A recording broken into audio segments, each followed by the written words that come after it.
Good afternoon, everyone. Quick mic check. Looks like my mic is picking up, and I'm going to put on some background music from Raising the Bar Salvation, and it looks like that's picking up as well. Thanks for joining today. Hello, Nathan. Hello, Spec Doc. Audio working right off the bat. No jinxing. Yeah. Surprise.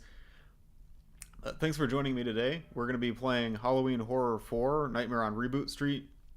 The plan today was that I was going to review new map labs called Fractured Space, but since that isn't out yet, I think they're actually planning on releasing it later today, hopefully, or sometime this week. I'm going to play Halloween Horror 4 instead during this time. I had sort of hoped to use Fractured Space as a test for judging maps, so I'm going to do that with Halloween Horror 4 instead. But we're going to keep it really casual since this is an old challenge. So all of the review stuff that I'm going to be doing is just for my own edification, and you don't need to worry about backseating or anything like that. You know, we're just going to have a chill playthrough, but I'll also be sort of testing out my rules for judging. Hi, Spectalk. I'm actually pretty excited to play this. I've been really enjoying the last few Halloween horror challenges. If it releases in an hour, will you contemplate switching live? I thought about that. Let me look. I think they're gonna release it tonight. I don't know. Like I'm not aware, but I would if I had to guess, I'm gonna guess they're gonna release it tonight. So if they do release it during stream, I could switch, but I wouldn't be able to review all of the entries. So that would be a little sad, but I could we could try. Before I get started, I wanted to go through some of these rules for judging that I set up for myself. This was something I did just for my own, you know, I'm going to be judging MapLabs Freeze 2 when it comes out, or in, well, I guess the challenge isn't done yet, but whenever that is, sometime in November or December, I'm going to be judging Freeze 2, Halloween Horror 6. So I set up some guidelines for myself to use to try to do this a little bit more objectively. Hardcore speedrun, got it. Halloween Horror 4 is still a cool follow-up. Haven't seen it before. I haven't either, actually. I played Halloween Horror 3 when it came out, parts of it. I didn't play all of it, but I played parts of it because I entered in that one. But Halloween Horror 4, I don't think I played in any capacity, so I'm really looking forward to it. So these are kind of the guidelines I came up with for myself. When I review or judge maps, I want to set a timer for 30 minutes. I've got that on my phone. And for this stream, it's not super important if we follow that or not, but this is just sort of what I intend to do when I'm judging. I'm going to run a timer for 30 minutes, and then I'll plan the stream time around how many entries there are, and assuming that each entry should take 30 minutes, although that could be more or less depending. But when that timer goes off, I'm going to have what's called overtime. And basically, when I'm in overtime, if I'm stuck on a puzzle, or I'm stuck on a combat encounter, or there's a crash, or anything stops me from playing, then the playthrough ends. So this is basically a way of saying I'm going to try to give each map a fair assessment, and then if there's problems that prevent me from completing it, then I will stop at that point, and that will reflect on the judging. But I want to be very flexible for maps that are longer than that, because some maps could reasonably take longer than 30 minutes. There's no time, there's no deadline on how long the maps should take to play. So I don't want to punish maps for taking too long. It's just that some maps will actually stop you from progressing because they have issues. Maybe they weren't designed well enough for you to know what to do, or there's bugs or anything else. So that's how I'm going to try to manage that. And I'll always go back to maps that I don't complete unless I'm like literally unable to complete them. So I'll plan the judging in multiple sessions. This is mostly me looking ahead for judging Freeze 2. I'm going to treat it a lot more casually when I'm just doing reviews, like when I do a review of Fractured Space, or the review of Halloween Horror 4 today. Yeah, and so when I'm streaming judging, and this, again, this doesn't apply for this stream, because this is a casual stream, but when I'm judging, I'm going to try to not look at chat. I'm going to try to set rules for backseating. And I also don't want to talk to the person who made the map very much while I'm playing until I'm done judging. That's completely the opposite of normally playing through maps. I love talking to the people who make the maps, right? Like, I like hearing people give a little commentary on how they were thinking about something or what they did. But when I'm judging, I'm going to try to avoid that. Um, and I looked at the scoring categories for Fractured Space and Freeze 2. Freeze 2 is the one I'll be judging. We're actually not looking at either of these today. We have Halloween Horror 4.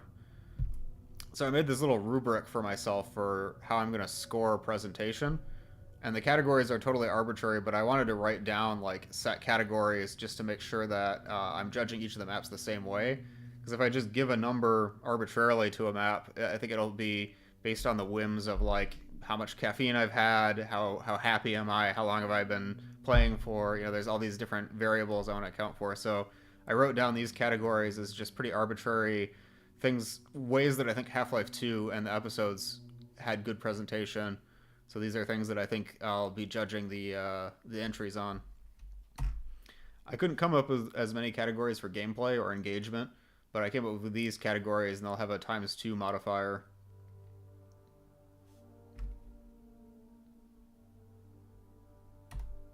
Oh, and then here's just the cards. Okay. There's my little PowerPoint presentation for today. I put it in a Google form. This Google form is super rough, but I'm just going to use it to quickly populate this spreadsheet. And then we can see how that works. I think that's everything I wanted to go over before I start playing, so I might just hop right into the entries. There was one thing, actually. I didn't do my usual live notifications where I post around on Discord. So I will quick say I'm live here.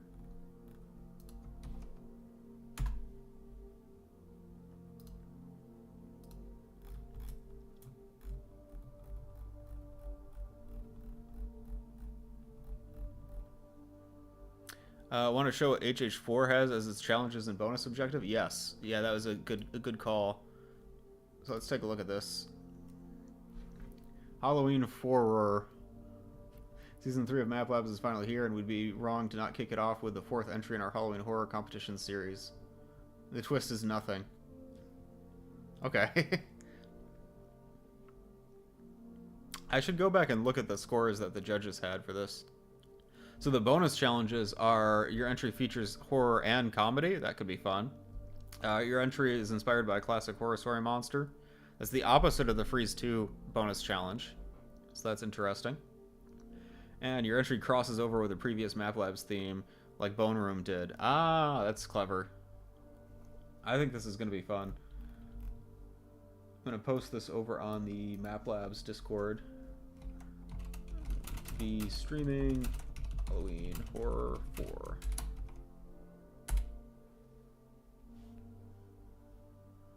Compare how you felt versus how the past judges felt at the end. Yeah, I'm actually really looking forward to that, to see if my scores compare with theirs. Hi, CW. Thanks for joining. We're doing a little casual review stream of Halloween Horror 4. CW, was your map in Halloween Horror 4 or Halloween Horror 5? Or both? I know you had a HH3 map, I think, that was really good. That was the tunnel one.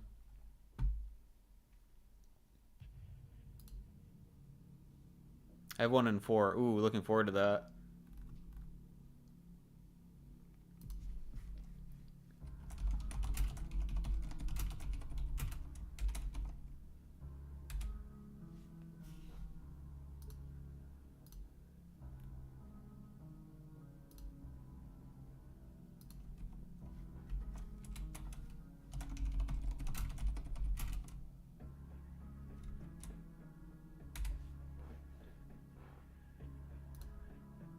Sorry, I'm just quickly posting the stream around a few different places.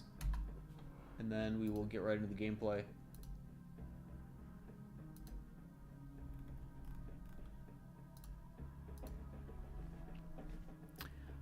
Callbacks, funnies, and monsters pretty neat to have, like you said, in contrast to Freeze 2. Yeah, exactly. I made a sequel to that hallway map you're talking about for level 2. Not sure if you streamed that comp yet. No, I didn't. I should play more Map Labs themes. There's so many that I haven't played yet. Yeah, I'm gonna go ahead and stop the music. There we go. And start Halloween Horror 4. Does that seem really, really loud? That seems really loud. I'm sorry about that. Kind of surprised me. I wish I was entering the current comp. Yeah, I've been trying to come up with a good idea, and I had a lot of different concepts, and I talked about it, and I feel like my creativity for the current challenge has kind of gone nowhere. I might still try to enter this week, but like I can't get an idea that's the right scope for it. So I think I'll probably have to pass on this one. But that's okay because I'll be judging, so I wouldn't be able to be scored anyways. I have the idea and concept, just not the time. Yeah, it's hard to come up with an idea that's small enough to actually make. You know, it's like every time you try to think of something, you'll come up with something that's like way too big for a couple of weeks of work. That's why I think Bone Room was such a good theme, or one room, or 3 rooms, because that forces you to limit the scope of your map down. So, let's see. Ooh. Got some really interesting looking maps right off the bat. Dirac Seaport. I think that's a reference to, well, what is the Dirac Sea again? That concept, that's like a concept in something, right? I know there was a Half-Life soundtrack that was named that. Oh, all of these look amazing. I'm actually really excited now. So this one is called, oh shoot. Can I not read Roman numerals? What is L again? Help me out here. Struggling. Is that 156? Is that what that says?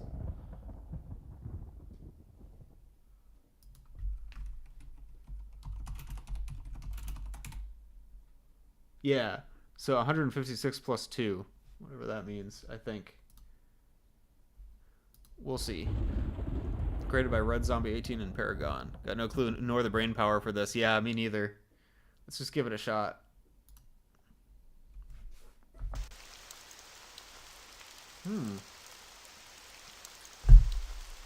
Right off the bat, this feels like the bunker, right? Like Amnesia the Bunker. Because you've got these sandbags, the old ammo ammo boxes and crates. Like, is this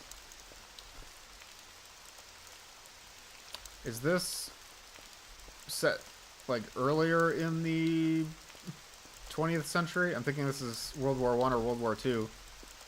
I was thinking, you know, people could do World War II maps for map labs. That would be kind of interesting. Yeah, I'm getting World War II feelings. Normandy beaches, yeah, exactly. Oh. Okay, so this has like loading screens between doors. That's interesting. I'm definitely getting Amnesia the Bunker from this, although that was World War One, obviously, but... And this... I say that, but this challenge definitely came out before the Bunker did. The Bunker only came out last year, right? Oh, okay. The orb.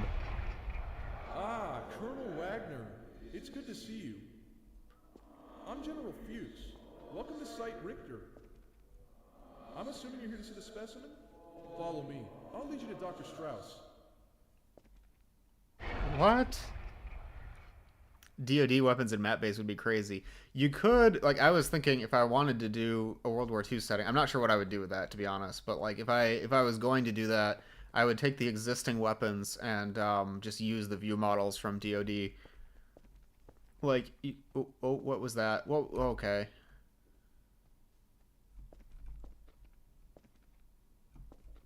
The voiceover reminded me so much of Amnesia. Now, I don't quite remember, like, this is 2021. Ktung Explosives. So this is 2021, so this is before the Bunker came out. The Bunker was 2023? What if the Combine arrived during World War II? Yeah, that would be interesting. It would be cool for a setting. I feel like there's... This reminds me so much of the Bunker. This could not have come out before the trailer for the Bunker, right? I feel like there would be some pitfalls writing a story like that. Like, I don't know. The concept is really cool, but where would you go with that story? I don't know. Okay, so we've got multiple portals. There's a portal in there, and there's a portal over there. This is before Amnesia the Bunker.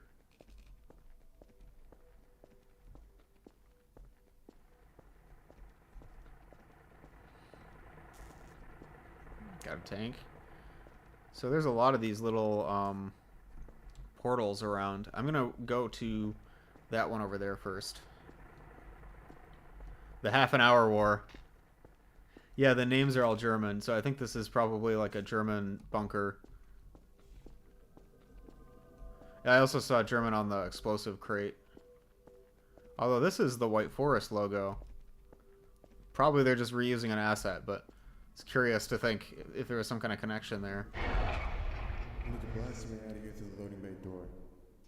We can make ourselves some homemade gunpowder. There's got to be stuff lying around here somewhere. We need to find sulfur, coal, and some saltpeter. Next time we got ourselves a way out of here. This is that was a puzzle in Amnesia Rebirth. This is giving Amnesia. It's giving Amnesia. It's a lot of wait. Are those shell casings or I think those are shell casings, but it's clearly just a texture on the ground. Dr. Strauss, I've got the Colonel with me to look at our subject. Is his chamber prepared? It will be soon. Colonel, feel free to wait in my chambers until the subject is ready.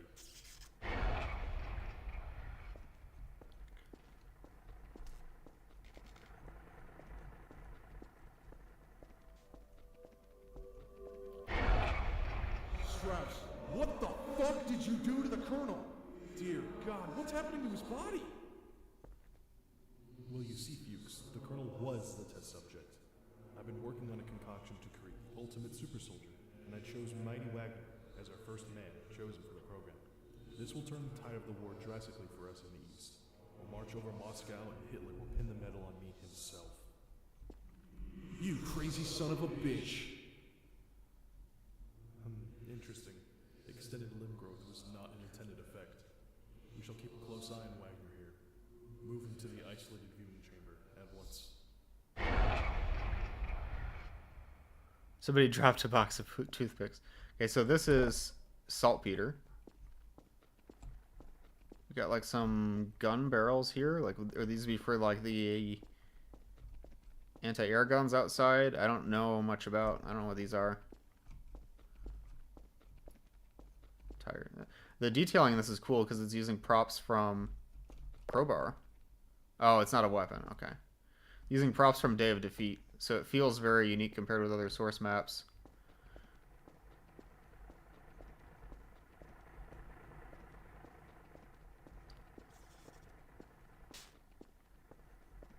So this is where I need to use the explosives. Okay, so which thing can I open? I need to open a crate with the crowbar. No, it was the planks. That's right. There's a door that was boarded up there, over there.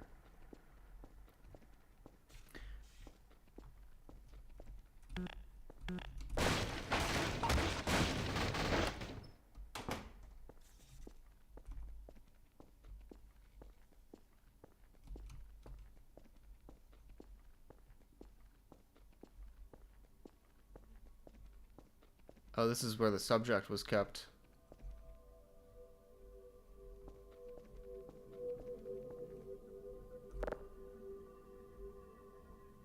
Coal. Oh, okay, so I have coal and saltpeter. And with just a little bit of hydroxychloroquine, that should put the subject in hemorrhagic shock in case it gets out of control. Well, Mr. Wagner, ready to put on a show for us?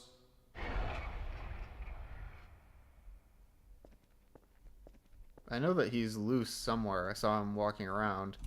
So I don't know when we're going to get the jump scare. Thinking about the judging.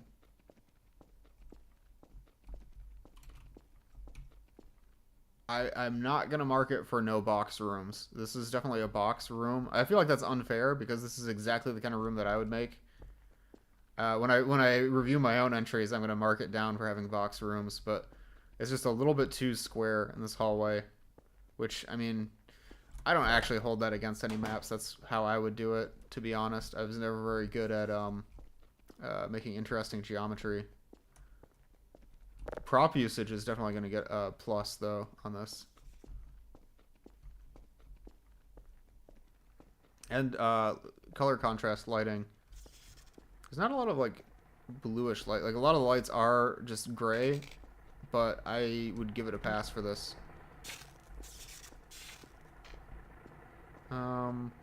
So we have the coal and the saltpeter. What was the other ingredient? I don't quite remember.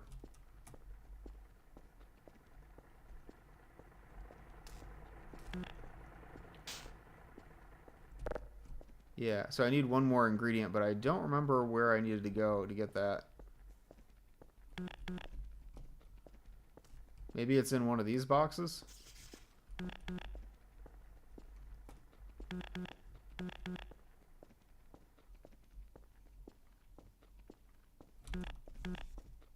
This is the starting area.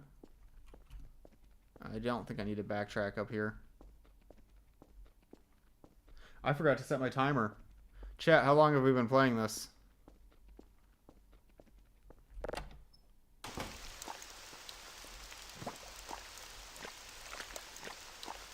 We'll give this one a free pass. 10 hours, yeah.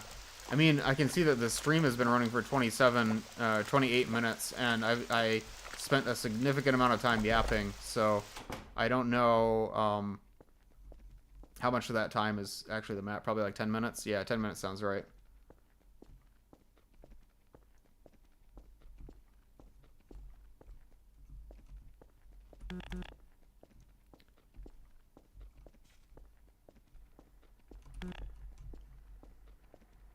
I do feel like I'm a little bit stuck, though.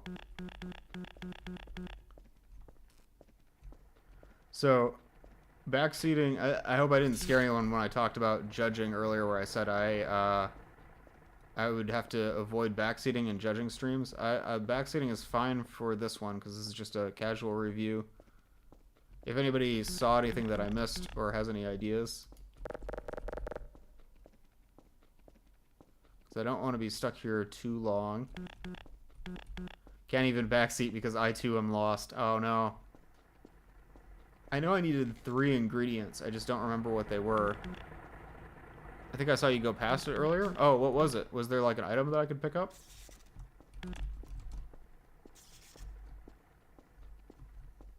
Maybe it was something in the boarded up room. Although I feel like I got the coal and oh wait, it's this. Okay, I need to mix these tables, mix these items on the table on the workbench. I think the workbench is over in that other room. Yeah, it was the Half-Life 2, whatever that prop is, the jar of chemicals. By the way, how is my volume sounding today? Am I speaking loudly enough? I noticed that in my VOD I was a little quiet last time. Crafted some gunpowder. The coal is just a bag of like fast food that was tinted. You loud enough? Hi Max Martian. Welcome. You're aces. Okay, let's clear through the rubble, and the monster is going to come out. Take cover in the workshop. Why the workshop specifically?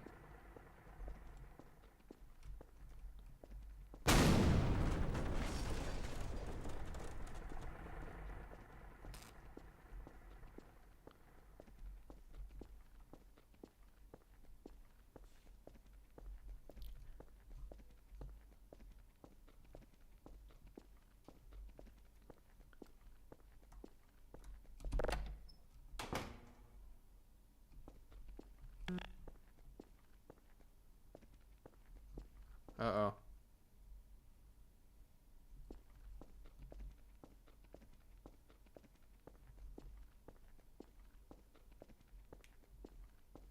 A key. There's nowhere for me to run. If the monster comes out right now. I think I would have to juke him. So this is the key to the armory. I wonder if I'll actually get a weapon. That would be really cool. We don't usually get to see weapons from this time period in Half-Life games. Uh-oh. I hear him.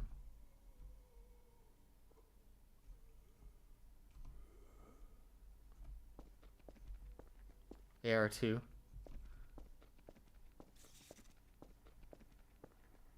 I know that those props are going to be for me to hide in, basically. Where was the armory? So I know I have the key to the armory, but I don't think it's these big double doors. I don't think so anyways. I know it's not that door. Maybe it was through that door. This is the workshop.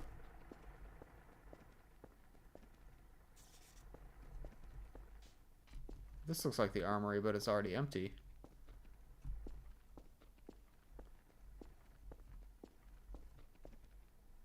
Oh, I think, was it this way?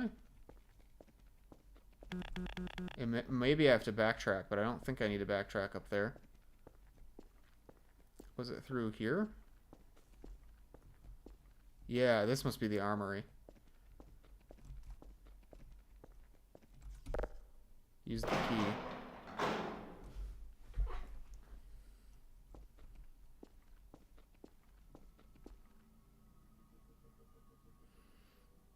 Only good things can happen in the scary hole.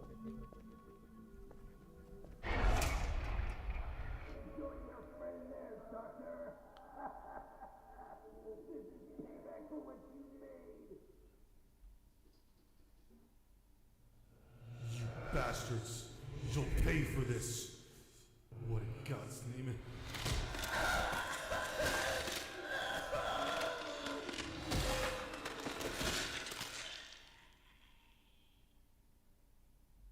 Screams of death while being gored. Oh, it's coming out.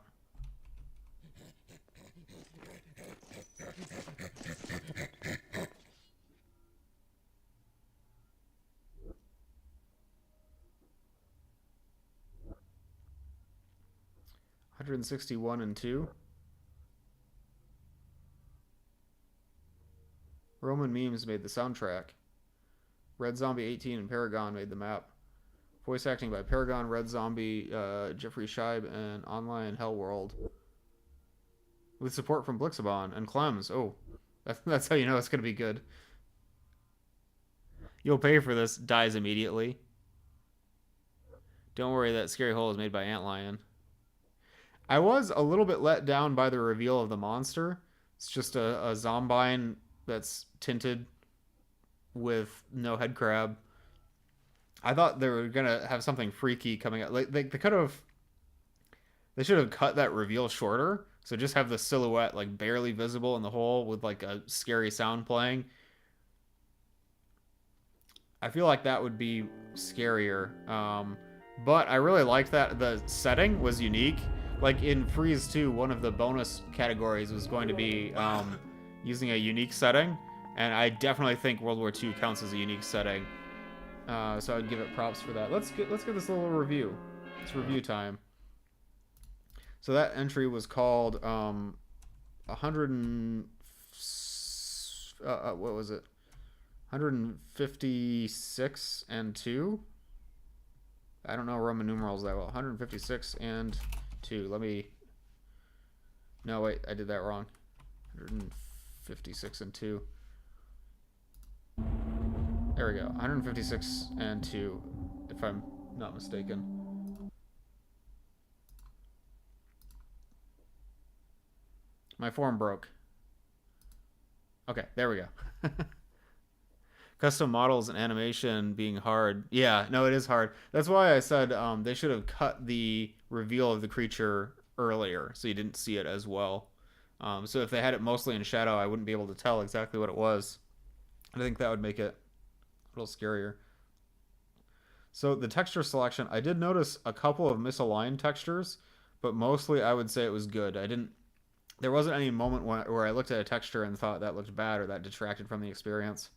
I'm going to try to do these in 0, 5, or 10, unless there's extenuating circumstances. So I'm going to say texture alignment, even though I did see like maybe one misaligned texture, I'm going to call that a 10 because it didn't affect the experience in a negative way. It didn't quite hit the bonus objectives. Yeah, what were the bonus objectives again? Inspired by a classic horror story. I mean, is history a horror story? I mean, maybe. But yeah, it didn't really have horror and comedy either. But the bonus objectives are totally optional. Effective use of color contrast. There were some white lights, but I'm gonna mark that 10 because I thought the lighting was good. There wasn't any problems with the lighting. Use of reflections. I will say I don't remember seeing any reflective surfaces. There weren't any reflection errors or any like obvious like lack of detail from reflections, but there wasn't anything like exceptional about that. I don't know, I could mark that as 0. Should 0 be like it's negative, or like I'm thinking 5 is like midway, but I don't know. We had respect to Blixabon, who managed to make custom animations at Source. Yeah, the things that he's done with animations are just groundbreaking. Like, he's made totally impossible things possible. What up does your roommate have a name? The gent behind you? No. No, he doesn't. Well, chat, what's his name? Chat, can you name my roommate?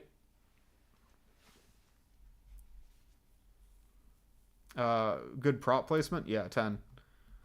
Composition and background. I mostly intended this to be for skyboxes. There wasn't really a skybox in this. I will say that the composition between the rooms and like the lighting was good. So I'm gonna say 10, I think. I don't know. This is gonna be like 10, 10, 10, 10, 10. I should probably be a little bit harsher on these. I didn't really notice any soundscapes per se, but I did know that the during the horror section they used directional sounds really well. One up B, Boney McSkellington. Skelly. Oh, hi, Vizzies. Yeah, his name is Boney McSkellington. Music, they had some custom music. No box rooms is 0. So when I said animated set pieces, basically my thought process for that was, I remember reading on the MapLabs Discord that they considered... I got jump scared by that emoji on OBS, the emoji bouncing across the screen. I forgot I turned that on. Somewhere on the MapLabs Discord, somebody had said that Half-Life 2 itself would be a 7 out of 10 on the presentation scale. So with that in mind, I tried to pick 7 categories that were things that Half-Life 2 did well, and then 3 that were not done well in Half-Life 2. Like, Half-Life 2 had a lot of really boxy rooms, actually, but the episodes don't have that as much. Episode 2 introduces, like, pre-baked physics, so anything like that in a map is animated set pieces. Highly detailed environments. I would say... yes, no. No to highly detailed environments. No to animated set pieces, because that's referring to like stuff. Well, it did have the rubble getting cleared. I didn't look at the rubble when it exploded. And it had the zombie at the end, but that's not really what I had in mind for animated set pieces. So I think this is the score. Yeah. So it should be basically like Half-Life 2. It's like a 7 out of 10. I don't know. Wait, this would be 65. That seems awfully low for what it was. Seems way too low. This is kind of me judging the rubric as well. I heard Nightmare House 2 is supposedly going to be on Steam on the 28th of... is that October? I should stream. Oh, hi, Matino's Burritos. I'm doing well. How are you? We're testing out this rubric that I made for judging on Halloween Horror 4. I'd maybe lump scripted set pieces as well into animated set pieces because those are so rare in user maps. This one was mostly audio logs, but no dynamic events animated. Yeah, I totally agree with you, Nathan.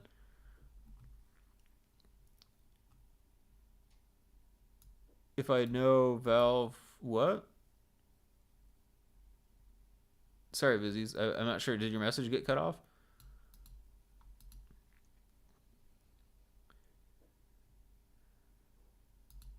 If Valve approves. I mean, they have to be past approval if they have a release date. They wouldn't set a release date, then... I think you can set a release date and not have approval from Valve, but... yeah, I wouldn't think it would be so soon. The explosion did happen after forcing you to look away from it. That's a good point. So I didn't see any animated set piece. If there was one, they'd have to show it to me. Yeah, I think this is fair. This one I feel like is a little bit of a cheap category because I don't think there were any cases where they would have used reflections, you know. But we'll submit that. So engagement, I don't have as many. I was able to play through without getting stuck. I did get stuck, but only for a short amount of time. So I'm going to rate that as half because I was stuck, but I quickly resolved it. The map uses a new or existing gameplay mechanic in a notable way. It was a walking simulator, but hot take, I kind of want to consider the audio logs themselves to be a gameplay mechanic. Because I think it was used in a notable way. Like it was an effective way to tell the story. So I'm actually going to rate that 10. I understood the story. Yes, it was actually very clear. There was no ambiguity, and I felt like it was a good, like well told story. No bugs, and I enjoyed it. Maybe to be a little bit more fair, I should mark this as being stuck. Like, how long was I stuck for? I was only stuck temporarily, so I'm going to mark that as 5. Okay. So, then immersion. Okay, so this one I don't have a rubric for because it's very subjective. I just have a 0 out of 10 rating. I felt very immersed when there was the audio playing from the room over. Some things about it took me out of it, I would say. So I'm going to give this probably about a 7 on the immersion scale. See if that's good or not. This is referring to the news post by the NH2 devs saying they haven't gotten word on approval yet. Oh no. I think we can assume that it won't release on the 28th of October. Was that supposed to be October or November? Let me quick...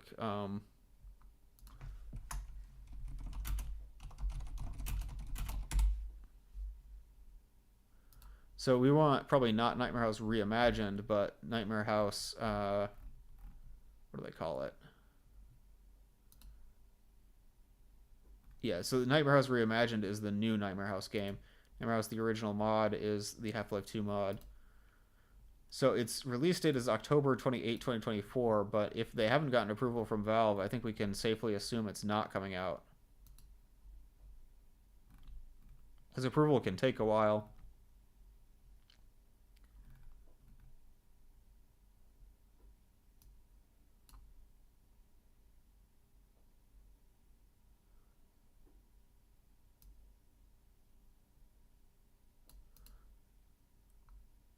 Well, we just revealed the release date today. It's been in the system a while, and we're not allowed to change it. I thought you could change it at any time. Now, I think for Easy 2, we set like some arbitrary date in the future. I think that's how we did that, although I don't remember. It's been a while. Anyways, so here are... oh, I need to submit this. And then we should see...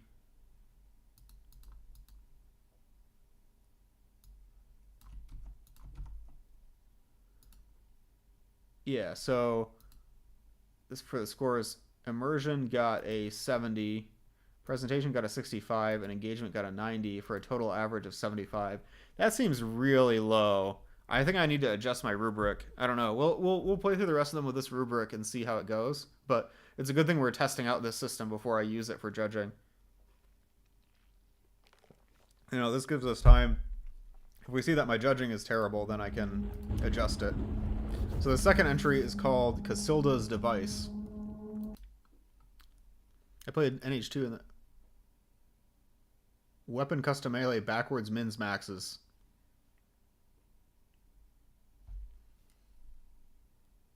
That's my code, isn't it? I think I did that. Am I responsible for this crash?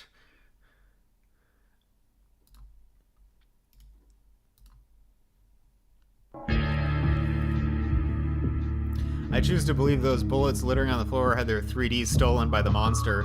Yeah, it's a monster that makes things flat. Played NH2 in the Easy 2 port, but little buggy. That, man. So the Easy 2 port is one of those add-ons where they just sort of grab a bunch of content from a mod and dump it in Easy 2. I wouldn't expect that to work at all. And in fact, I think a few people subscribed to it and then it caused issues in their build because, of course, it overwrites a bunch of Easy 2 files. But I remember there was this time where Trivy was playtesting a mod that I was working on, one that never came out, and the textures were wrong because he had that add-on for the NH2 port subscribed.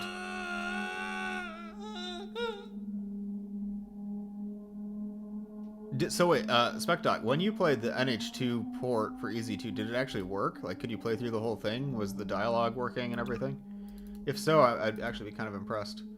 Let's try this one more time. Weapon custom melee backwards mins maxes. Don't you love getting bug reports from people with 150 plus workshop add-ons undisclosed? Oh boy. It's like every bug report. It's turned into my default answer. Like anybody says, oh, I'm playing Easy 2 and there's a bug. How many add-ons do you have installed? I don't know. It's like it's subscribed to literally every single workshop add-on and then the game won't launch.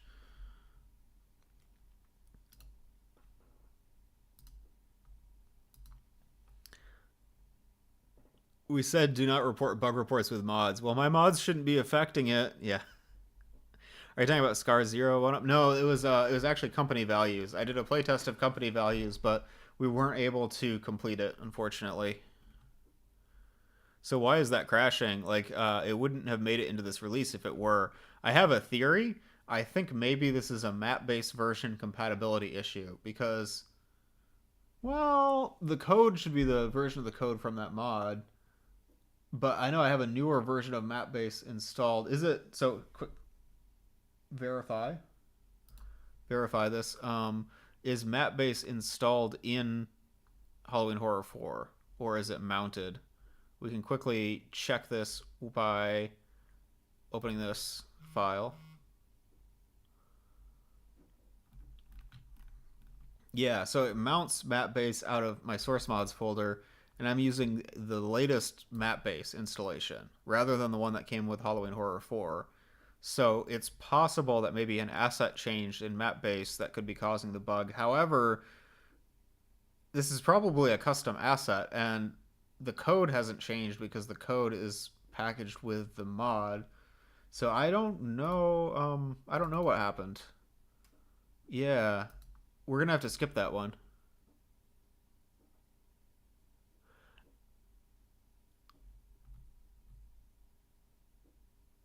I got 1 trillion add-ons. Please fix my game.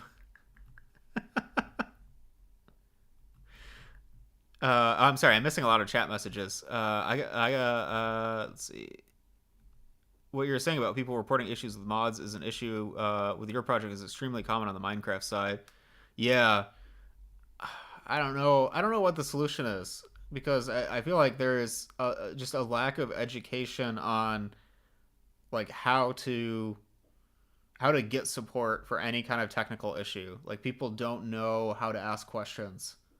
I don't know how to fix that, but it's something that I see in my career as well. It's not even game related, but people run into an issue with a piece of software and they are literally hopeless. Like everything shuts down. They have no idea how to like Google, just Google it. They don't know how to use Stack Overflow. They don't know how to like check and see what the problem might be. There's just like a lack of understanding about like what do you do when there's a problem. There is no solution. This is a people problem. I agree, CW, but I like to think we can be better. My favorite is when people admit to avoiding warranties while attempting to ask for support. Well, to be fair though, I think I've well, not really. I've tried to get. I think I've probably put in Steam tickets to try to replace VR stuff that was out of warranty. And sometimes it works and sometimes it doesn't, but I've had really good support experiences with Steam on that. I used to run game nights on Gmod, and the amount of times people just had a bunch of weird add-ons subscribed and got offended at the idea of trying with those mods disabled uninstalled was infuriating. Yeah. I found splitting support and bug reports into different avenues is useful. At least helps separate the issues. Hi, Foxy Animations. Yeah, this mod is Halloween Horror 4, so it was a mapping challenge that ran in 2021, and different Half-Life 2 mappers could submit their own short maps, and they all got compiled into a challenge and then judged. So for now, we're going to skip over Casilda's device. Maybe I'll ask on Discord later and see if anybody else has run into issues. Maybe we can see if I can downgrade my map-based version and stuff like that. But for now, I'm going to just keep going because we've got a lot of entries and I've already been streaming for an hour. Serenity is the next one. Is it like the whole Half-Life Tower? Exactly. Yeah, it's very similar. Alright. Engine's dead. I'm gonna have to go find some help. Oh. Okay.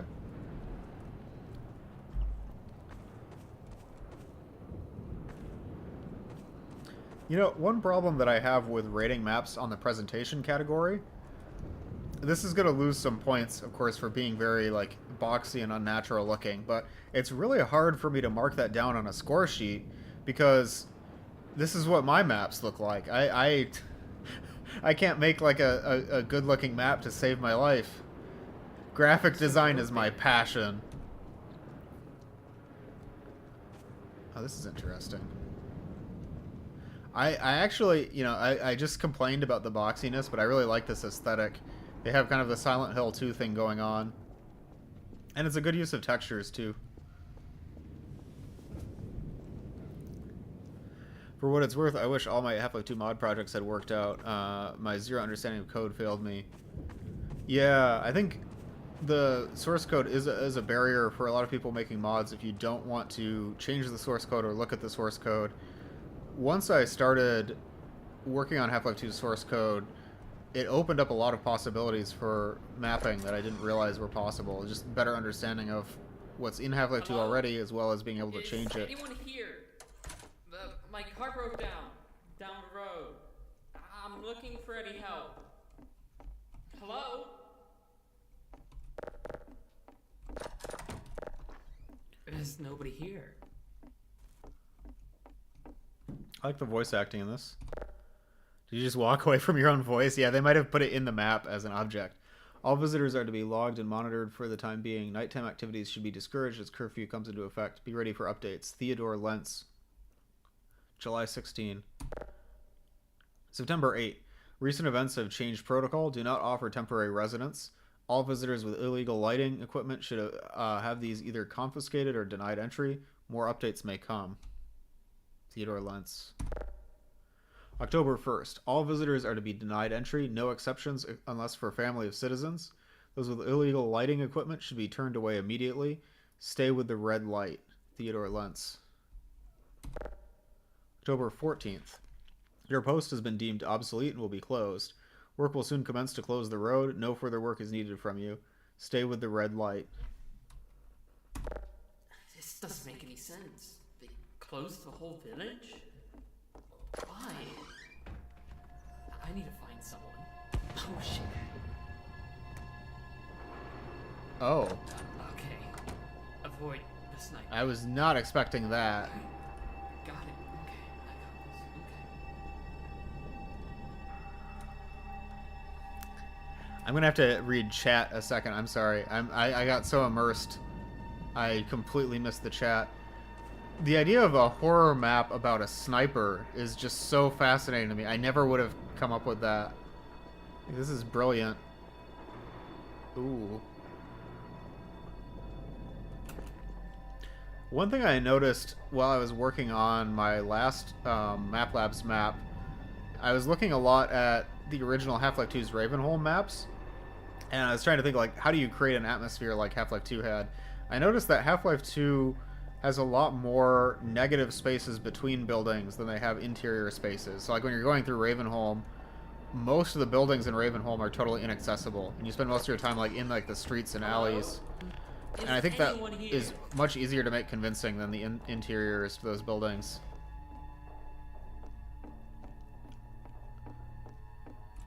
I don't want to pause the game in case the music doesn't stop. Okay.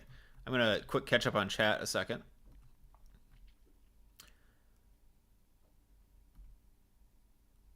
Honestly, that's part of the reason I was mostly just updating maps back when I touched Hammer. I cannot make anything look nice, and I get angry at my own architecture too much. I feel that. That's exactly how I feel every time I make a map. Forgets to ask before entering, uses ventriloquism to fake politeness post breaking and entering.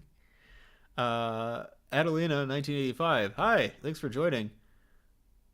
You tried to catch my stream last night, but no dice. Oh, no worries. We're just streaming some Map Labs, old Map Labs challenges. These are the Halloween Horror challenges, 1 through 6. We're on Halloween Horror 4 today. Now I'm out and about. Oh, sorry about that. I saw that you streamed 3 rooms, and that's why I gave you a follow. I'd like to see more people streaming these. I feel like Map Labs and mapping challenges in general don't get enough attention, so I love to see people streaming through them.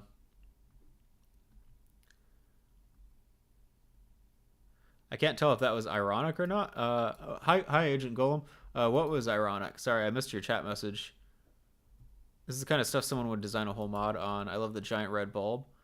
I like that about Map Labs builds. They have cool features of all sounds pausing on game pause. Super nice. Yeah, I was worried that the music would keep playing and then I'd miss the music. That's why I didn't read the chat for a little bit.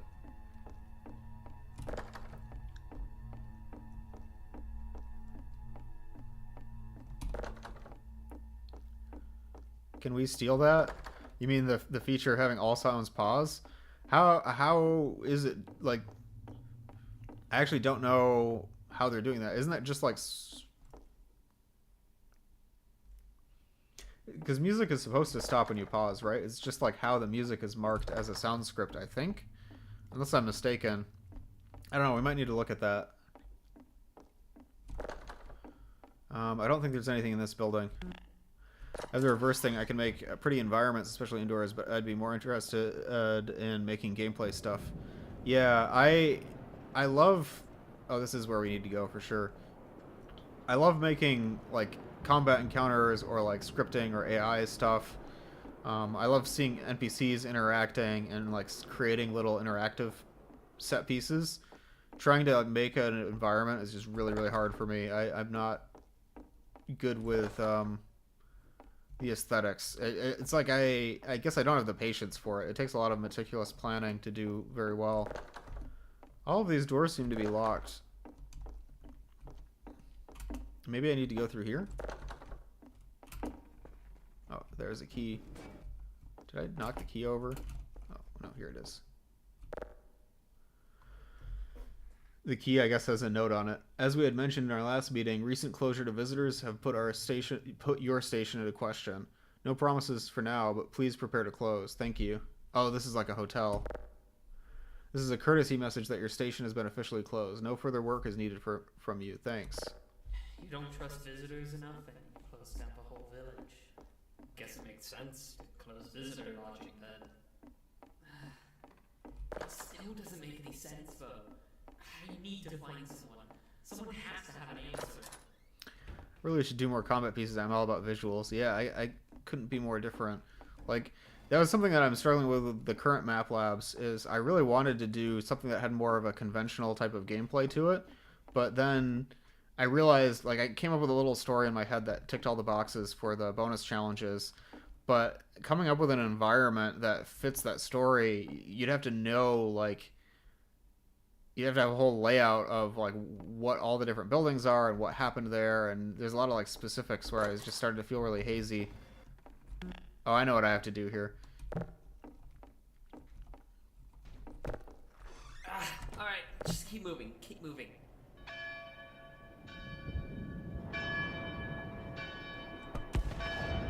Uh-oh.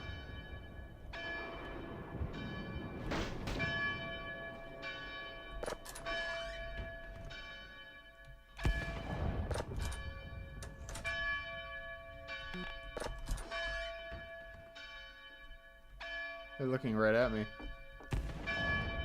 Okay, through the window. This kind of reminds me of that Call of Cthulhu game. Never finished it, but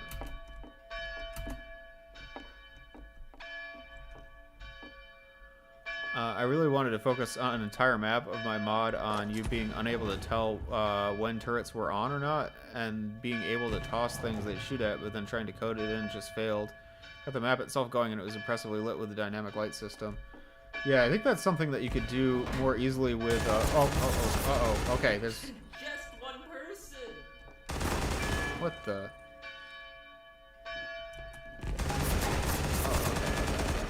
Ow.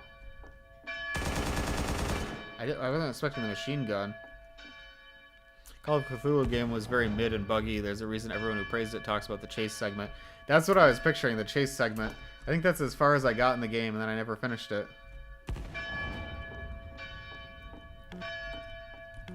I have no light, so I can't see if there's anywhere to go.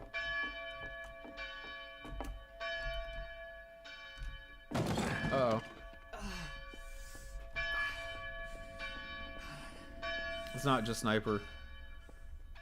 The chase segment is great, then the rest of the game happens. Yeah, that's the part that I never played.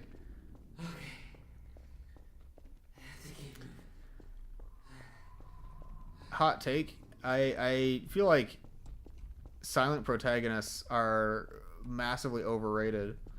Like when I first got into Half-Life, I thought it was so cool how the protagonists in, you know, obviously Gordon Freeman, but then also the expansion protagonists never speak. I thought, oh, you know, they're just like vessels for the player. That's so cool that you can get so immersed. I was wrong. I think you can still get immersed even if the main character is speaking, and it's way better for storytelling. I think voice protagonists are better now, Great. actually. Alright.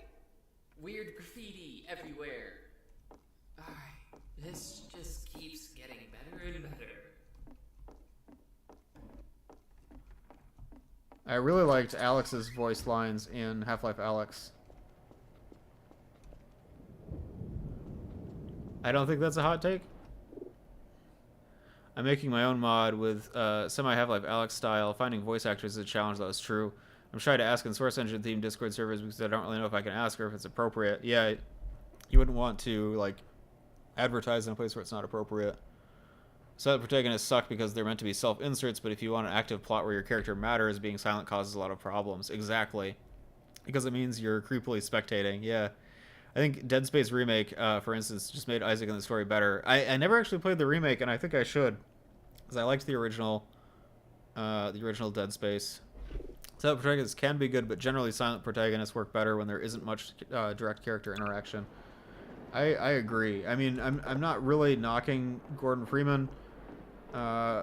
Great character, but I do think that games can do a lot better with voice protagonists. I think gamers need to be more like, if you really get invested in a story, your immersion isn't going to be affected by the character speaking as much. The character doesn't need to be just you. In fact, that kind of robs the character of a lot of characterization. All citizens are to bring illegal lighting implements to this building for replacement or confiscation. Purposeful failure to do so will result in expulsion. So it seems like they are worried about people having lights, and everything seems very dark here. Oh, flashlight. Alright, cool. Flashlight. Oh, the flashlight is on all the time. That's great. The interactions between Gordon and Alex to me always felt odd. I felt like I was intruding on a conversation and this guy isn't flirting back because I'm here to listen. Yeah. Yeah, I could use this flashlight. well, apparently I can, because you can burn out the lamp with your flashlight? How do you burn out the lamp? Oh, that doesn't make a lot of sense to me. Okay. This light takes out those red lights. Got it, I guess. Interesting. I always make my MCs caricatures of you. Does that seem better? What do you mean by that? Voice protagonists can, of course, be horrible. I played Industria recently, and I found the writing bad in it. Oh, I've never played that. But I'd still say a minority, even bad voice acting can still be good, because people can simply be bad at talking, and we still love them. Yeah. Town, no light allowed. Well, the reason why the flashlight was in there is because they confiscated it, so that does make sense. Hello, sniper. Okay.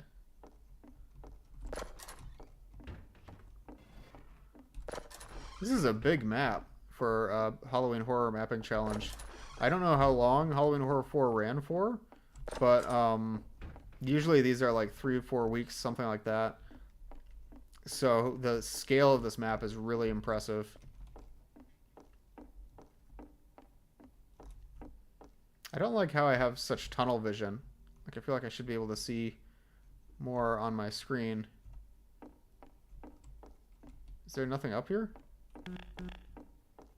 Nothing at all? A bit confused. Yeah, there's nothing to do up here. Why would you make this area? JC Denton gets a lot of flack for his voice acting being flat. Yeah, but it's great though. I love the... I don't know if it was intentionally campy. I think it was probably like unintentional camp, but I love some of his voice lines. Like, I still often will... there's a lot of the ones that get memed on that I don't remember, but the one that sticks in my memory that I quote all the time is, "Maybe you should try getting a job." It's just... every time I hear that, it cracks me up. So I don't even think that's bad voice acting, to be honest. I mean, it's a little flat. Yeah, it's kind of campy, but it's part of the charm of that game. I think it was a month. Yeah, even for a month, like, this is a big map. I meant as an example of the bad voice acting being good. Yeah, exactly. It gives them so much character. Exactly. Please let there be nobody behind this door. I'm pushing the door open very slowly. Am I? Okay.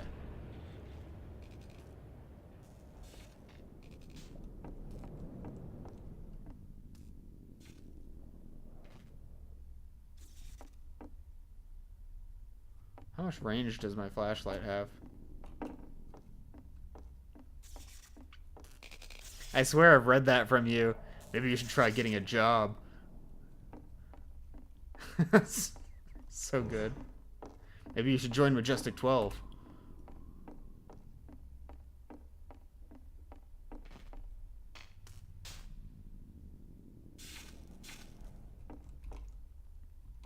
What is this down here? Interesting contraption. Oh, I bet there's like a secret passage under the floor in there.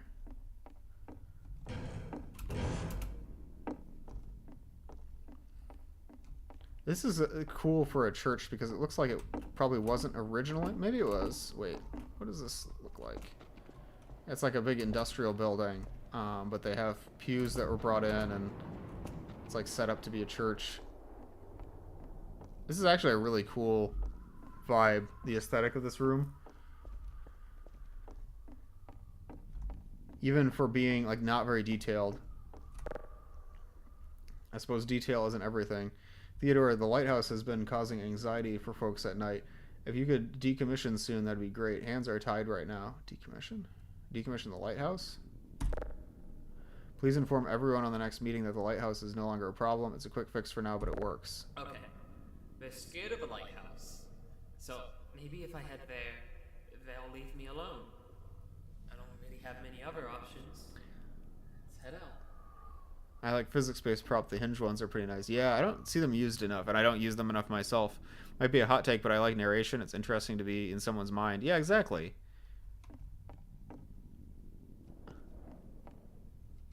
Why are you locked in the bathroom? How do I open this thing? I don't think I can. It feels like I should be able to... Oh, wait, maybe... Yeah. Okay. Creepy tunnel. Okay. This is probably a bad idea. Let's just go.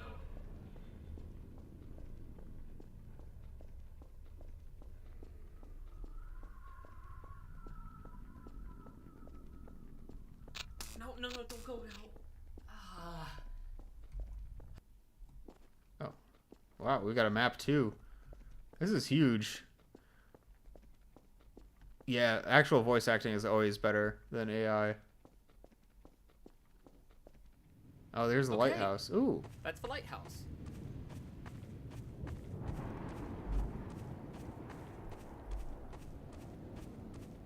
I really hope this map can squeeze out a gunship fight. Please, no.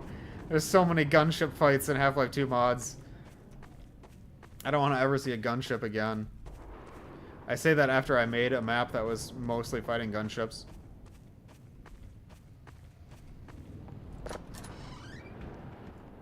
They turned off the lighthouse. Maybe I could turn it back on. Alright, let's get climbing.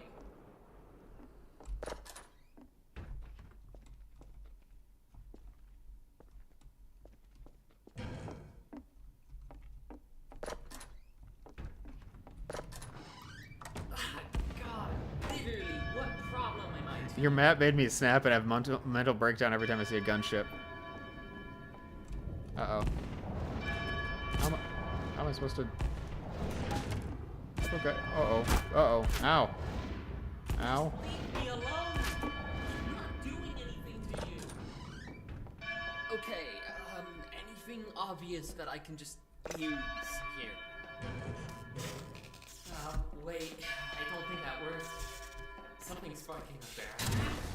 Oh, ow. Ah! That worked? Okay. Wait, what did I just do? Okay, oh, God. Okay.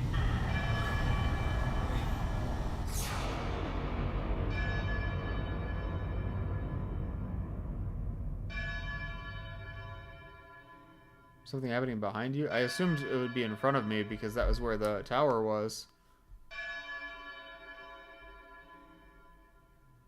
By Sam Startacker Ricker. I don't know if I've heard of him before.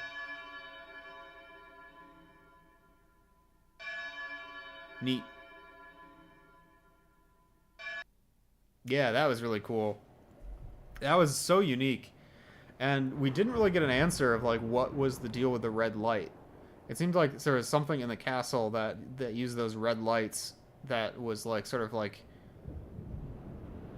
it's sort of like the Eye of Sauron almost. But throughout I was thinking maybe the red lights were like maybe other lights attracted something and that's why they were scared, but it seems more like the red light was the focus. Like there was a red light in that big tower and the red light was like watching people. And so they didn't want any other lights to interfere with the red light. I like the lack of an answer. Yeah, exactly. It makes you think more.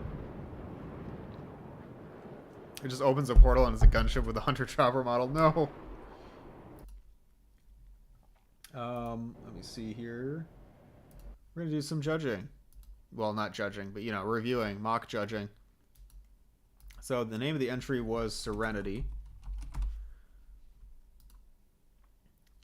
This is bugged.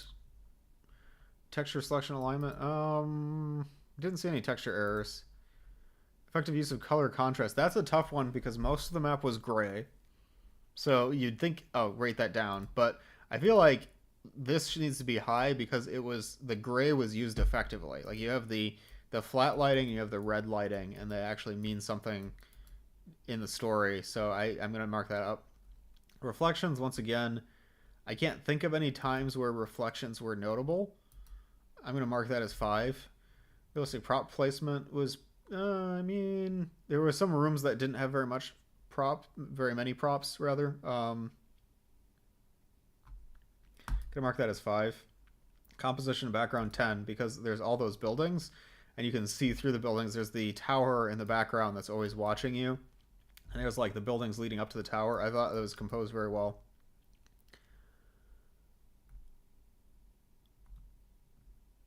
I will say not a huge issue, but maybe a bit too much voice acting in this entry for my liking. Yeah, there was a lot of voice lines. Dealbreaker heard worse, but he narrated so much to himself that it felt like it was kind of unnecessary. That's very true. You don't need to narrate everything. It definitely didn't bother me, and I would give the map props for having that much narration, but I can see where they probably could have cut some of it back. Horror is great when it's unexplained. The trick is explaining enough that it feels like a proper experience and not just random stuff happening. Yeah, you want to make people think. You want them to come up with their own idea of what the horror is. So there needs to be enough information to come up with your own idea of what's happening. Maybe I'm going to add 3D text thing into my mod too. Yeah, like a title card? Kind of barren with props, yeah. It was nice though. It's a very unique concept. Immersive soundscapes. I don't remember hearing any soundscapes, but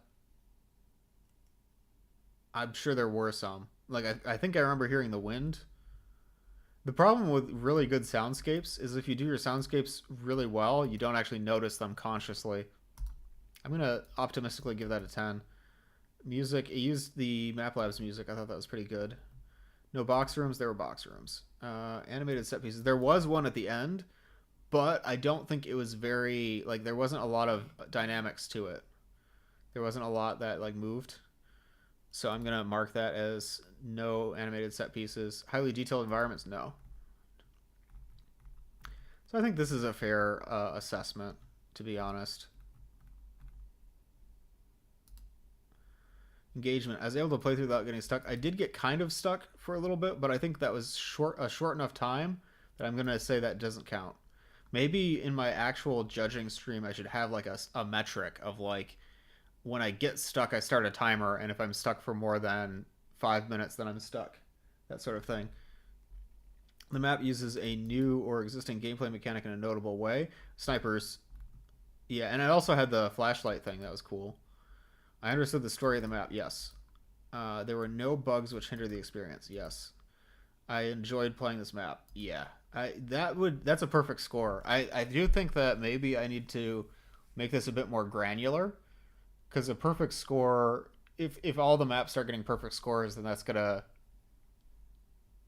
there's basically no judging happening, right? So I think I need to make these more granular. I try to go 0, 5, or 10 because I don't want to nitpick every single category, but maybe I should think about doing that more granular. Yeah, I'm gonna just submit that for now. Immersion, I would say I would put that at the same as the last one, probably about a 7. It could have been more immersive, but it did feel very immersive. Maybe even an 8? I don't know.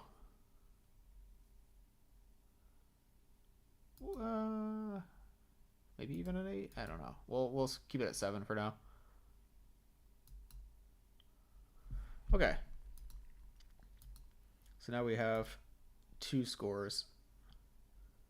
So the first one got a 75 and the second got a 76. Interesting.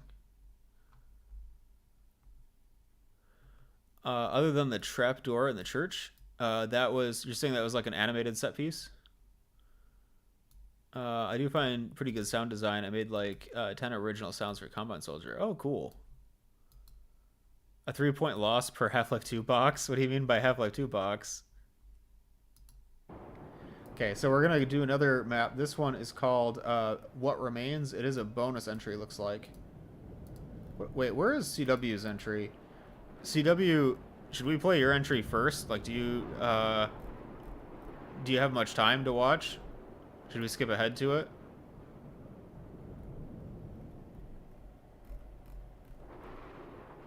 Yes, please. It's late. Oh, I'm sorry. Let's play yours first. So this is called Home. I think I might have played this when you first released it, and I just didn't play any of the other entries, but we'll see. So this is Home. Player. 1UpD. Oh, they know who I am. Uh-oh. This is my map. I have a task for you. The light outside your room does not have any power. Go activate the generator. Oh. Ooh. There's like a filter on the screen, isn't there? Is that like film grain? Hmm.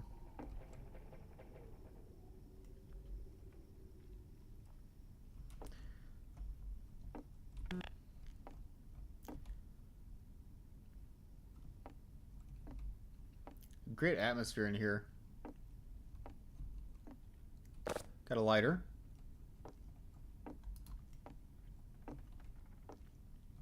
CW, did you use a projected texture for this, like behind the player? How did you attach it to the player, out of curiosity? Did you use a V-script, or is it just like parented? Every time I see a wooden crate or a metal oil drum, I fall on my knees and violently cry. Yeah. The quintessential Half-Life 2 props. Just map logic.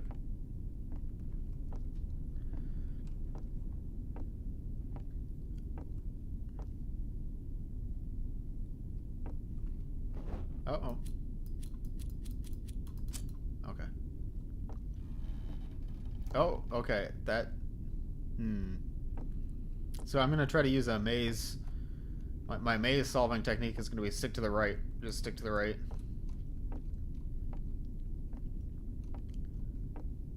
It's a loop. Okay. We are now in a perpetual loop because the maze is non-Euclidean. Yeah, it just yeah, okay. I mean, even if that was just a regular opening, wait, is that actually a teleporter? Or is that just a, is this just like a bar that, yeah, so if, I assumed it was like teleporting me, but it might just be that it's invisible on one side. So we're just gonna skip past that. Maze logic shattered, yeah.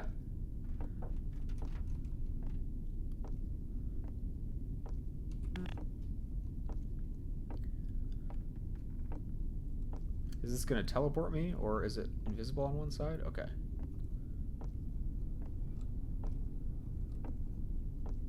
Okay. We're going. The lighter mechanic is so good.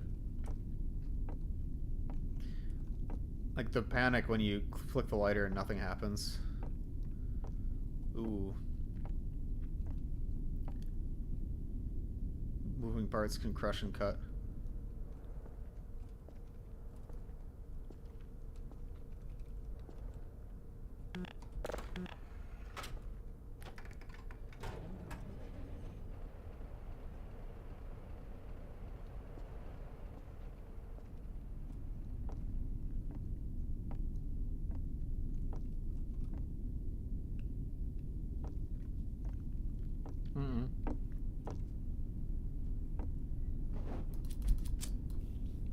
Did you guys see that? Like, I'm not crazy, right?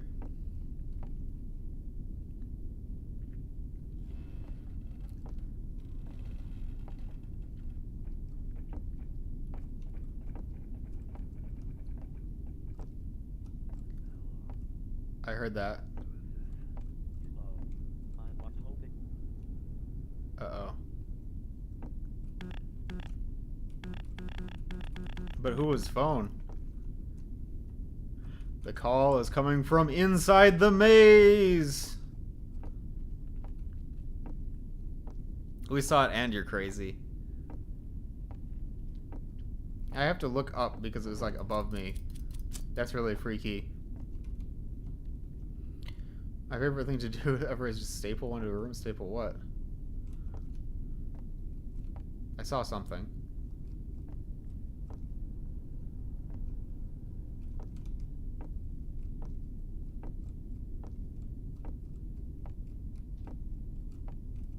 I don't like this.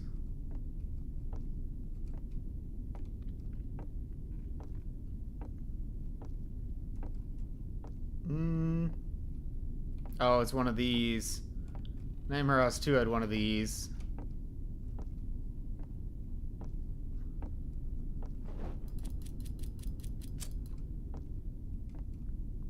Oh, okay, maybe not.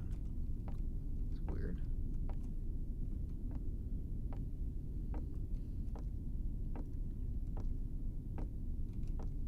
I think I went in a circle. I can't tell. Okay. I know what's gonna happen.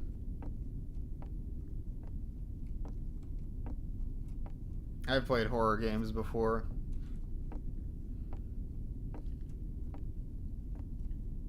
Oh, okay, nothing happened. That's so much worse.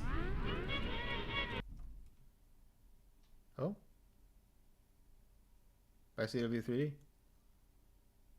Thanks for playing. You're welcome. Thanks for making it.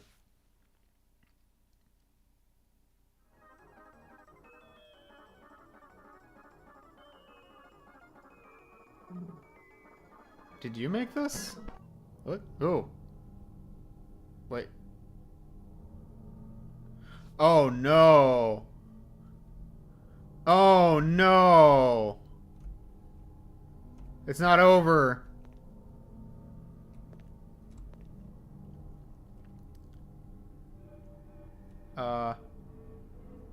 There's blood over here.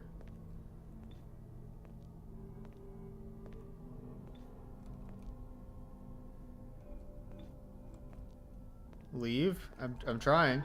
Ah! Oh!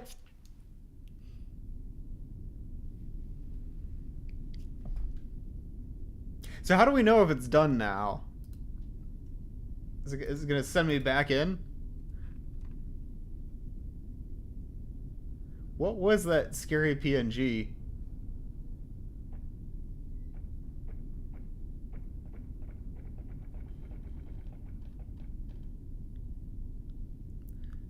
"30 years from now, 4,890th end screen." Wow. So that was actually the scariest entry we've had in well, we've only played a couple of Halloween Horror 4s, but I think scarier than any of the ones in Halloween Horror 3. Halloween Horror 3 did have the Wraith that was really scary, but like I don't think there's that many maps that are actually like genuinely scary. Man. Okay, let's do some reviewing. This was called Home, right? It's not fully the end. There's a bit more to that last map there. Wait, really? Should I load a save? I don't think it has an autosave.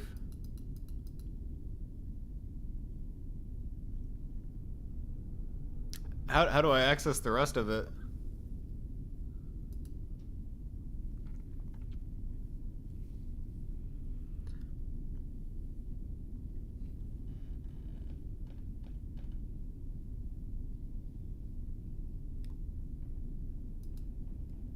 No worries. I'm gonna go AFK for just like 15 seconds here. I'll be right back.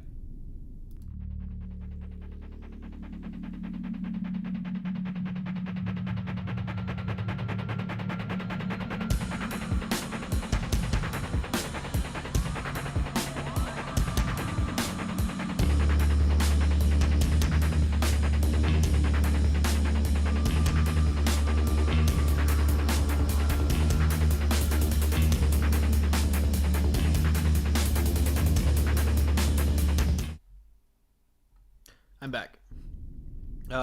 So you said MapLab 16 home background. Let me try it. So you're saying if I get away from the monster, there's like more?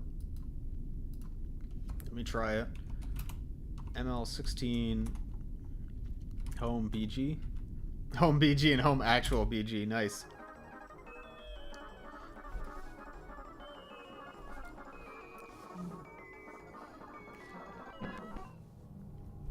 This is such a good idea for a scare. So I see there's a light over there. I'm going to walk towards it and I'm going to get jump scared again. Leave. There's the thing. Okay. What else was I supposed to see?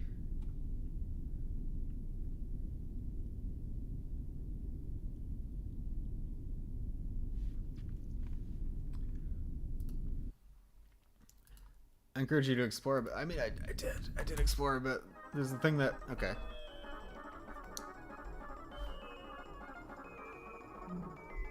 Now's your chance. Find her. So, okay, so we're gonna go this way and see if we can get to that thing before it gets us.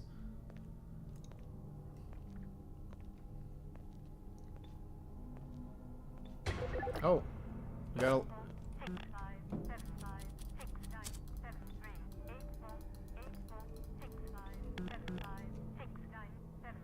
that's a lot of numbers.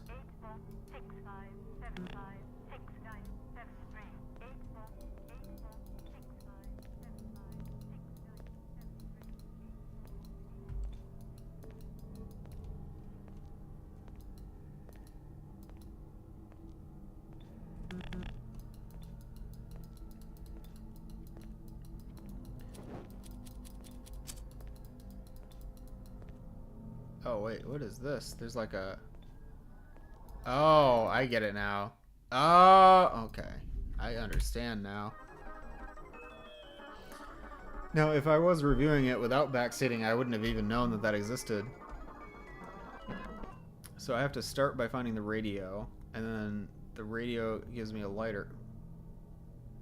And then with the lighter, I can see where the boundaries are, where that thing will spawn.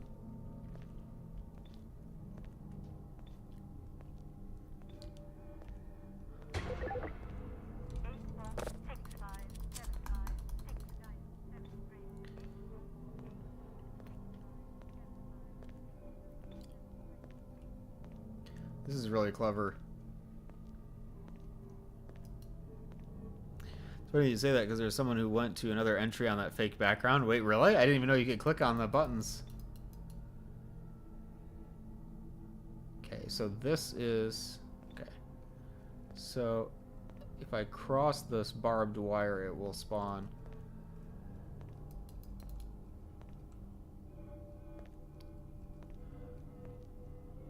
Uh-oh.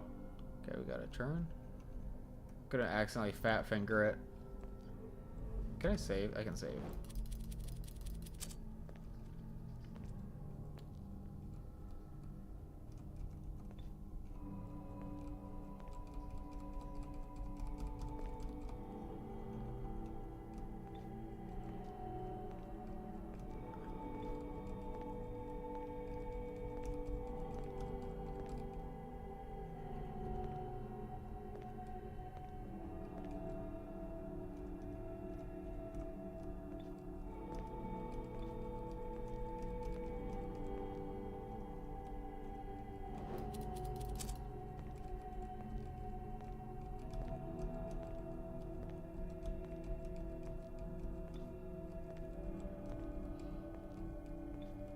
How much? Okay, wait. Okay. We're going.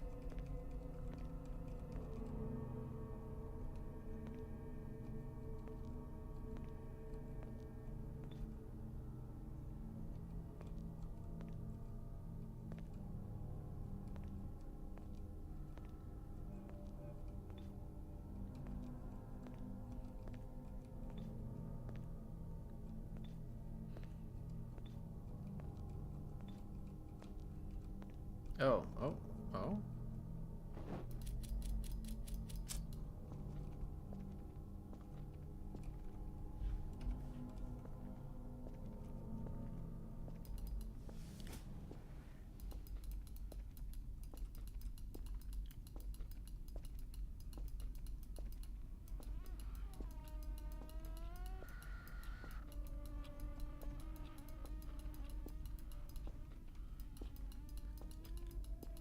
What were you hoping for finding her?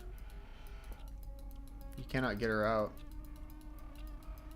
It's not her time. But one day, she will release her light upon all. Wait, is that... She will fix this. Fix you.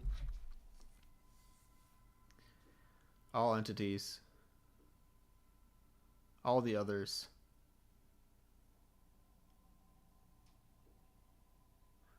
Her light will shine and bring everyone together.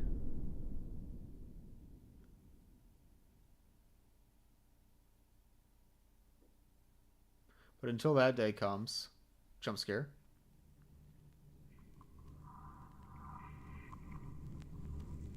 Darkness will continue throughout this community.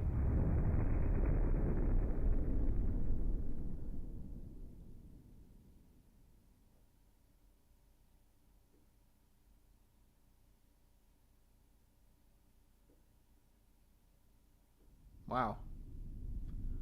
And this is the actual background. Okay. So that that sort of design, that shape, your winner, that shape at the end reminded me of the mod Starlight. Is that what it's called? The Half-Life 1 mod? The Jane Thrace. Was that an intentional reference, or is that does it just look kind of similar? Sorry for only coming back now, but wow, that's a cool map. Love the ambience and the overall feeling as well as the music. I agree. You did a really good job, CW. That was awesome. That's very unique. I can't think of any other map that's like that. Oh, you know what I'm talking about? So I assume it wasn't intentional then. This map was called Home. Textures. I mean, there were some textures that the alignment changed when you went like from a hallway into a corner, but it's good. Color contrast. Yeah, I would say so. With some of the there wasn't much lighting in the map. Most of it was the lighter, but there was contrast used there. Reflections, again, I think I should get rid of this category. Like, all the maps don't really, just doesn't apply. Prop placement, I would say in the opening area it was very good.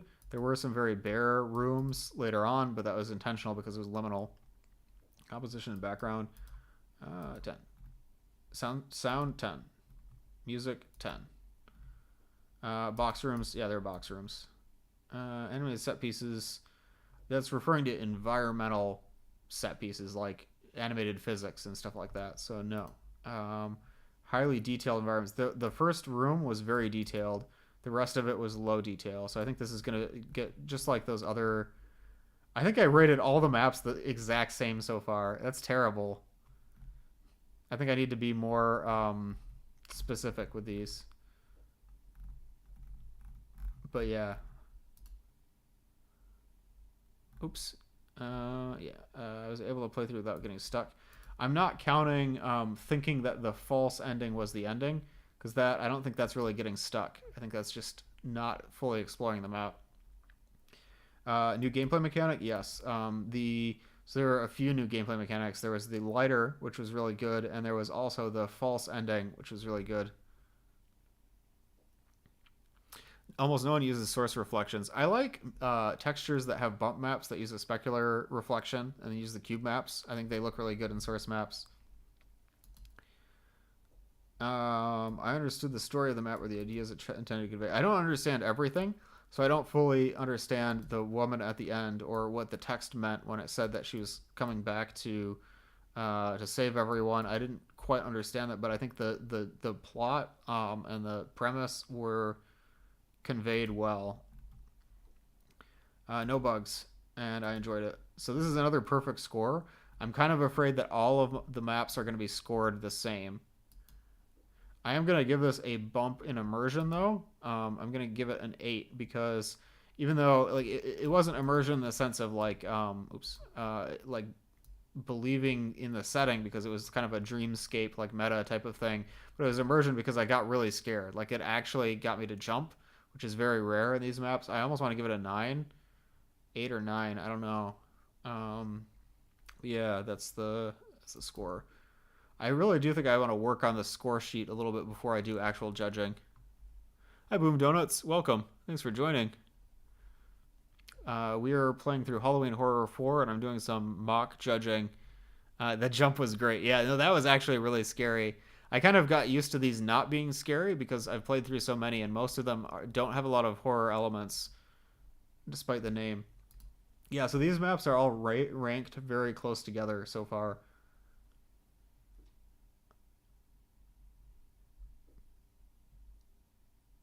That immersion score makes a huge difference in the ranking. Anyways, thanks so much for making that, CW. I'm really glad I got to play it on stream with you here. That was a lot of fun. You did a really good job. That's such a unique map.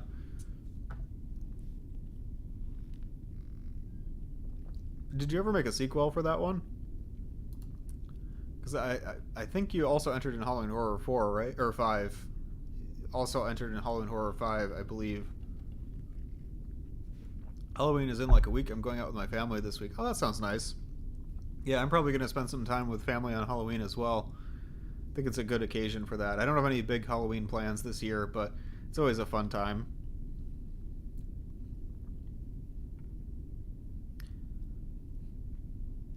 I think I had this map confused with another map that you made, CW. Maybe that was Halloween Horror 5, or maybe it was a different challenge. Yeah, and Agent Golem, I would encourage everyone watching to download this challenge or any Map Labs challenge and play it on your own. It's a really fun time just seeing how different people interpreted a theme. I didn't do a sequel. I can't remember if I intended to do a sequel. Okay. I'm getting mixed up with one of your other maps, I think. So that was Home. We're going to jump back to What Remains by Beef Bacon. This one is a bonus entry.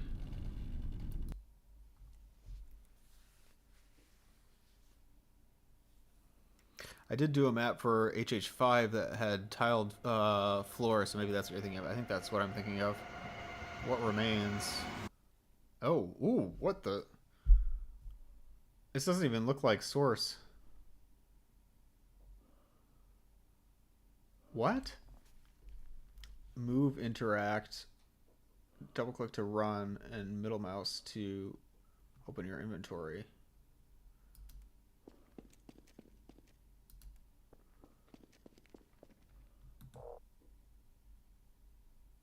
Select an item to equip it. You can only equip one.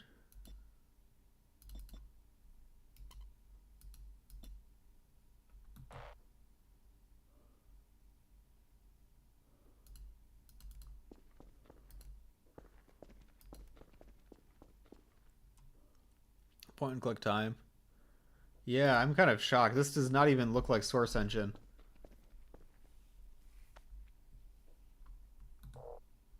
A key. So I think I can select the key and then click on the door. And he unlocks the door. Oh, wait, no, he didn't. Select item.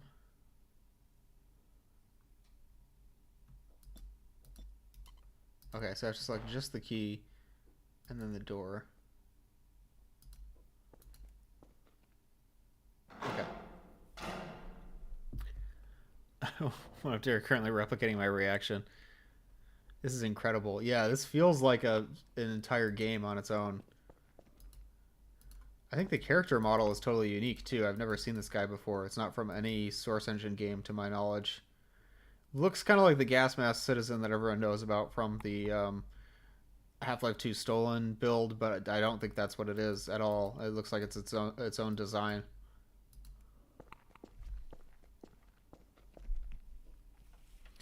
A fuse box locked with a small padlock. I can't imagine that'd be the same key.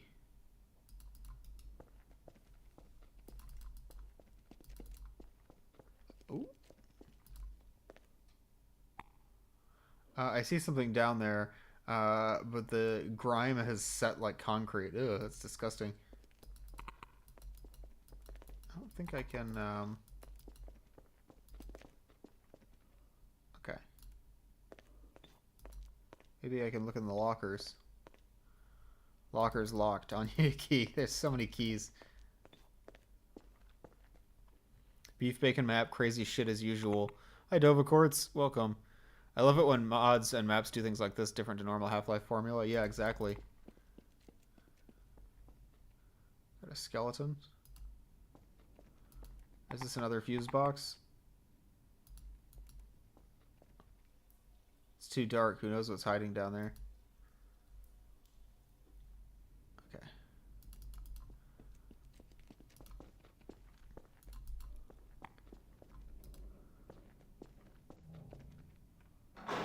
This map is huge. What the...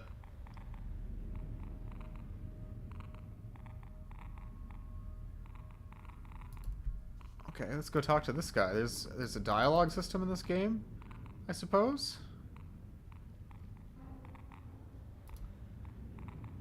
This is beautiful, yeah. Yeah, there's a dialogue system. What are we playing? Have you met anyone else recently? You're the first person I've seen in almost 2 weeks. I don't think there's many of us left. Who are you?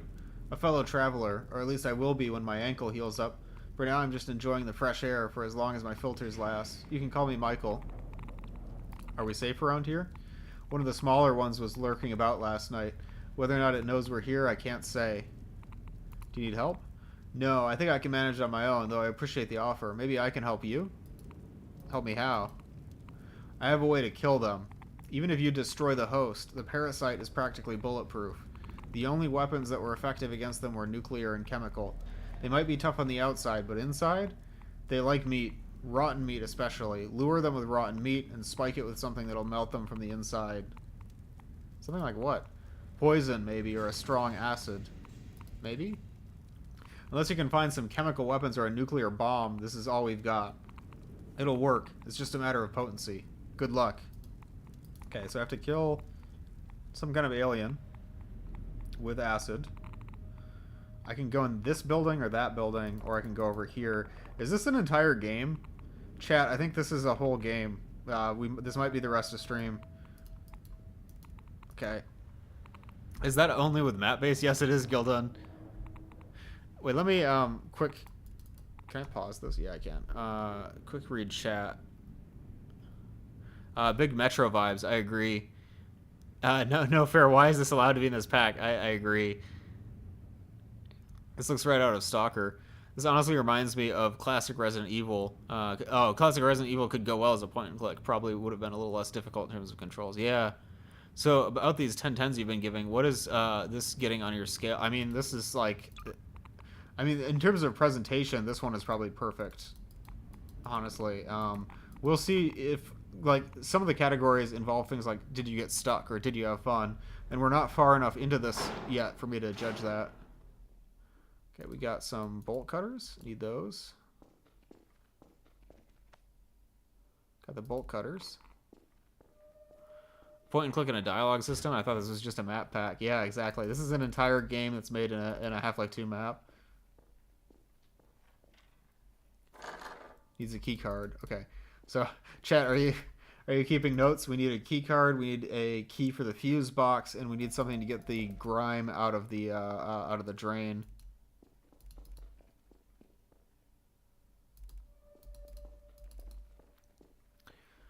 If it is authentic point-and-click survival horror, you should be getting stuck soon. Yeah, I might have to skip this. Like, I might get stuck, and we might not be able to play the whole thing. So I wouldn't judge it prematurely just because it's so impressive. That was a problem that I had in 3 Rooms, was that some of the maps were very technically impressive, but they weren't very fun to play. So that was something I struggled with, because it's like, I want to give the authors credit for all the work that they put into it, but I also, you know, if the game isn't fun, then it isn't fun. This, I'm not thinking is going to go that way. This looks amazing, but... The lighting, like the projected texture lighting down there where he casts a shadow, was just amazing. Keycard, fuse box, grime drain. Yeah, that's my... Thanks for keeping my quest log for me. Oh, somebody died in here. Uh-oh. Oh no, it's just the refrigerator. I think something is rotting in there. Maybe I can use this to kill the alien thing.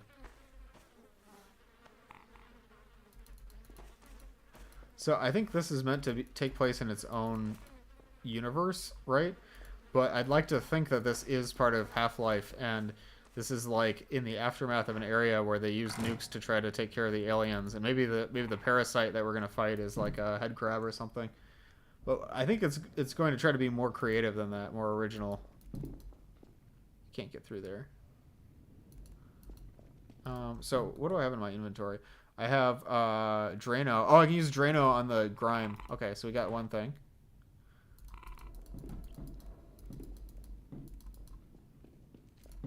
So I think that this player character is actually like an NPC, like a citizen, and the map is just telling it to go places with scripted sequences, or like scripted schedules. I mean, like what do you call that? AI scripting. I don't use those very often, to be honest. Headcrabs wouldn't be bulletproof. Yeah, I'm sure it's something original. Recently played through Chernobylite. People mentioning Stalker or Metro. Just wanted to shout out Chernobylite. Yeah, it's definitely in the genre of Chernobyl games. This is the 3rd source mod map that was point-and-click Resident Evil inspired. The other 2 being Lost and Damned, and that one level from Half-Life 2 Tower Source. I still haven't played that. I was going to play it, but I wanted to do Halloween-themed maps instead.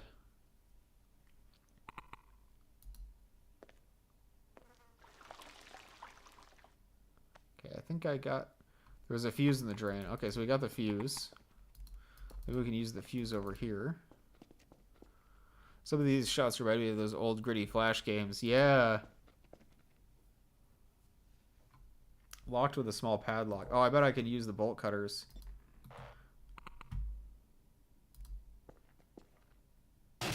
Perfect. So I think these puzzles are a lot simpler than they're made out to be, which is smart because it makes me feel like I'm really smart for figuring it out, but this is probably... We're probably pretty much railroaded into this path.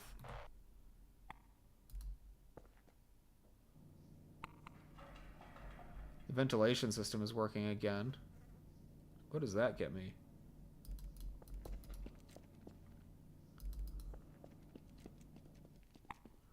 Why did I want the ventilation system to be working? It's dark. Who knows what's hiding down there? You haven't? Is that the whole Half-Life Tower Source? Yeah, I haven't played that. Have there been a bit more action point-and-click games once? I don't know. I haven't played a lot of point-and-clicks. Does the flashlight work? No, the flashlight is out of batteries. So the flashlight doesn't work. Let's see if the ventilation helps up here. Oh, hi Sarah. Thanks for joining. It's good to see you. We're playing spooky Half-Life 2 maps in a mapping challenge called Halloween Horror 4. So this is, it's called Map Labs, and level designers have a month to make, or yeah, I think it was a month for this one. They've got a month to make a spooky level, and then they put it all in a big compilation. So this one is, it's called What Remains, and it's a point-and-click adventure game made entirely in a Half-Life 2 level. The label says Locker 2. Okay, so I should go to Locker 2. Let me first check if the ventilation does anything up here. All right. Yeah, exactly. This one is really well made. This is like an entire video game that somebody made inside a level. It's black magic, honestly.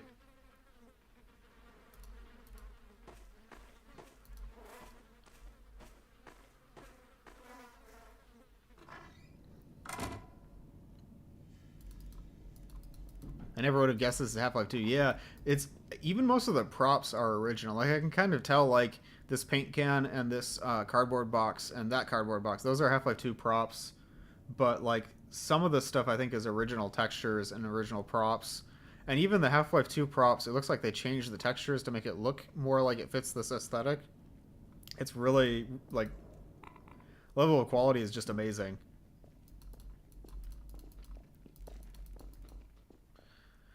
The other maps, I would have thought some of them were made in Unity, especially the one with the lighter. Yeah, they definitely kind of have that feeling. I think it's kind of an influence of more modern games and mods. Okay, so we can use this locker key to open this. Still convinced Beef Bacon must have a private asset storage somewhere. He might. I mean, that's very possible. I should make my own asset storage.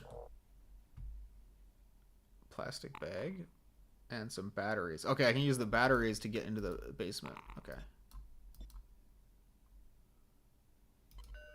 so I have a flashlight now. You know, you played a bunch of Half-Life and you can recognize cardboard box props. Yeah, since I've used Hammer, like I get so used to seeing a lot of these props. So I can kind of recognize when things are from Half-Life 2 or when things are from Left 4 Dead. The skeleton is from Half-Life 2 Episode 2. You see that in a lot of these maps. So we gotta investigate the spooky basement. Maybe it's not that surprising that you can do it in map-based, considering what you can do with VScript. Yeah. VScript is really powerful. I can't see anything. Okay. I hear something moving.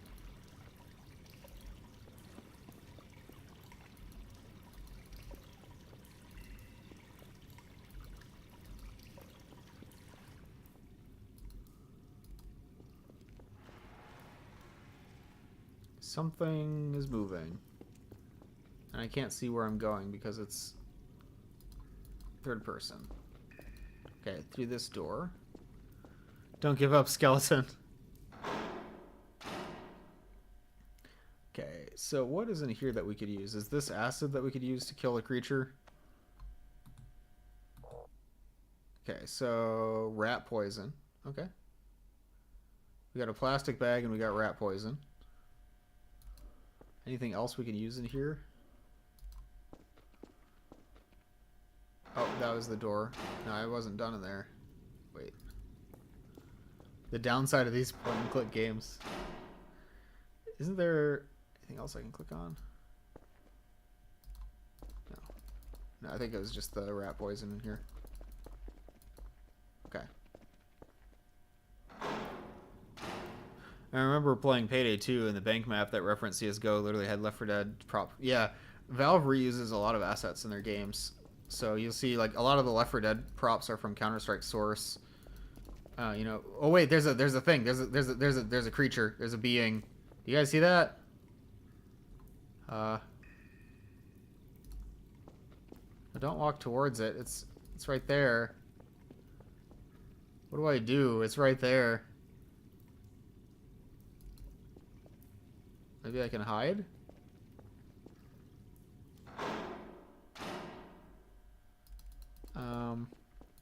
I don't have any weapons or anything like that.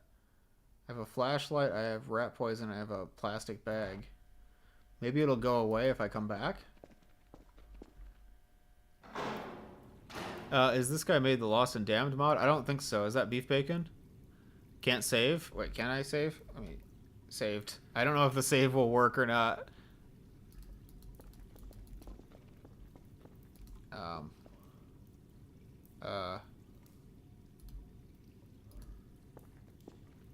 There's a...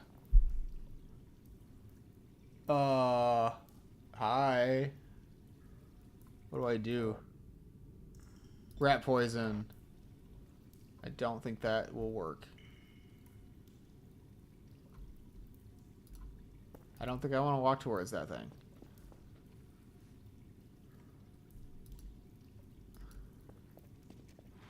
Oh.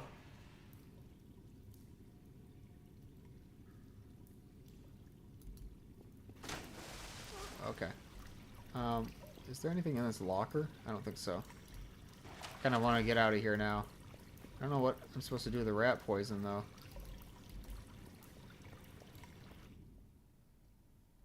Okay. So we got some rat poison in a plastic bag. I don't know what am I supposed to... Maybe the rotten food? Like poison the rotten food, but it's already rotten. I don't know. I think he's friendly. Oh, he's shy.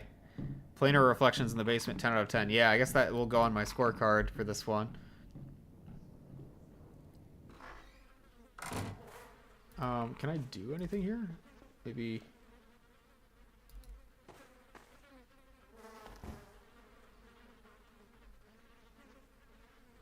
Should I get...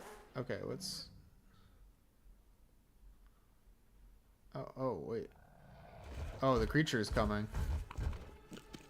Ooh.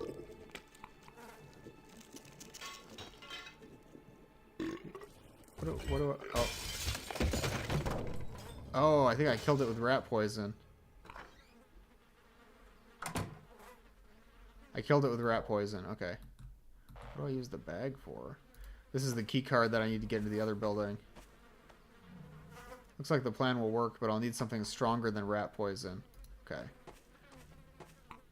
It got away.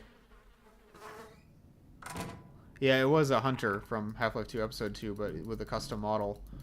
It's a clever way to reuse animations. I could tell it was a hunter, but it also was like a completely original design, right? Like, I don't think it was textured over the hunter or anything like that. Cool way of hiding, but showing enough of the monster, the legs being all fleshy and gross. Yeah, exactly. Oh no, Michael! Oh, it got Michael! Oh no.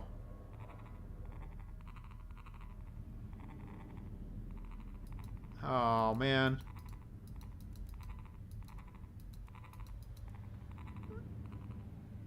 Just casually sauntering into the building with the blood trail leading to it. Keyhole section reminds me of a section in FNAF's sister location. Yeah, that's a good way of like restricting the player's view. I think this skeleton might be Michael. Oh, there's other skeletons though. He's probably still intact. Needs a key card. So I've got this key card here. So this is a hospital, I guess. So this is going to be probably the final act of this. We're in the hospital, and we know we can poison the creature, but we need a stronger chemical.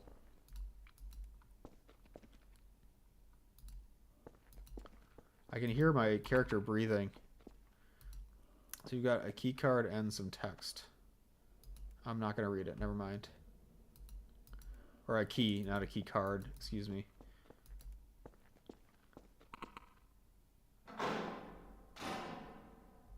Yeah, I think this is Michael. You can tell the NPC is fighting against the controls sometimes. Yeah. I mean, I feel like that's pretty normal for a point-and-click game. It'll come back to feed on the body. There's a note on his hand. Maybe that will be useful. Uh-oh. Uh-oh. Shoot. Uh-oh. Oh, no. Oh, no. Can I leave? It's... Okay. It can kill me at any time. It's just toying with me now. I should look at that note I found. Should I look at the note I found right now? IED. Destroyed host, but the parasite fled unharmed. Grenades. Damaged host. Not worth it. Chris died. Anti-material rifle. Damaged the host. Limb damage, but repaired quickly. Does it have eyes? Apparently it does. The tank main gun destroyed the host, but the parasite fled. 50 caliber is useless. Chemical bomb is effective. The parasite fled, found dead 2 hours later. From the chemist. Mix chlorine bleach with acid to make a toxic gas and strong acid. Polythene will not melt. Oh, I have a polythene bag. Where is a chemistry lab? Hopefully it's nearby because I need something now. Oh, it's the car key. Okay, so the car might have something I need. So there's an elevator and there's a hallway. Let's check the elevator first.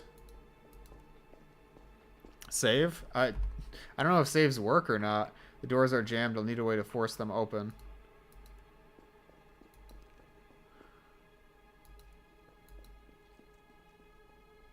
Oh, okay. There's a lot of bodies here.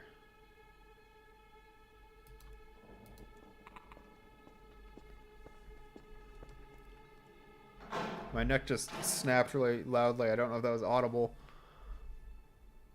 What's in here? So this is a doctor's office. Can we move the filing cabinet, maybe? Okay, I think this is just a way back. I don't know if I've been here before or not.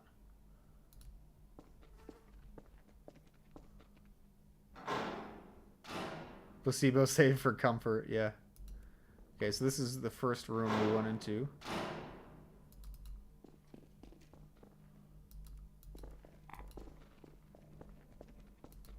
I don't know. Okay, so let's go get that car.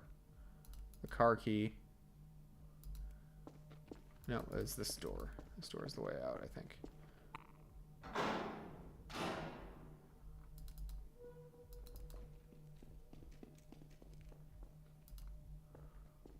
It reminds me of Silent Hill. Yeah. Fixed cameras are really spooky. So I need to use the car key on the trunk of this car.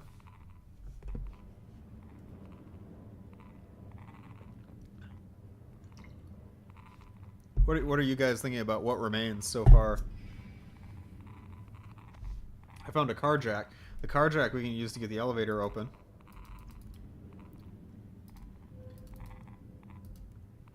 Pretty awesome, yeah.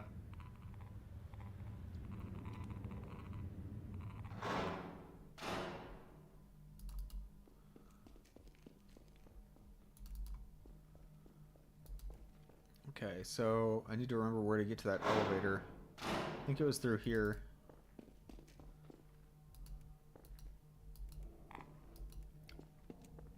Through here? Very good. I shouldn't go back there until I have something that will kill the parasite, but I need to go back there to get something that will kill the parasite. So it's interesting that they refer to this hunter creature as a host, and it's like there's something controlling it.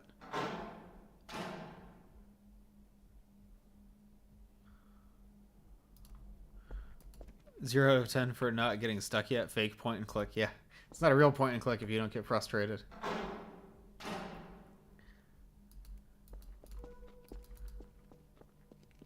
I feel like that thing is going to be here. Use the car jack to get the elevator open. Pretty cool both mapping and gameplay wise.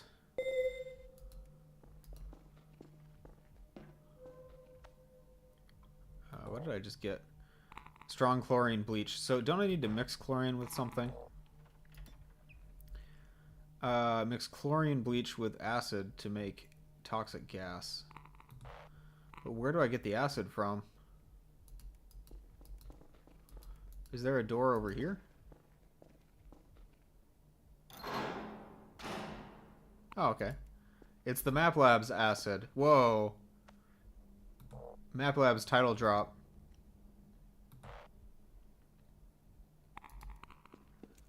Okay, so I think I'm going to mix it here. Well, I don't want to mix it and then have it start. Okay. Strong acid. Put it in a bag. A bag of acid. Well, that sounds like a very safe thing to have on your person. Bag of acid.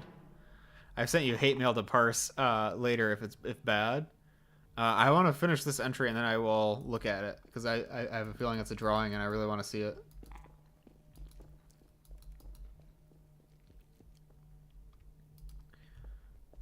MapLabs reference. MapLabs mentioned? I think we're almost to the body. We have to go through here, right?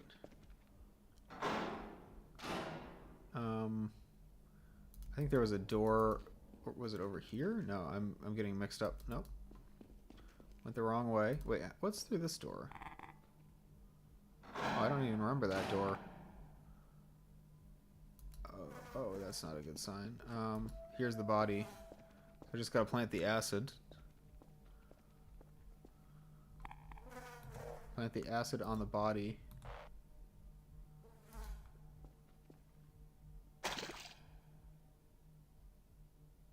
Time to go.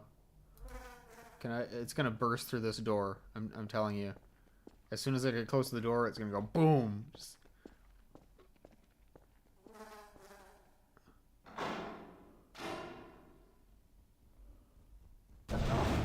Yeah, I knew it.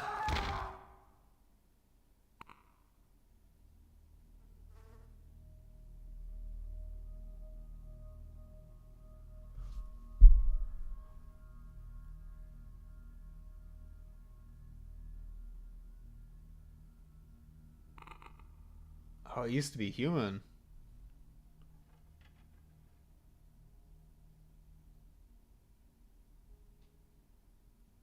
I wonder what the parasite looks like.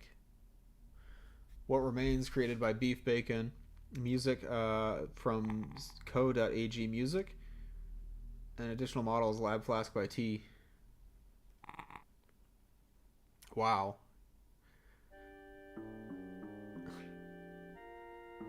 Okay, before we open the hate mail, let's do a quick rating.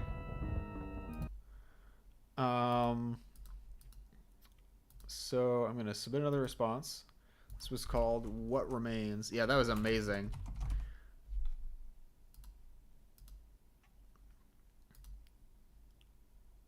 Not to bias the judge, but that was cool. Yeah, textures 10, lighting 10, reflections. There were reflections. Props obviously 10. Composition 10. That outdoor shot with all the maps and the buildings in the background, and there's like the scrolling skybox where the clouds are moving. Versus soundscapes 10, music choice 10. Interesting geometry. There were no like rooms that were just boxes where I could notice that it was just a box. There were probably some square rooms like the doctor's office, but it never occurred to me to think that those were box rooms. You know what I mean? Animated set pieces. I don't think I mean, that obviously had a lot of creature animation, which I think I should probably count, to be honest. It was like it had cutscenes in it, and it had like lots of scenes of the character interacting with things. We're just gonna give this a 10. It's just if I was judging this, I think I would just give it 100. Like, you shouldn't give anything 100, right? Because then it's like, what if something else surpasses it? But I just think this is probably optimal. Like, I can't think of a better map. So it'll play through without getting stuck. I did not get stuck, even though it's a point and click, which are notoriously bad at having good player direction. I still didn't get stuck, even though it's a point and click, so it's harder than usual to not get me stuck. New gameplay mechanic. Try an entirely new genre of game. How about that? Understood the story? Absolutely. No bugs, and I enjoyed it. And so, as far as immersion goes, I'm going to give it a 9 because I was very invested in the story and the characters, and I was frightened by it. 10, like, why isn't it a 10? I mean, it's in third person, so it wasn't as immersive from the perspective of like feeling immersed, but and there was like the jank with the character not always going exactly where I clicked. But as far as immersion goes, I would rate that as like 9 out of 10 or 10 out of 10. Yeah, that's just this is pretty much just a 10 across the board. I can't think of another map that was executed that effectively. That was like nearly perfect. I'd like to see a mod that expands on this concept. There were a few, like, someone kept mentioning in chat, there was, what was it called? Lost and Damned, that has the same concept. Although I like this setting a lot. I kind of, in my mind, I know it's meant to be an original setting, but I kind of imagine that this is taking place in the Half-Life universe because there's so much that we haven't explored. You know, like with like the portal storms and the resonance cascade, like there are other creatures that we haven't seen yet. So I like to imagine that maybe this is in a city that was bombed after the portal storms, and so things came through, and that would be a good segue to this. But it could also just be its own original setting, and it works the same either way. Let's look at the hate mail. This is so good.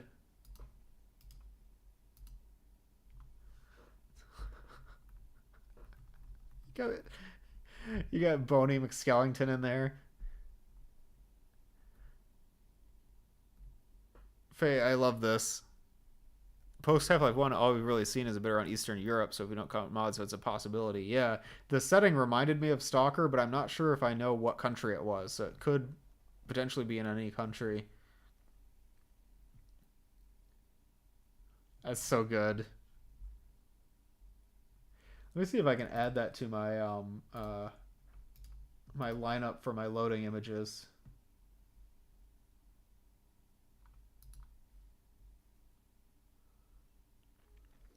I think Savage Hate Mail, yeah, exactly. So our next map, we have so many maps today. We're gonna play Disquiet Ember. I'm gonna quickly go AFK for just a couple minutes, I think. And then we'll get started with Disquiet Ember. It's my personal goal in life to send creatures after him. You're doing a good job so far. Yeah, I'll be right back. Give me just about 5 minutes. I think as far as how long the stream is going to run, I'll try to do 4-hour streams, and we'll get through as many of these maps as we can. Power Rangers villain. Yeah, I'll be right back in just a couple minutes.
Hi, Ian.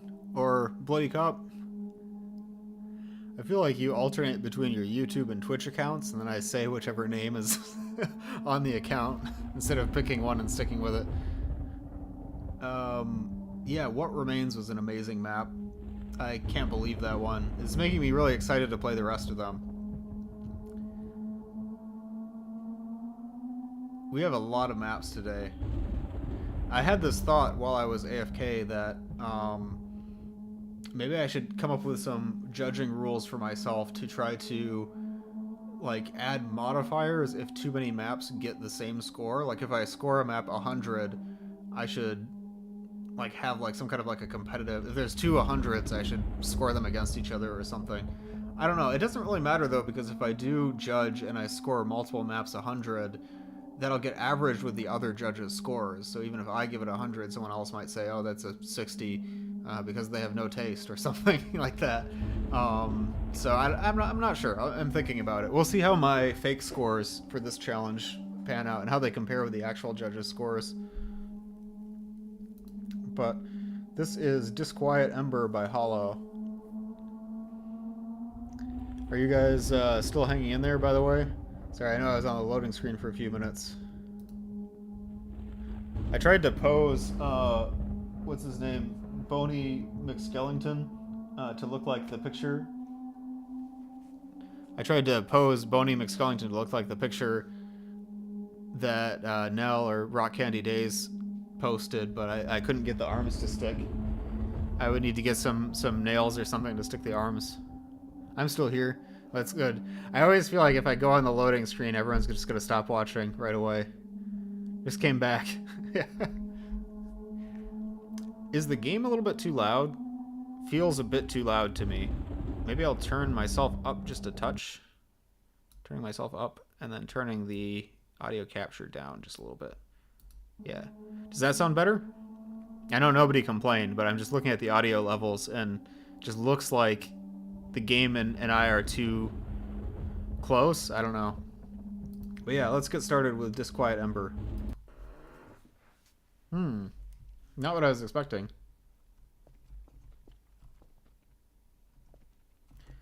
So what do we have here? A knife, some cans of, I don't know, tomato soup, a pencil, some notebooks, and a laptop. Okay, door is locked. Door locked. A bed. I like the minimalism of this. Today is your last day of school. Make sure to be there on time. Have fun. I love you, from Mom. Okay. Unturned vibes. You should have put a Halloween costume on for this. I thought about it. I thought about putting on my Gordon Freeman costume. Because this is kind of my Halloween stream, isn't it? Halloween is just in a few days. Just a week away. I really should have dressed up for this one. I could have worn the exact outfit that Nell has been drawing me in. I'm sorry, Nell, you have too many names. I can't decide which one to use. My knife, I got it for my 14th birthday. Who gives a 14-year-old a knife for their birthday? I mean, I guess maybe they're outdoorsy. Empty Coke cans. Maybe they like camping and stuff, and so it's like for woodworking and such. With a ridiculous tie. Yeah, I have the ridiculous tie. It's a real costume.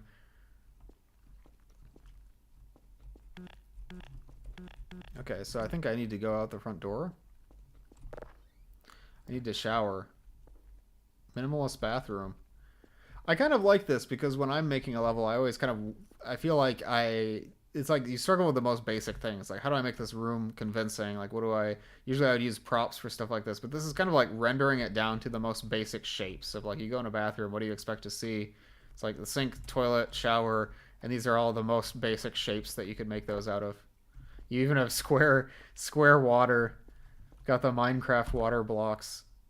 Nothing crazy, but good for washing my face. Something draws me to flush it. Flushable toilets in Source games. We love to see it. Love when mappers use dev textures. I really love this developer feeling stuff. Set. What? Um, yeah, I kind of stopped using developer textures somewhat because I've noticed that to make levels that look really good with Half-Life 2 textures, it helps a lot to like build with the textures. Like you can use the textures as reference for where you want to put the geometry. So I don't use dev textures as much as I used to, but they're still kind of a staple. Okay, I'm showering. Last year I went as a Black Mesa security officer. Oh, that's fun. This year I'm going as Wolf from PD2. What's PD2 again? I feel like I should know what that is. Payday 2? Yeah. What was I gonna say? Yeah, I have that full costume. I could have put it on. I really should have. That's what I went to a Halloween party as last year, and then before I've worn it to like conventions and stuff. Several hours later, I'm probably coming back from school. I was told to turn off the lights after I clean. Basement access is on the other end of the building. Wait, so I'm cleaning up the school? I thought I was a kid going to school. Why are there med kits here? The lockers. There's something really creepy about empty schools. Like going back to school after hours and nobody else is there. It's a really spooky feeling. I remember that from when I was a teenager.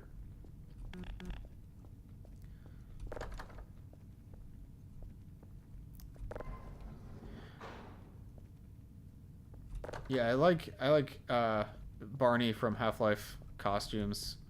The security officer costumes. I see them at conventions sometimes. 14-year-old janitor, yeah, maybe.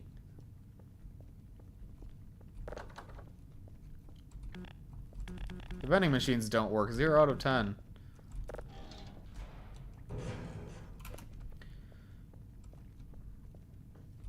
Okay. What this is under a school? What is this? I mean, aperture? Like I'm not quite following this. Oh, that's big. Can get jump scared by teachers around any corner. Yeah. Oh. Alice, wake up. Cole, oh good, you're awake. Wait, who's Alice? The darkness has enclosed on the school. Uh-oh. I sensed a large source of darkness nearby. You must destroy it. Need to find a way out of here.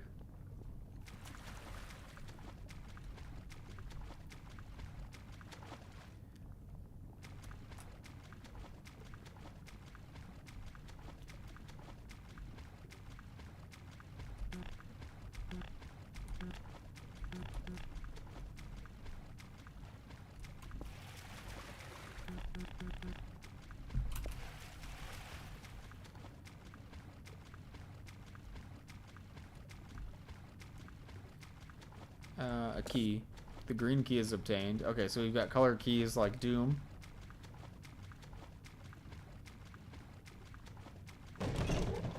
Okay, that's the thing from that other map. Okay. I wasn't expecting to see him again. Continuity.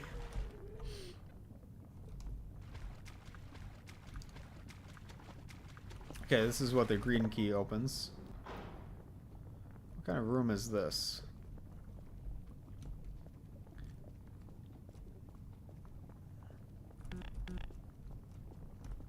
I don't really understand what I'm looking at here.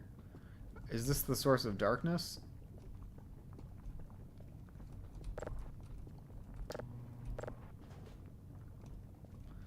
What did that do? Maybe I can... Can I interact with some of these?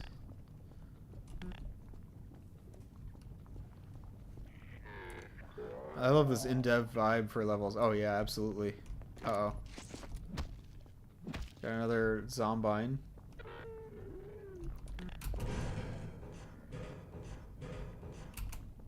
It's like a Combine zombie. It's like a Zombine. Get it?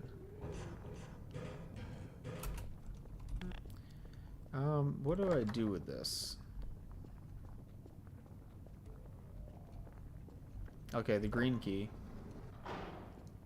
Now I got the yellow key, or orange key. Looks more yellow to me, but we'll roll with it. Oh, the darkness is taking over the school.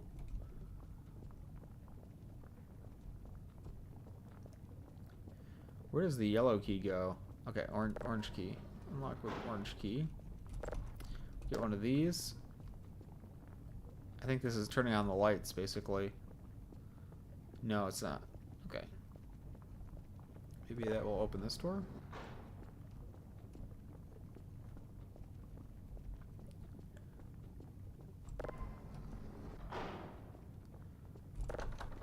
Okay, that needs like a red key, I think. Blue key, maybe?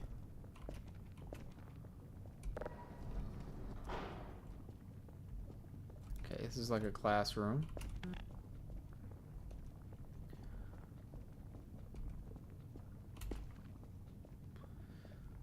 The soundscape is just kind of one single soundscape. Unlocked with key. Okay. Now we get the blue key, right? Okay, this key doesn't seem to be working.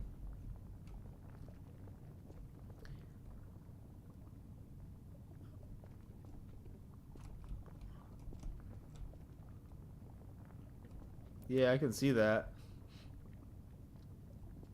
Oh.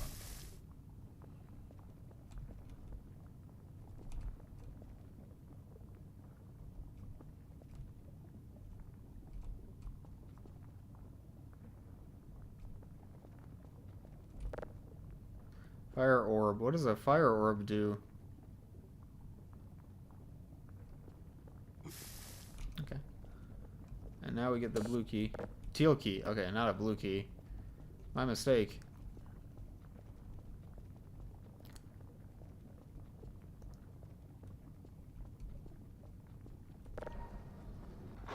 Unlocked with key. I believe there are invisible platforms. How would I know if there's an invisible platform? It lines up with the water. Uh-oh. Okay. Or not. Okay. Ow.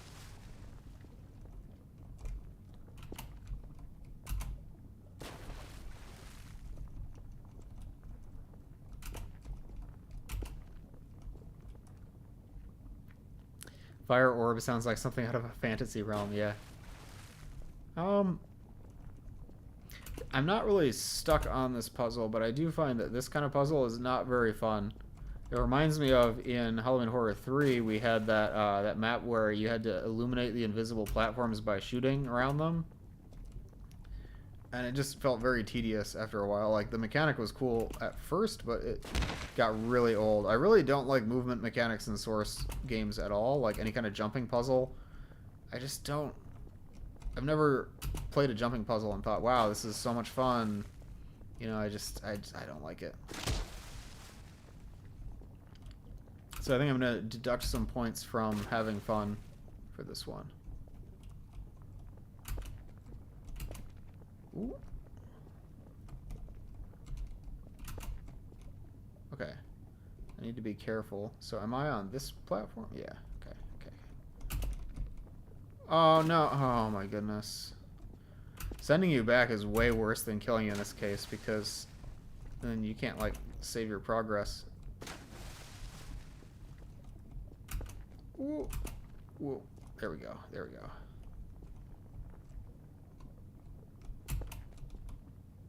I'm gonna save, and then maybe I'll load my save if I fall. Okay. Oh. Wait. How do I... There we go.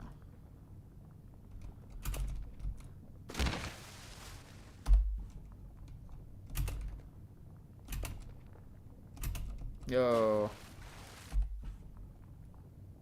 This reminds me of a game 8-Bit Ryan played where during a part where he had to traverse a path while not being able to see the path. Whoa, whoa, whoa. Oh, okay. Save. Okay, so this is like a narrow section, and then we go like this, and then we go like this, and then water orb, and we go back. So I got the water orb and the red key. The only reason I've tolerated jump puzzles in Half-Life 1 and 2 is because of quick save. Half-Life 1 and 2 had been console exclusives like Halo. I think I would have rage quit a long time ago. Yeah, you're right. Like I never really think about that, but the quick save mechanics allow for a save scumming, which can be bad, but for things like jumping puzzles, that's probably what lets them not detract from the experience. How do I get out of this section? Okay, like around here.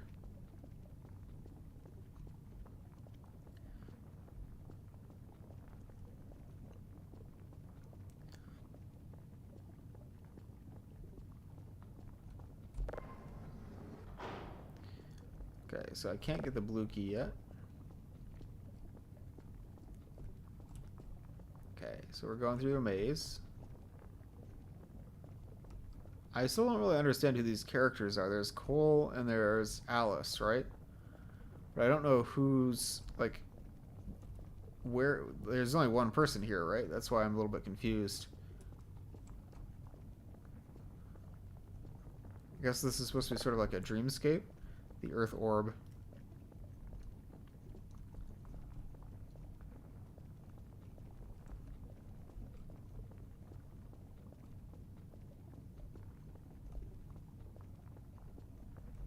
Uh-oh. I am hopelessly lost. Okay, here we go. Blue key.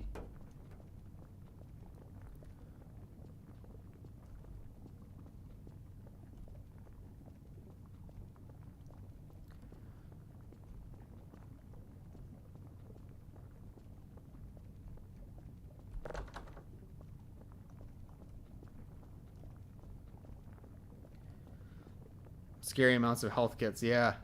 Makes me think there's probably going to be more Zombine soon.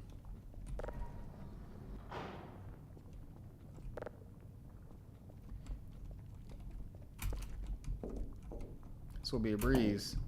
So one of these is going to break. Oh.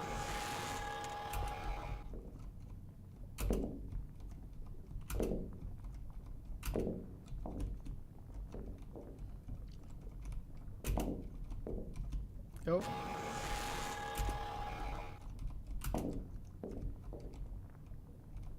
Yeah, the next orb is probably going to be the air orb.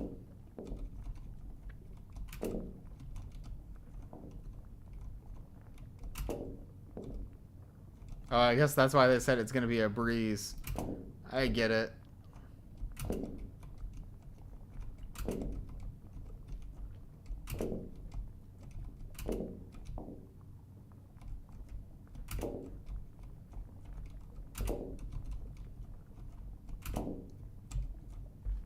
I'm gonna say, I feel like one of these is gonna shatter.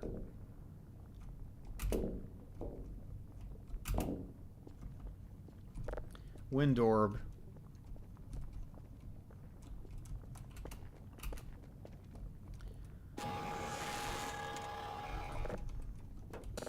Purple key. And now I gotta find the purple door. There's a purple door in the sewers. Okay, so I gotta go back down. The last windbender. I can't remember where I came from.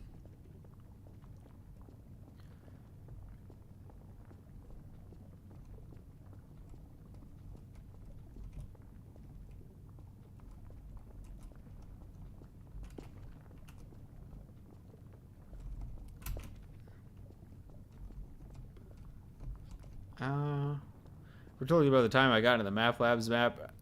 It's very strange, actually. You know what I like the best about your stories, Alice? The sound like when they stop. Yeah. Alice. I need to play more Left 4 Dead 2 sometime. I've been wanting to do that for Halloween. Left 4 Dead isn't scary, but it's definitely spooky. It has that vibe, you know, the atmosphere.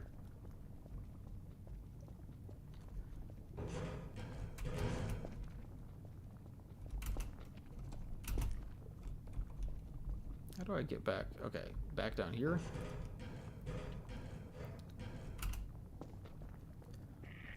Uh-oh.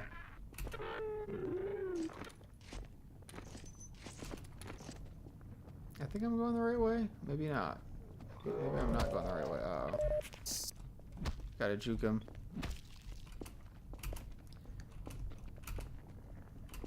Is this where I came from? I think this is where I came from. Yeah.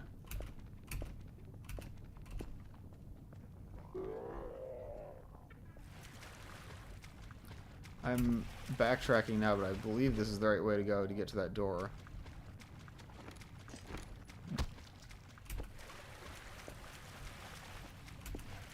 Yeah, here it is. Unlocked with key. Oh, there's the source of darkness. We put the orbs down, and then spent much of my mana to heal you after that fall. Fighting the Ember will leave me in a dormant state for some time. Will you ever be back? Yes, so for now, I guess this is goodbye. Goodbye, Cole. I'll be waiting.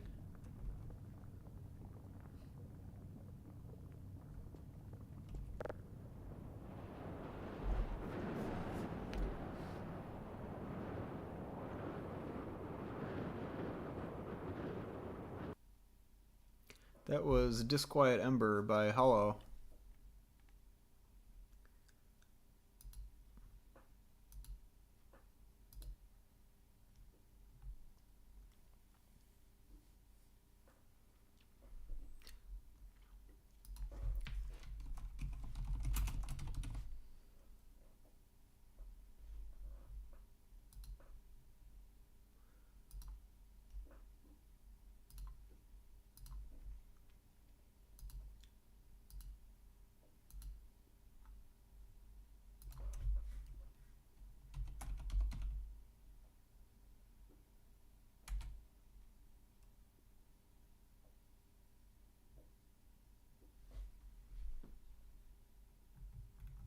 Sorry, I'm just checking something a second.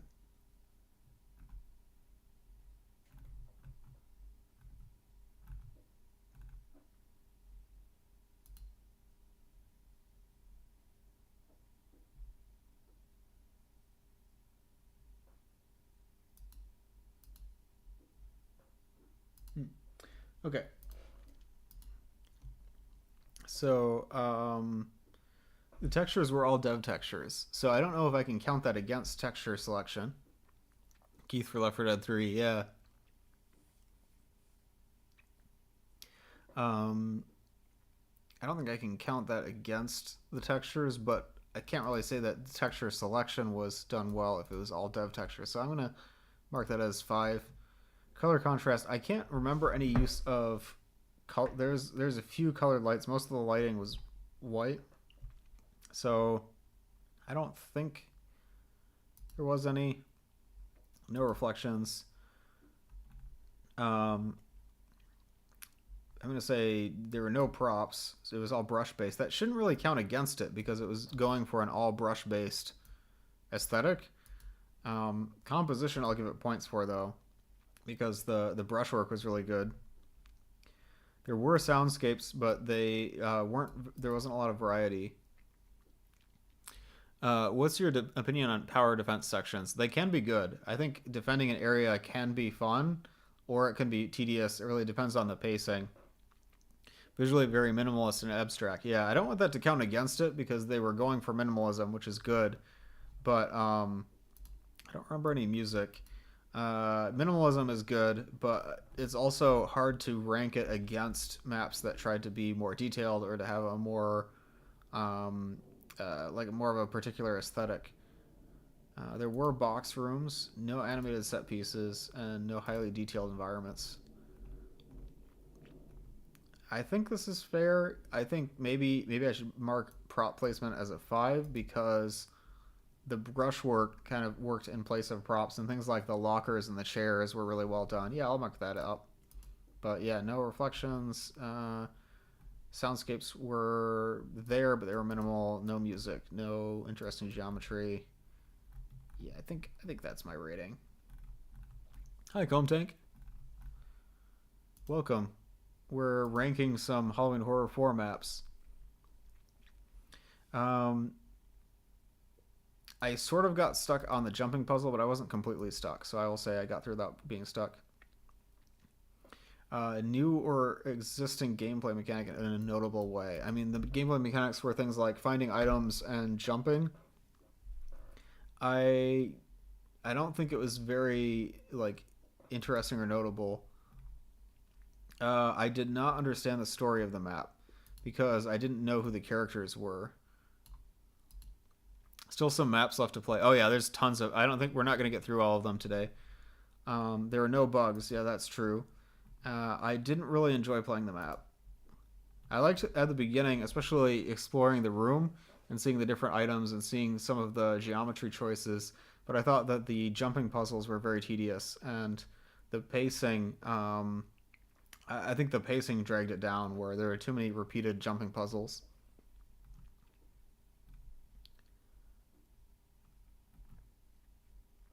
Yeah. Immersion. I would rank the immersion pretty low. I was interested, especially at the very beginning, but because of the dev texture aesthetic, that brings down the immersion right away. But I wasn't really brought into the world because I didn't know the characters.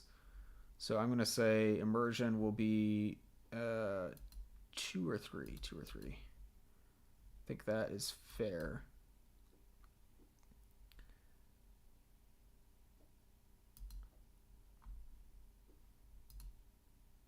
Disquiet Ember. You know, the more time I spend checking the screenshot stuff from the Entropy 02X on Pariah, the more questions and theories rise. That's good. I'm glad you've been enjoying that. We're really excited to see what people's theories are on kind of the speculation that they have.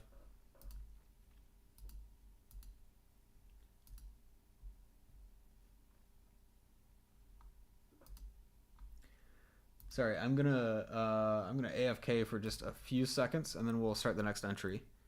Be right back.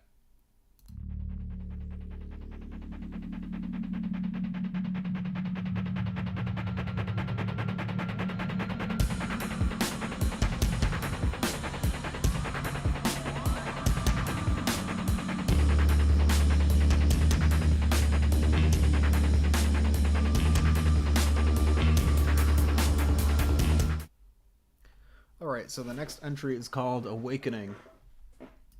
Awakening by Gravity Cat. All of these look really good, so I'm really excited. Let's try Awakening.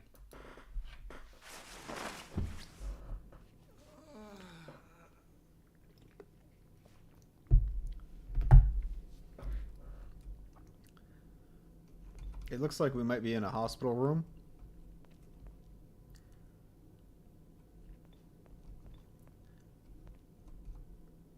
(202, 201).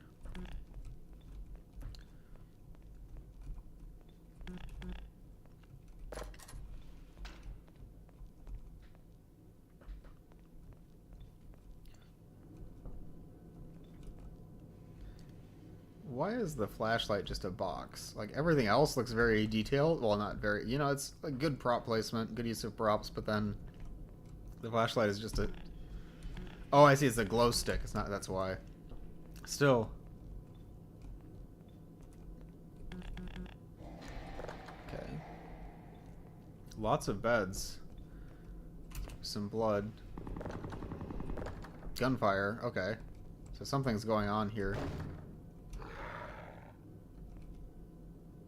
Do you guys hear that? Hi, Max. It's good to see you.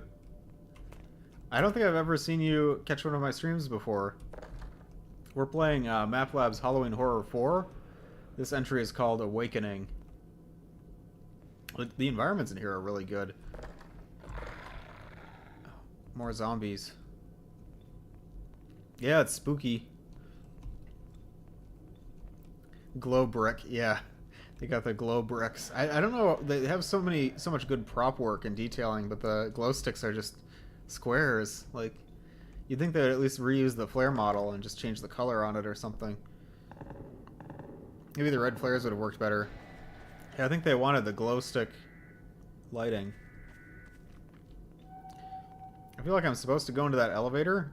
Ooh, there's shell casings that haven't been flattened yet. So the monster that flattens shell casings hasn't been through here yet.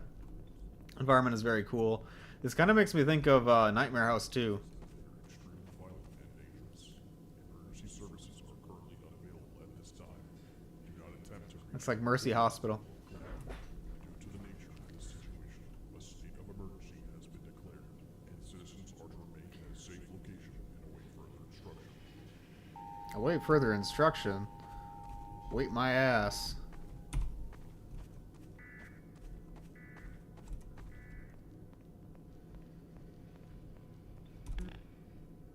These are dev textures. Like, the map is so detailed, but the glow sticks are just dev texture blocks.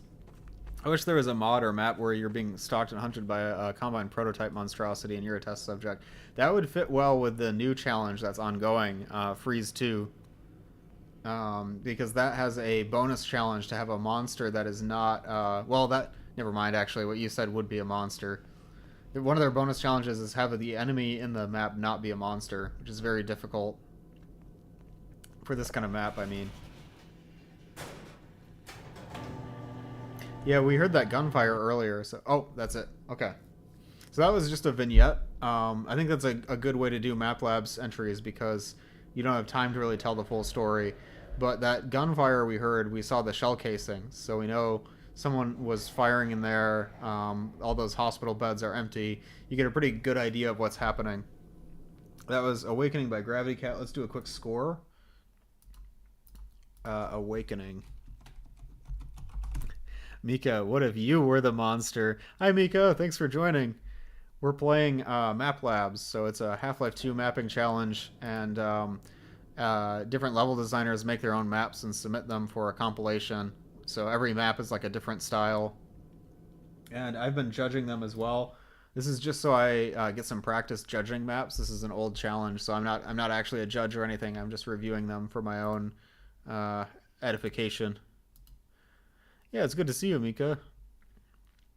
Comtank says, I usually see Zen creatures or horror paranormal thing, but barely any Combine created killing machines.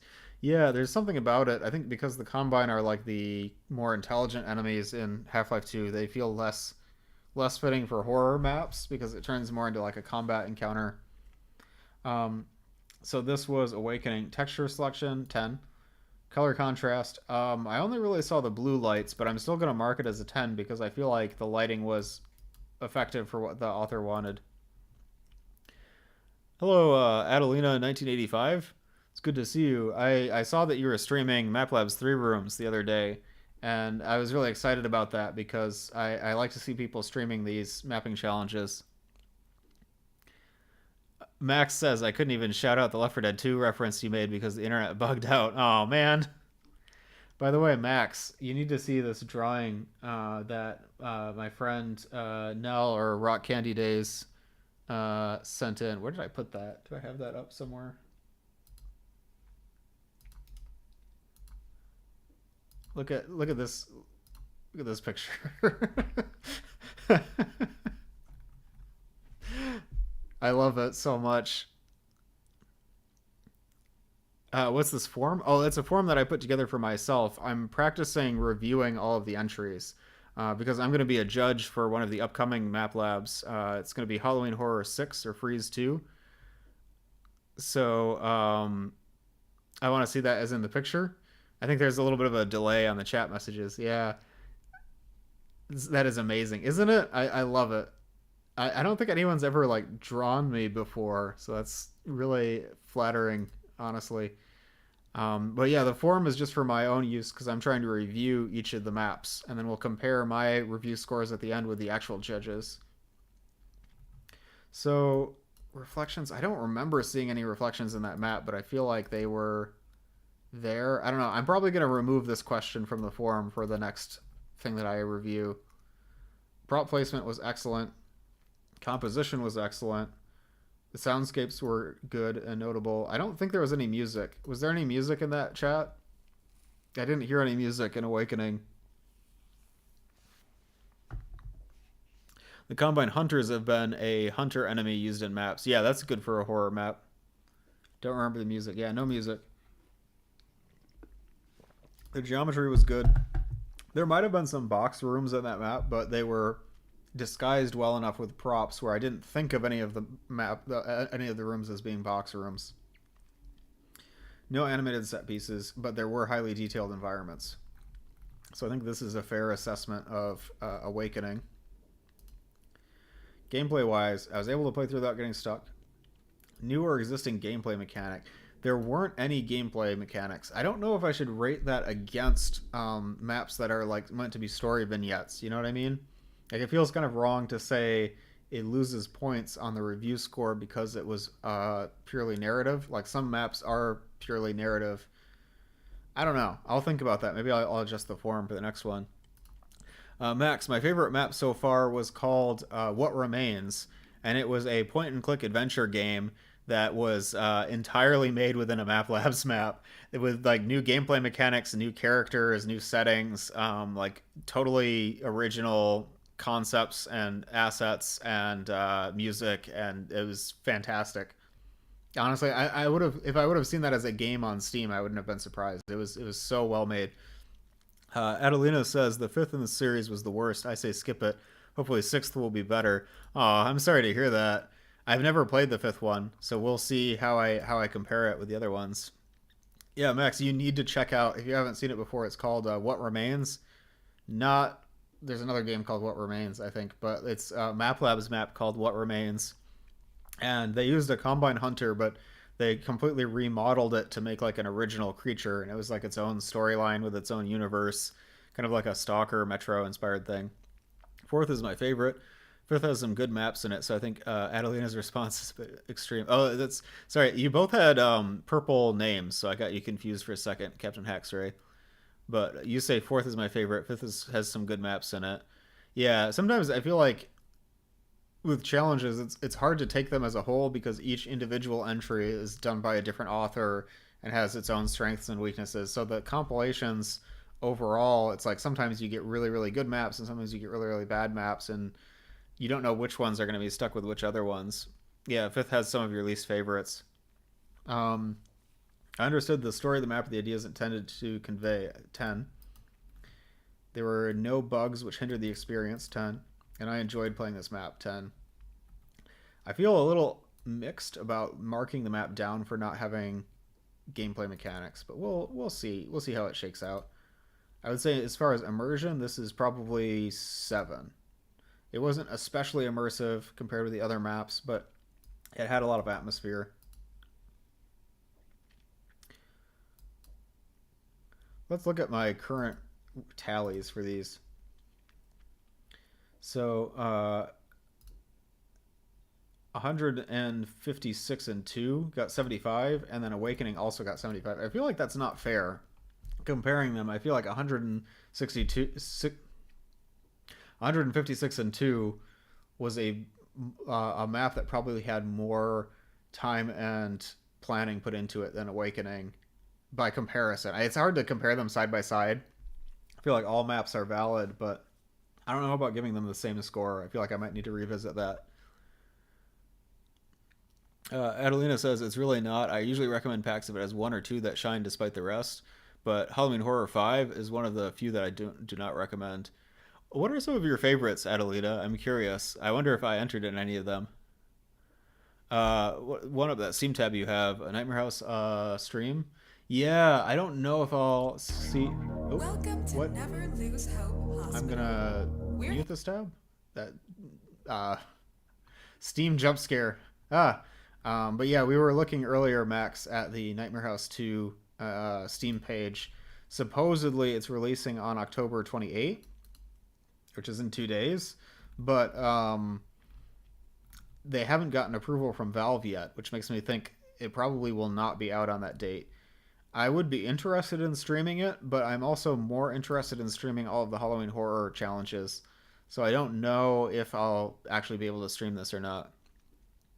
Fave of all the mods ever? I would need like a week to list that. Yeah, there's so many. But like out of only Map Labs specifically, do you have a favorite?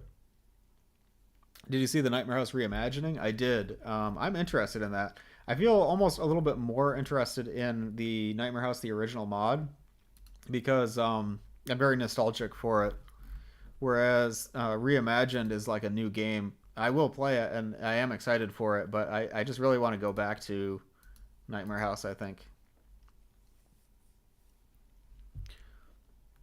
I gotta go. One up. Have a good rest of your stream. Yeah, thanks for joining, Nell. It was really good to see you, and thank you so much for the art. I really appreciate it.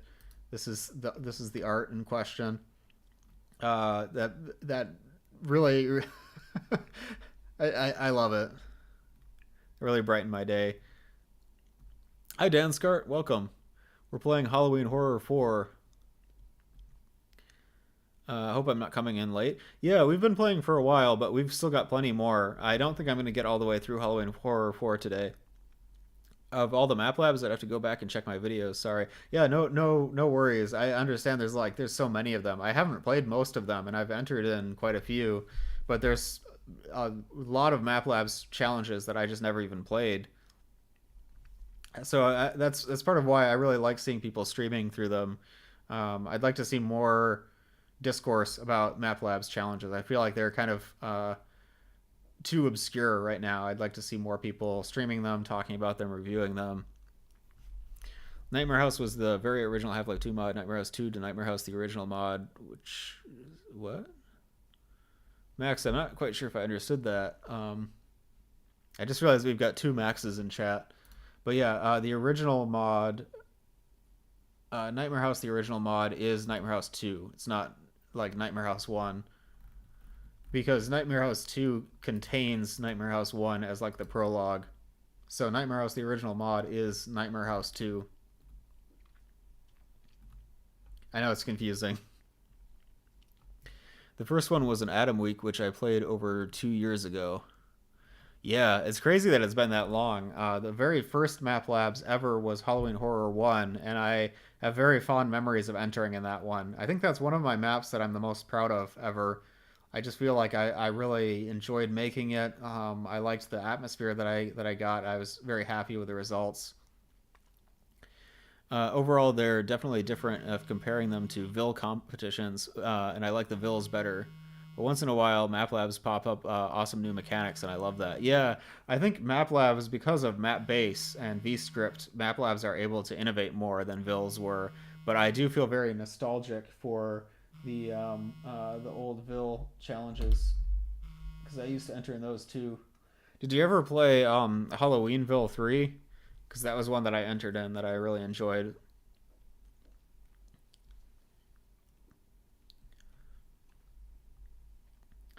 Anyways, I think we already submitted the review for Awakening, so now I'm going to go to the next one.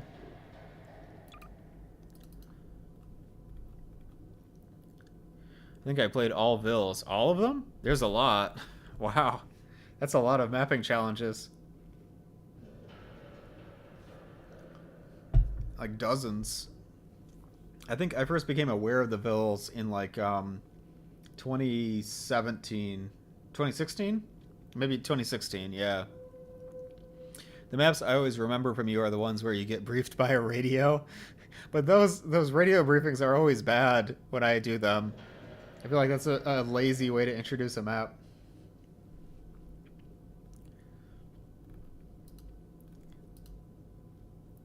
The Last Job by Splendid Dog. It's a bonus entry.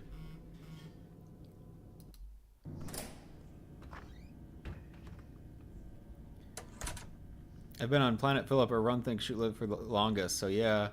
Yeah, did you used to post reviews on there? I used to be kind of active in the comments on Run, Think, Shoot, Live. So this, right away, I'm noticing some interesting things about this map. It looks like the textures are sort of like unfiltered. I don't know if they changed like some convars to do that, but it looks very retro. The story of Awakening is that you awake during some kind of apocalypse? Yep, that's it. Yeah, so as far as like my review category for understands the story, it's not necessarily that I need to understand everything about like the background and lore of the map. It's just that I need to understand what the map was trying to tell me, which in the case of Awakening was basically, I think, just you wake up in a hospital during a zombie apocalypse.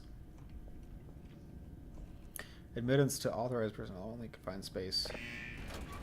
I like these recolored textures and props too, like this door. Color changed, and then this is like a different color than normal. This map has a very unique aesthetic. I did post many reviews, but I stopped posting once Philip would not stop editing my posts, sadly. Really? What did they edit the posts with?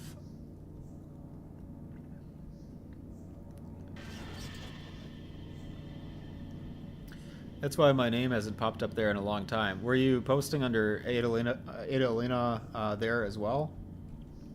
Sorry, I can't speak. I think I saw a head crab. Hopefully not a green flu apocalypse. I kind of think it was in Awakening. It was like Left 4 Dead. Could be color filters. Yeah, it could be color correction, although it doesn't really look like color correction. There's something more quadrupedal. It was just, aid? Wait. Would you say that like, Ada or 80? Oh, I see. I can go in different directions. This is kind of freaky. I'm gonna go this way, I think. Feels like Alien. I was thinking the same thing. Oh, I love Alien. Uh-oh.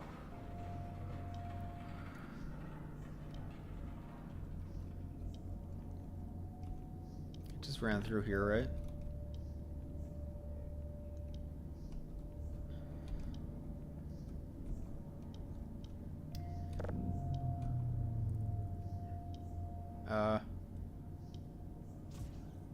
One box fixed. Okay, so I have to fix both of the boxes. Don't worry about it. Oh, sorry. I just like to make sure I'm pronouncing names correctly. It's very easy to get them wrong.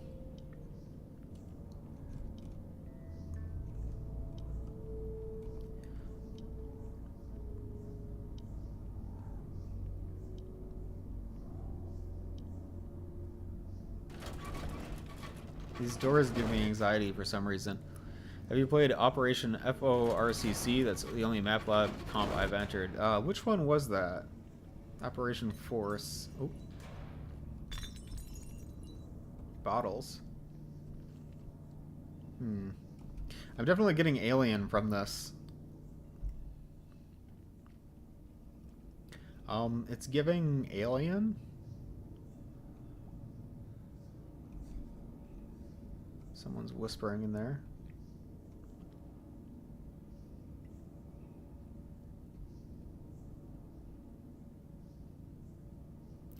I'm thinking Enemy Zero from Sega as well. Yeah, I don't know that one. Let me go right this time.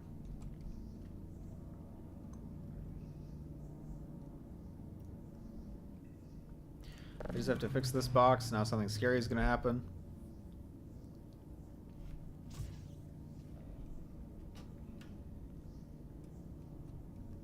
It's the last box. I think I'm good to go.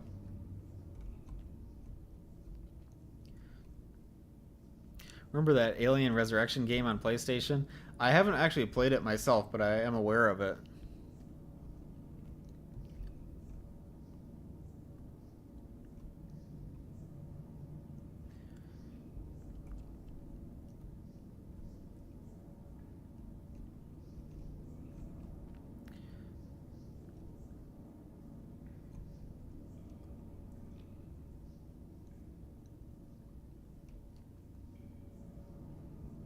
I'm expecting something scary is about to happen.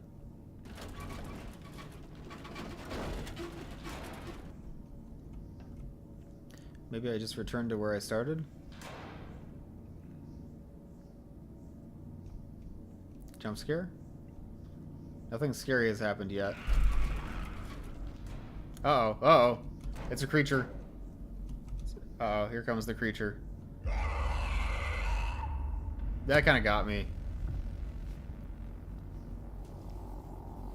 I feel like I was less frightened once I realized that it was just a fast zombie torso. Yeah, that got me. You know, at first I thought it was like something new. Like I thought it was a fast head crab at first, but then as I saw it moving around more, it looked like it was like a unique creature. But then once it got really close, I realized it was just the fast zombie cut in half.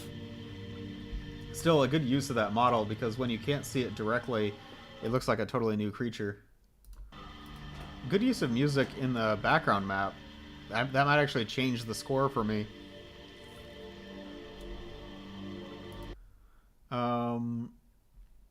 Let's see. So that map was called... Did you hear that No More Room in Hell 2 released a while back? No, I think I heard someone mention that, but I didn't really think much of it. I never played No More Room in Hell 1. I should go back and play it, actually. The Last Job. So this was called The Last Job. Let's go through my little scorecard here. Texture selection, perfect. Color contrast, perfect. Use of reflections. This is such a bad category. I'm going to remove this category for the next one. I'll give it a 5. I don't think I noticed any reflections, but there were never any places where I felt like there should have been some. Fleshing out restricted corridors competition. I made a gif out of the time I killed a combine with an empty can. What did you think of that challenge, Adelina? Realistic prop placement, 10. Composition, 10. I feel like instead of reflections, I should ask about, like, did the map have a unique aesthetic? Because in this challenge, they used unfiltered textures and maybe a little bit of color correction to give it that PlayStation 1 feeling. Like, it felt like Alien Resurrection on the PlayStation 1 or something like... Or, I'm sorry, that was PlayStation 2, wasn't it? Alien Resurrection on the PlayStation 2. Or an older game like that. And I think that would be a better judge rather than saying reflections, because there are very few maps where reflections factor in. So I think that was a very bad category on my part. I'm going to change that. Where should I make notes? I'm going to put notes, maybe just write some notes here and say change reflections category. Yeah. So where were we? Soundscapes were good. Music choice, I'm going to mark it as a 5. I don't remember music being in the map, but it was on the menu background, and I think it was done very well on the menu background. Sorry, One Up, I gotta go, but it's been fun watching. Yeah, thanks for joining. Have fun with the rest of stream. Yeah, I'm really glad you could drop in. I've been enjoying this a lot. I hope you enjoyed watching it as well, and I'll definitely talk to you later.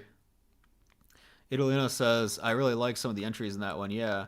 Okay, I gotta go back and play some of the old map labs that I didn't enter in. There's so many that I was distracted by other things and I just never even played them. Interesting geometry, 10. Set pieces, I feel like there were a few, actually. There weren't any, like, this is another really bad category, I think, because when I put this category together, I was imagining like baked physics set pieces, like in episode 2, where they have big things exploding or stuff moving in the level. That there are no map labs entries that really do that. I should change this category. This category did have really good script, or this entry did have really good scripting, like with the animations on the zombie and like the things happening. So I'm going to mark this as a 5. This category needs to change, I think, before I do any actual judging. Highly detailed environments, 10.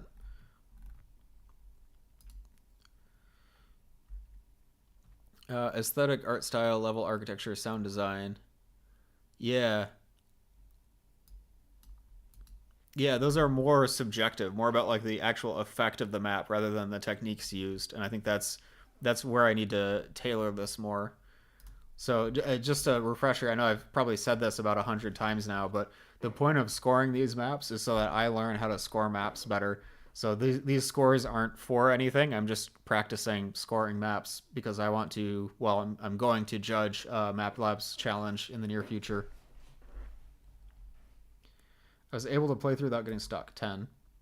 A new or existing gameplay mechanic. Now, there weren't really any notable gameplay mechanics. I do think that the basics were used very effectively here. So I'm going to mark that a 5. I understood the story. There were no bugs. And I had fun.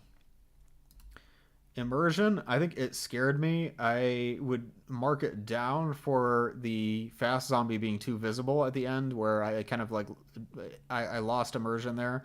I'm still going to rate it an 8. I think it's more immersive than some of the other entries.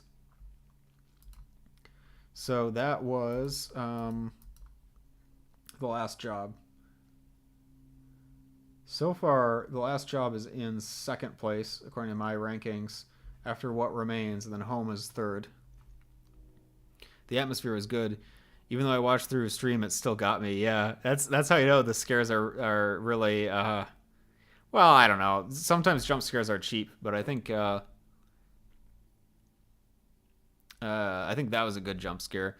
What about feeling? Did it evoke any emotion? I love the ones where I feel like a super action figure. Yeah, that's a good thing to score as well. I think that goes into the immersion category, but I'm very bad at scoring that. I've been scoring it very like subjectively so far. I haven't come up with a scorecard for it because I don't really know how to break that down. It's really like how much did you feel immersed? As a general category, not specific to Halloween competitions. Yeah, I don't know. Maybe it's more than just the immersion. There's like a sense of like, did the map evoke any strong emotions? I'm gonna make that a category for engagement when I adapt this. Let me take some notes. Add category for evokes emotion.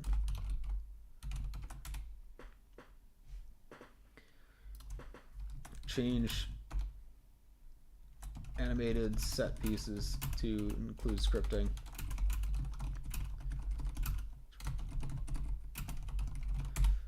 Yeah, those are my notes. Okay.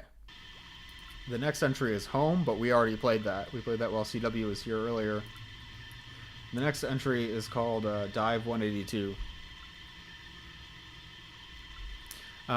The one where it feels like you're being ambushed by an enemy, a stalker creature, is much better. For example, in Resident Evil 2 Remake, Mr. X can ambush you in RPD by smashing through the wall, which itself is a jump scare done right. Yeah, I agree. It's like it's playing with your expectations about safety. I would definitely set that as separate. Immersion goes hand in hand with did it create its own universe, and was I sucked into it to the point I forgot who and where I am. Very few manage that. Yeah, it's difficult to achieve.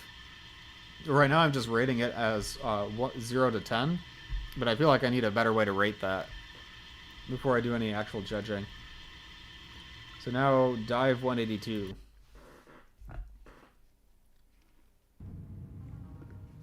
Whoa. Leading the world in oceanic... Oh. 2013, Challenger Inc. was hired to use newly developed deep-sea diving technology to help locate recently missing Flight 178, believed to have crash landed in the North Atlantic Ocean.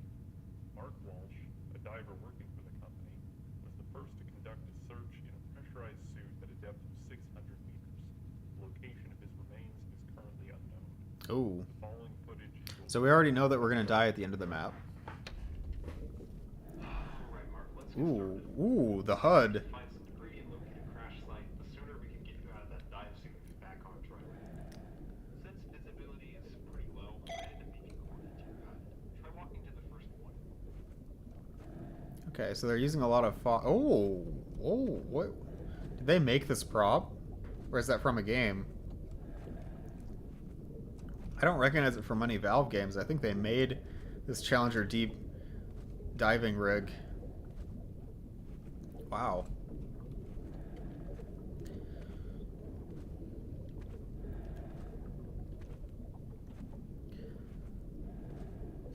I think I remember this. It was a good concept, not too scary. It left me wanting more when it ended. A lot of maps are like that. It's so hard to end a map in a satisfying way. Remember, at this depth, your speed is limited with all your equipment. Be careful not to move too fast. Fast. We don't want you getting stuck down there. Found footage, yeah. I mean, I guess when you think about it, Entropy Zero is found footage as well. I've never thought about it that way before. That feels kind of cursed. But yeah, this is technically found footage because we're replaying the video recorder on this guy's suit. Not gonna lie, in real life, it's one of the most dangerous jobs for a man. One small mistake and a worker can get instantly killed by an instant change in pressure. Yeah, it's scary. It's such a good setting.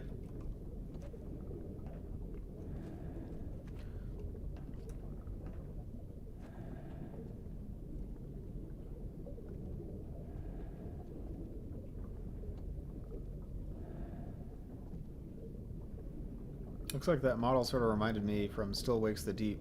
I haven't played that. Work site located on the opposite side of the planet. Ooh, that metal creaking sound.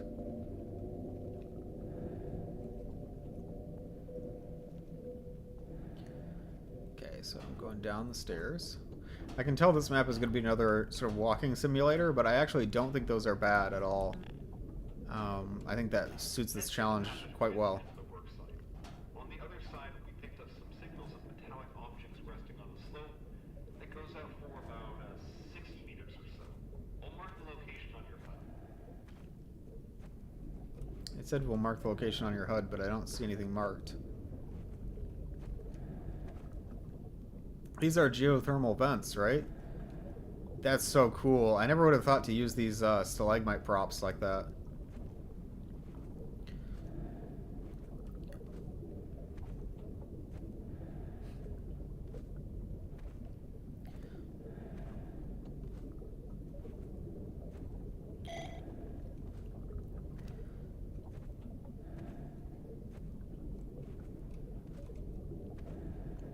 This particular one, a gun in hand, would probably slightly detract from the experience. Yeah, I don't know what kind of weapon you'd even use. What's interesting, in deep bottom of the ocean live sharks that can live up to even 400 years. Is that true? That's crazy to think about an animal living that long. Wait, no, those look like some old cargo containers. Got a bicycle, some trash. You know, it's crazy to think how many of them must be over there being visible lane by now. Anyway, that's a red herring. Greenland sharks. Let's keep looking for signs of an actual airline crash. Ahead of you should be a gas pipeline with a walkway that will lead you closer to the rest of the projected crash area. I'm activating another beacon now. Okay, so I'm glad they have these beacons, because otherwise I'd be hopelessly lost. I know people say they don't like it when games hold your hand, but in this case, this is good. Sometimes hand-holding is not a bad thing, because I would be so lost without the marker, and it would not be very fun to just be stumbling around when my walk speed is this slow. I also like how the marker matches the crosshair, so I can kind of like line it up. It's good design. Now imagine how many containers still sit in the bottom of the Atlantic and the Pacific after World War II. Yeah. Oh, you can jump in this. It didn't disable jumping. That's surprising.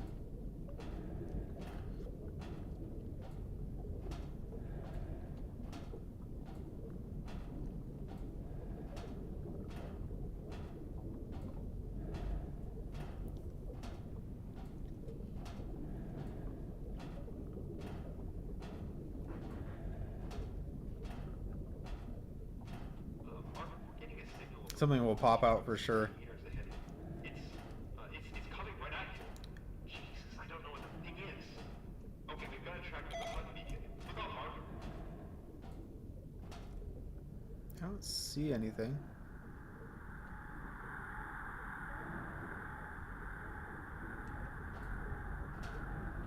I feel like it's gonna be a squid. It's out of range. Let's just keep searching for wreckage.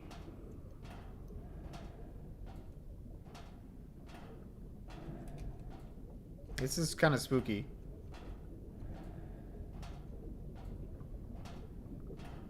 Mark, we had a lock on a new signal. This one looks promising. It's kind of with the markers and the sort of like limited visibility. It's kind of making me think of Iron Lung, in the way they had the scares with the unknown creatures in that. Oh, this looks like it's actually part of the wreckage. Yes, that's it. Yeah, this is part of the plane. We're almost done, but we're not quite out of the woods yet. We need you to find the airliner's flight report. It should be in the cockpit on the other side of the fuselage. Find its location in your HUD. Wow. I wonder where they got the models for this plane.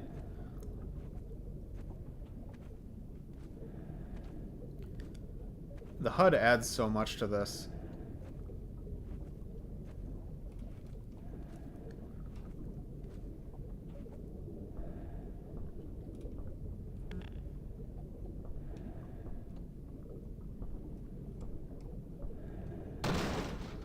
Mark! Uh-oh. Mark! Left 4 Dead plane crash model? Probably. Oh, I'm still here. Fell through the bottom of the plane. How am I supposed to get the flight recorder? Hello, Mark. Objective is to walk forward to the drop-off. It is your primary objective. Come closer. Walk over the ledge, 1 foot at a time. It is your mission. Continue. What if I don't? That's not the same guy. It's not the same guy. There's nowhere else to go, though.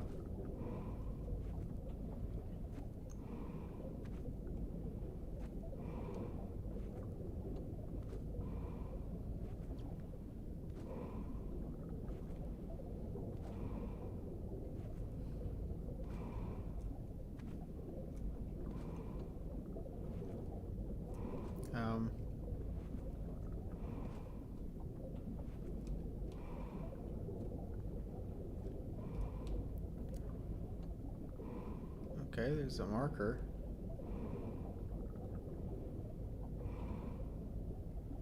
Come closer.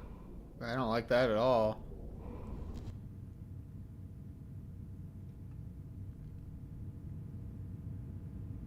Dive 182. Ares Agent 228 or in Max Dragon 2021. Voice acting by Jethro.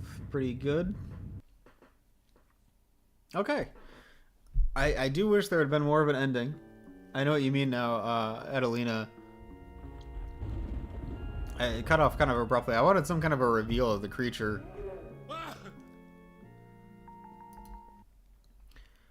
We did not get a reveal of the creature, but that's okay. So this is Dive 182.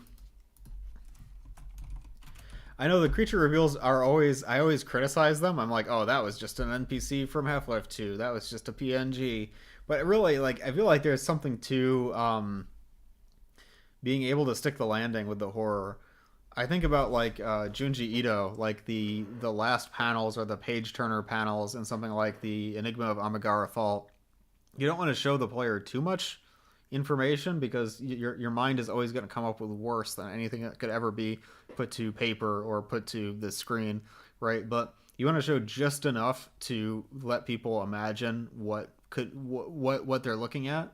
And I think that's what that entry was ending. Like, give me just some kind of an idea of what this thing was, because we can see that it's somehow able to connect to my diving suit over the radio and imitate the voice of the operator. Like, what is doing that? What is that thing? You know, like, it's like, is that like a creature? Is that like some sort of a supernatural spirit? Is it like an alien? Like, what's going on? You know, it's just, I'm left with questions, but there's not enough information for me to come up with my own theory, you know? It felt like something out of an analog horror short flick. I just wish the ending would have had more of a punch. Jaws was so effective at making a shark seem menacing, it single-handedly caused wildlife preservation issues for sharks. Could have done the Iron Lung thing with a creepy animated light coming from the depth, looking like it gets closer. Yeah. So texture is perfect. Color contrast. I mean, there basically was no color in the map, but this is really asking about lighting. I'm going to mark that as 10. Reflections, not applicable. Prop placement, 10. Composition, 10. Immersive soundscapes, 10. Was there music, chat? I didn't hear any music. I don't know if that was me. The air pressure just led you to Suicide Baby. That could be it. That's such a boring explanation for what happened. I actually think you might be right about that. I didn't hear any music. I'm going to mark music choices 0. No box rooms. This didn't really have animated set pieces, but it did have like the floor collapsing, and it had like the scripting with the thing moving past you that I think kind of counts. No music. Highly detailed environments. Yeah, I think this is a fair assessment, although I want to change some of these categories. Like this one, that should change. This one, that should change. Yeah, I need to adapt the scorecard, I think. Play through without getting stuck. New or existing gameplay. I mean, it was a walking simulator, but I am going to mark this because I think the gameplay mechanic in this case was the marker, and I think they did use it in a notable way. I understood the story of the map. Yep. No bugs. And I enjoyed playing it. That's a perfect score. I do think I need to get more granular with this, so it's not... maybe I should have some questions about pacing. I know the one question I'm going to add is about, like, did it evoke an emotion of some kind? Immersion. This is actually a tricky one because I want to rate it high because it was very good at setting up the world, but I also felt like I was never fully invested in it. Like I didn't get as like emotionally involved in the map as I did in other ones. So I think I'm going to rate it as an 8 out of 10 because it did do a really good job with the world building and the setting, and it didn't quite push it up to a 9. Maybe a question related to the ending. Yeah, that could be good. That could be good. Not many maps will get that because most maps have very lame endings. To be honest, it's very hard to make an ending with a limited time frame like that. So Dive 182 got 1 point higher than the last job. Interesting. I feel like 156 and 2 is scored way too low on this. Serenity is scored way too low on this. I don't know. I'm not really liking this rubric, chat. I feel like these scores need to be adjusted. Maybe it's because the immersion score is too low on these. I don't know. We'll see. We're going to adjust the scorecard at the end. But sorry, my eyes are really blurry for some reason. Staring at a screen for too long. Does it actually end? Yeah, that would be a good question. Averages get nuked hard by a single outlier. I agree. That kind of is the problem with average. That sort of happened with well, I don't know. I feel like my map in 3 rooms got a pretty low score because there was one score that ranked it very low, but I don't know. It was probably a pretty fair assessment. There's definitely some problems with that map. Time to get granular, yeah. So the next map is called No Player Offline by Confused Travolta. I think we're going to get through all of these today. Right now we're at 5:37 p.m. Oh, I forgot to... When I started the stream, I didn't say it's October 26th at 2 p.m. Eastern. Oops. But yeah, it's currently October 26th at 5:37 p.m. Eastern. I will probably wrap up stream pretty soon. It would be cool to get through all of the challenges. Let me see. There's not currently a channel to raid, so I think hopefully there will be another stream to raid when I finish all the challenges. Averages are good if the main things being scored are considered equally important. Yeah.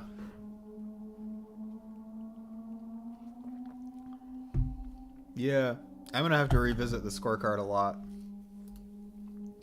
No Player Offline by Confused Travolta.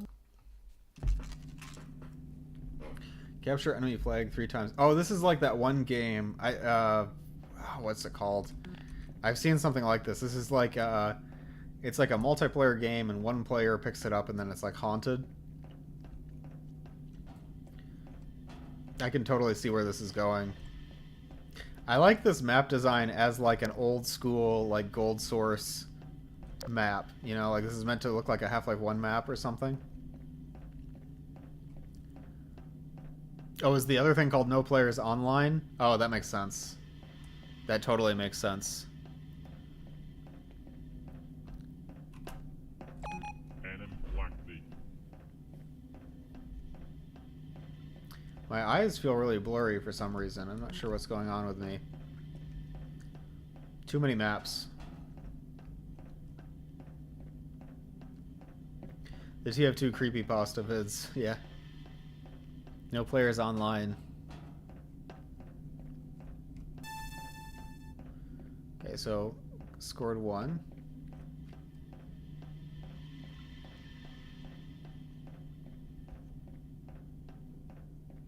I already feel kind of creeped out. It's that anticipation of not knowing what's going to happen. Anaphylaxis. What was that voice line saying? Really hope there wouldn't be any dead wives here. Is that what happened in No Players Online? I don't remember No Players Online well enough. I remember the concept that it was like this, but I don't remember what happens.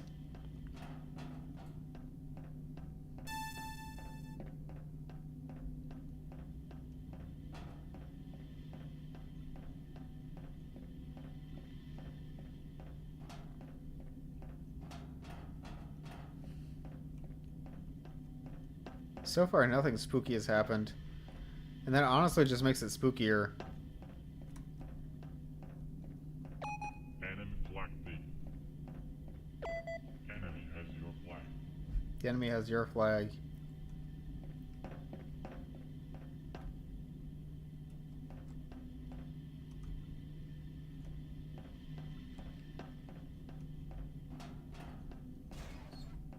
I heard that.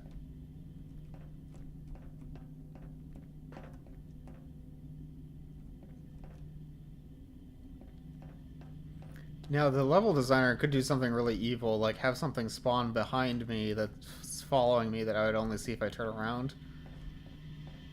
It's making me kind of nervous.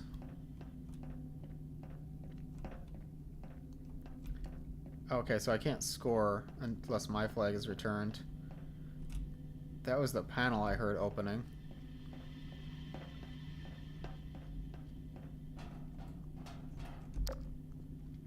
Oh. What is this? That's such an ominous visual. Like, look at this. Look at this, guys.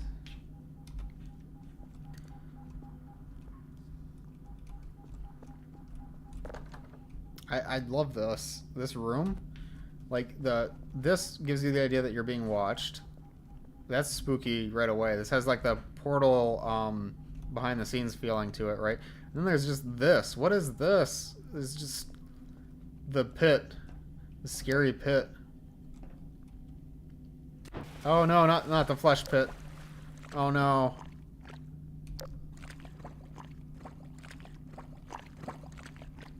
This is not where I was expecting this would be going.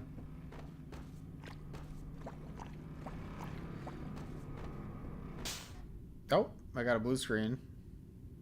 Okay, so this is where I'm playing the game. Guess we were at a LAN party.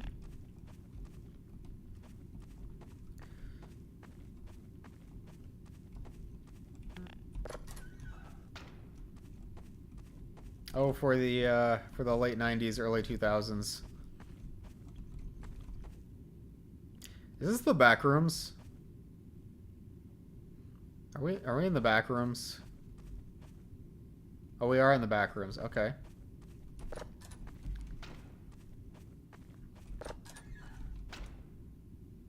Oh, we are just in the back rooms now. Okay. This is not where I expected the map to go at all. Oh, okay. Teleporting couches. This is kind of freaky.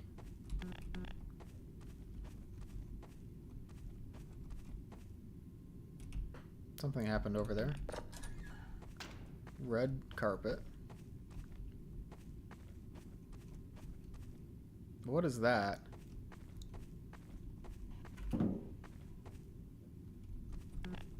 I don't like this chat. I hate it when my LAN party sends me to the back rooms. Me too. Hashtag relatable.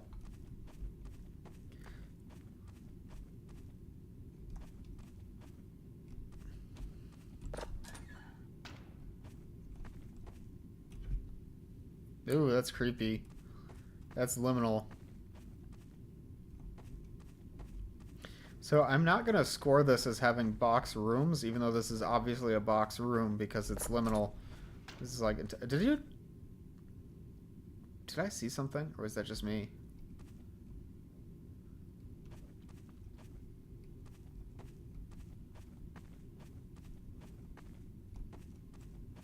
Hey, that's my apartment. Minimal. Yeah. Who peed on the floor? Men really live like this and don't see the issue. That's chat, this is my apartment. Welcome to my crib.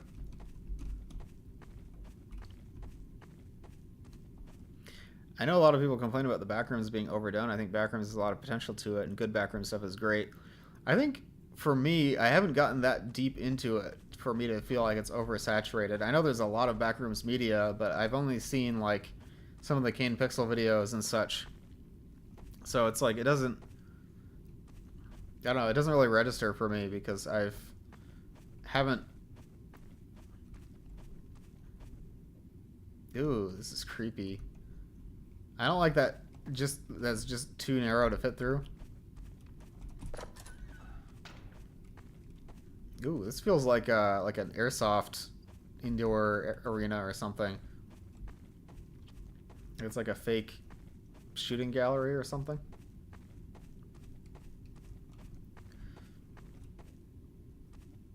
I don't know what this means, but I don't like it.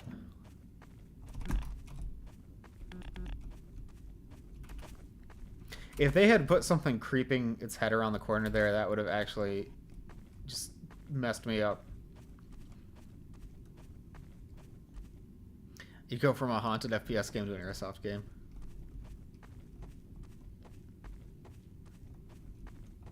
It's giving me kind of a spooky feeling. I'm starting to get eager to get out of here. Like, one thing that I want to change about my scorecard is I want to have a category relating to pacing. I feel like that's something that it's very easy for maps to get wrong. What is this? I don't like that.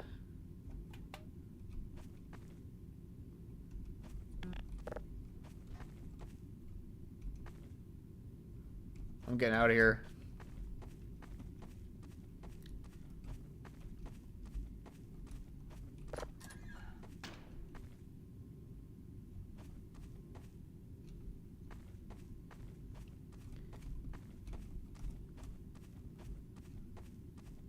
Okay, I've been that way before.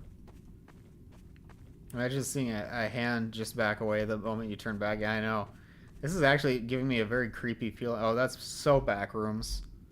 It's the most backrooms thing. The sink. Ew.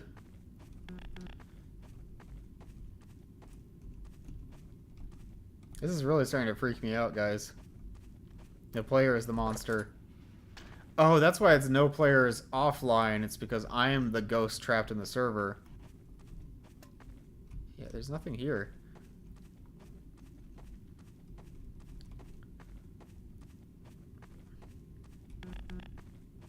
More games and maps, especially backroom stuff, need to embrace the subtle, missable scares. Oh, I love those. I love making those, to be honest. It's a lot of fun scripting them and being like, did you see it?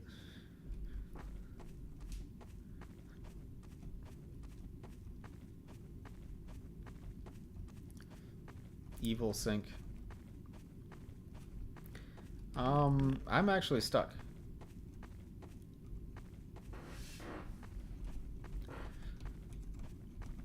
Backseating is allowed, by the way.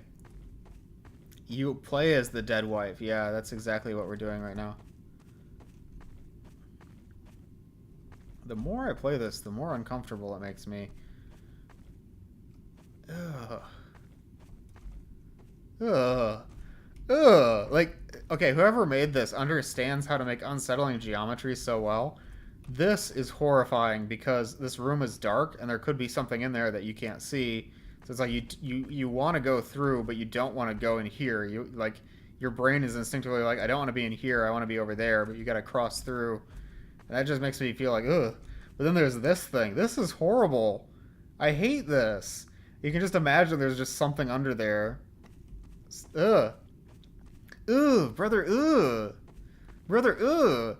I feel like this map needs like a special like modifier on the score for like, yeah, it's box rooms, but they're like box rooms that are designed to be as creepy as possible. Oh no, look at, oh. Brother, ugh. Brother, ugh. Okay, let's get out of here. Chat, we gotta get out of here. Bad news, I played this, but I don't remember this route. There's multiple routes? The backroom's influence continues. The L is real. Have I been here before? Okay.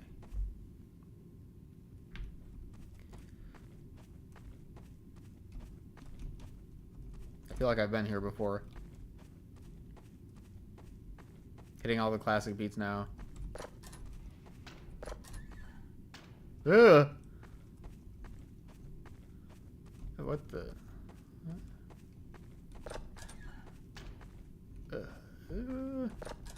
I don't like this.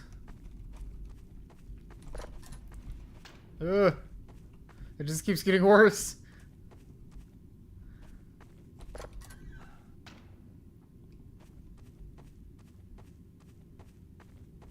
This is kind of like just a perfect example of like everything you can do to make players feel uncomfortable without even having any scares.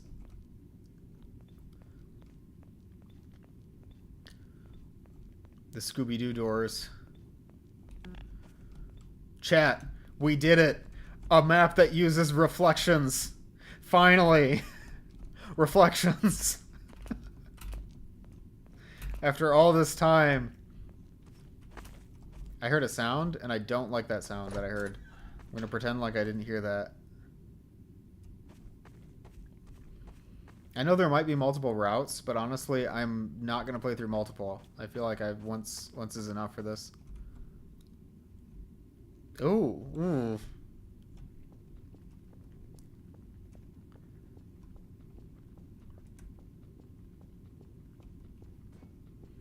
It's just so uncanny. I don't know.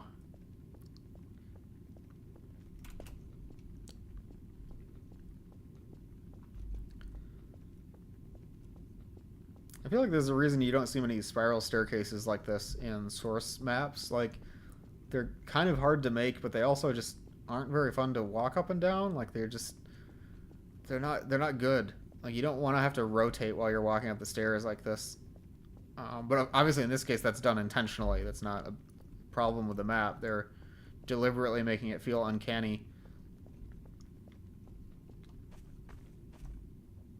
Okay, so here's another example. There's shadows there and there, so you know there's like danger, like something could be there, it could jump out at you, but you don't know.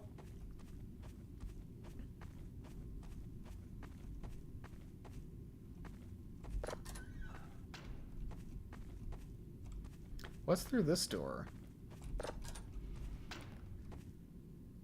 How big is this map? Oh.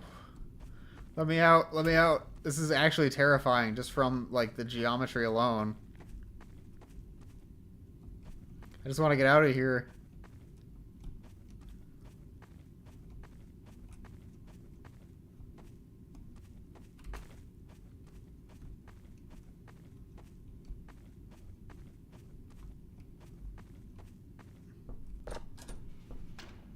Oh, I don't like that. It's like everything in here is just so uncanny.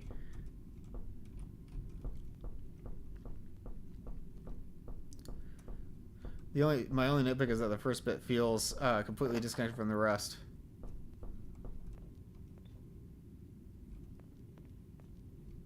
Yeah, I don't mind that because it sets up the twist so well. It's like I thought I knew what the map was going to be, and then suddenly it was something completely different. What I like from Kane Pixel's Backrooms lore is that when scientists go to the backrooms, they always leave special red line as a trail to head back. Yeah.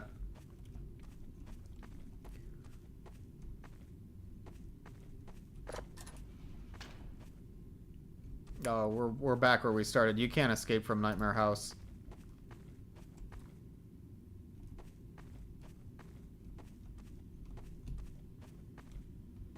Which way do I go?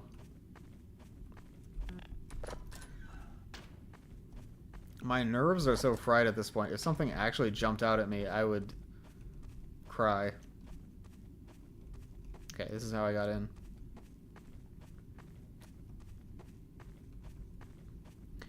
Window balconies with no windows and a garage door to a high up for a car to reach. Too high up for a car to reach.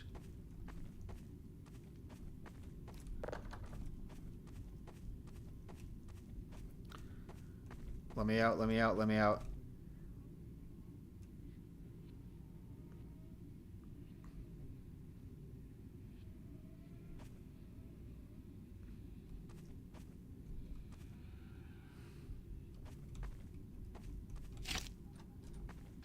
Oh, someone's here.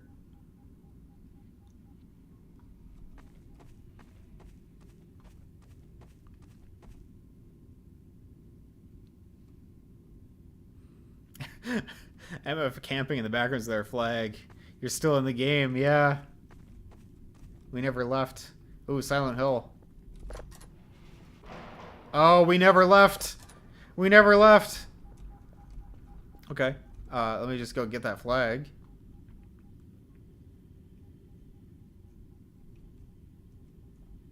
Which, I believe it was this way to get back to our base. Now something scary is going to jump out and get me. Okay, we have to return it to the red pedestal, I think.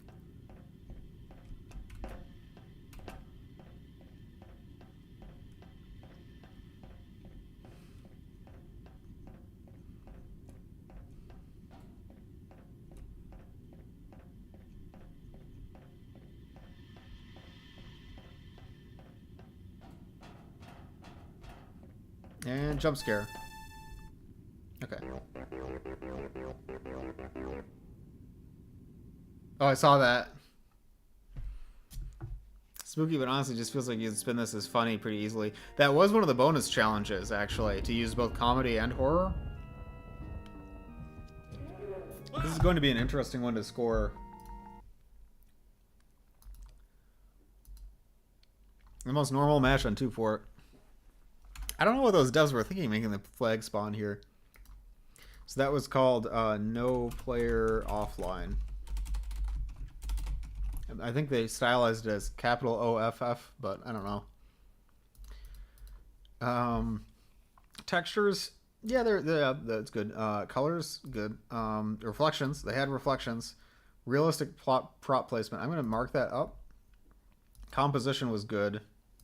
Soundscapes were good. Can't remember if there's any music. I'm going to say for interesting geometry, 10, but highly detailed environments, no. No animated set pieces either. So it's like, it's hard because it's like, it was deliberately boxy. So it's like, how do you score that? I think it should get points for having interesting geometry, but maybe no points for high detail because it didn't have high detail. It was using minimalism intentionally. Yeah. It was unrealistic on purpose. Yeah, exactly. So I think that is a good way to score that. I was able to play through without getting stuck. The gameplay mechanic was... What was the gameplay mechanic? It didn't really have any new gameplay mechanics, but I feel like you could... like it's like just the basics of navigation were used in an interesting way. I understood the story. There were no bugs, and I enjoyed it. A lot of these are perfect 10s, so I think I need to add a question about pacing, basically. Immersion, I'm going to rate this as a 7 based on the other ones. I was immersed, but I also, like, it was also a bit campy at the same time. Like, it wasn't fully immersive. I don't know, I kind of want to give it an 8, but I feel like that's unfair to some of the other challenges. Like, it was about on par with the other ones. Fair to put a 7 for this, yeah. How does that compare? 81. I feel like that's, like, for some reason, the first two we played, 116 and 2, or sorry, I keep saying that wrong. 156 and 2 and Serenity, those scored way too low for how good they were. The other ones, I feel like were pretty fair, but, like, 156 and 2 was really good, and it only got a 75. And this one got an 81. That doesn't seem fair to me. I don't know. We'll workshop it. But the next map is called It Came from the Lighthouse. XL is 40? Oh, wait, am I reading that wrong? Wait a minute. It's XLVI 46. Wow, this whole time I've been reading that completely wrong. It's 46 and 2. 46 and 2.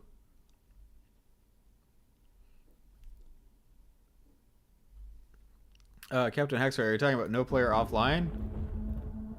Not gonna lie, Entropy Zero also has the creepiest enemies, Husks. I mean, we haven't really seen any official content with Husks yet, but I'm glad that you think that they're creepy. Husk Underground is really good too on the workshop. It Came from the Lighthouse. Oh yeah. Let's play It Came from the Lighthouse by Splendid Dog. Wait, didn't Splendid Dog already have an entry? Wait, the last job and It Came from the Lighthouse were both by the same person? How do you enter twice in one challenge? What? Okay, let's play it. The power went out at the lighthouse. I should fix it before nighttime. The power can't be out then. It's a bonus. I know it's a bonus, but like that's so much time. Ooh, I love this. They've got the Halloween atmosphere with the. For some reason, I like sunsets in October. You know, with the trees and everything. So you got these pumpkins. You got the sunset. No leaves down yet because these are all evergreens. It Came from the lighthouse. This is the lighthouse, right? So this is a small lighthouse, but this is kind of what I was talking about earlier with negative space. Like when I think about how do I make a map with a lighthouse that's convincing, I think about like what does the inside of the lighthouse look like? Like how do I make the lighthouse look interesting? But in this case, it's the stuff around the lighthouse that's actually interesting.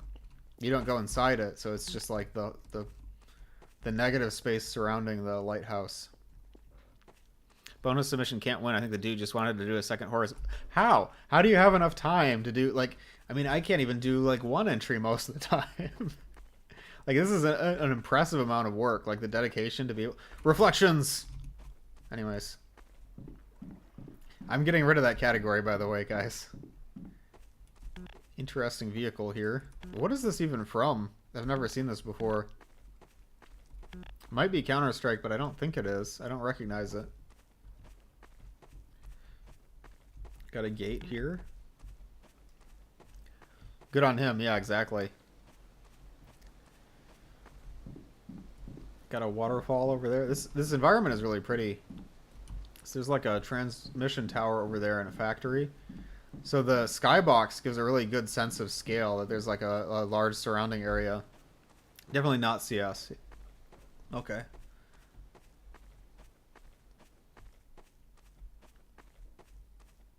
Padlock. You don't see much Half-Life 2 stuff set in autumn, not even Half-Life 1 stuff. Technically, Half-Life 2 itself is set in autumn, which is weird because you don't really think about it, but in Ravenholm you can see that the leaves are falling off of the trees. But you don't see that as much on the coast. There's not that many trees around. So I gotta reset the power. Okay.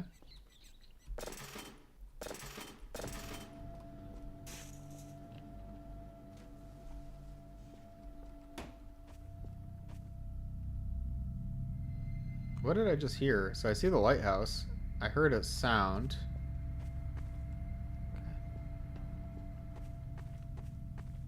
I'm gonna go back to the lighthouse now.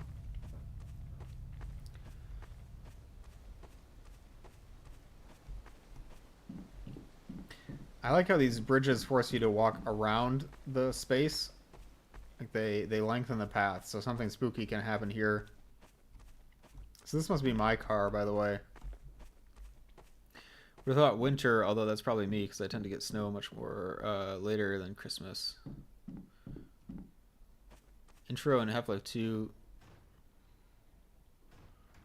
with the train station apartments is a great autumn feel. Yeah, that's true. Something's in there. I don't like that.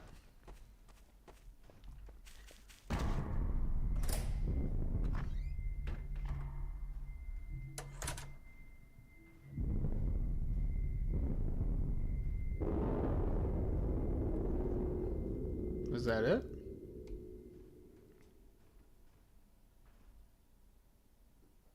Oh, okay. Oh, whoa. Oh, okay, so we've got a time skip. So something knocked me out, and now it's... I've made a dire mistake. I turned the light on too late. They're only drawn to it now. I need to turn it off or more will follow. I don't understand. I thought the lighthouse was... I thought this was like normal operation of the lighthouse, right? But it seems like there's something that's attracted to the light. Something came from there. It did not come from the lighthouse. I never really saw those sections at Autumn when I first played. Yeah, me neither. So why would I turn the power to the lighthouse off? Like, it's nighttime. Aren't there going to be ships coming by? Like... I think bonuses are allowed as a later entry and are not subjected to judging. Yeah, they used to have a... They used to have a bonus period where you could submit maps late and have them in the challenge but not judged. Map Labs has stopped doing that. I do think they should bring it back because I think that's a good way to get more entries in. The lock is back on. It was knocked off earlier. I'm not really understanding the story here.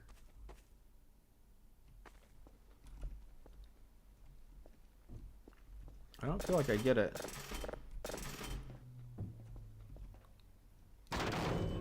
Fractured Space would have had a few more submissions with bonus entries. Yeah, that might have been nice, honestly. Okay. I didn't like that as much as The Last Job, to be honest. I didn't really get the story of it. I feel like The Last Job did the same idea better, and it's by the same person, and it's just really confusing me how that happened. So this was... It came from the lighthouse. Came from the lighthouse. Textures were great. Lighting was great. Reflections were great. Prop placement. The composition was excellent with the background. Soundscapes were good. It had good music. Yeah. No box rooms. It kind of had a set piece with the lighthouse with you getting knocked out. It was highly detailed. However, I was able to play through without getting stuck. No new mechanic or gameplay in a notable way. I could kind of see turning the light on and having a time skip. The time skip is interesting, but I did feel like the gameplay was really lacking in that. I did not understand the story of the map or the ideas it intended to convey. No bugs. I kind of enjoyed it. Yeah, I think that's fair. I would say as far as immersion goes, I'm going to rate that 6. Actually, the environment was very immersive, but the story had me lost, so that brings it down from the base, I suppose. It could even go, yeah, I'd say 6.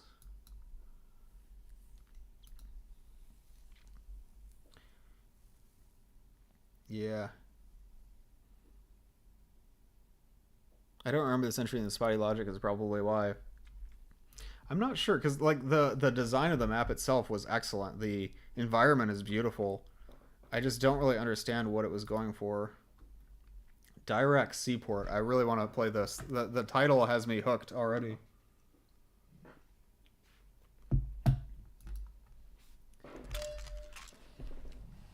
Okay, so this has kind of like a quasi Ravenholm feeling.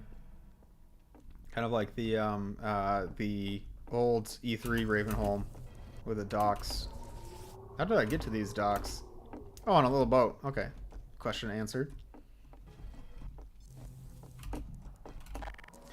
See, I've got my pistol, shotgun. Ooh, there's a texture error. And an invisible wall. Oh no, how do I mark that on my scorecard? No, invisible walls. Okay, that should be a downgrade. Nothing came from the lighthouse, 0 out of 10. I hear a stalker. There's zombies as well. Oops, sorry. Keep having negligent discharges in Half-Life mods. This kind of building is what I was talking about with Ravenholm, where a lot of times they use the exteriors of the building more than the interiors.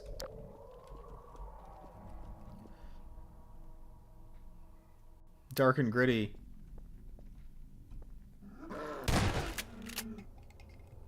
Do better. Ooh, I like this Ravenholm style barrier. It's like the simple touches that make a big difference. Oh, zombie fell from the window there. Hi guys. I didn't even press anything. It's kind of weird.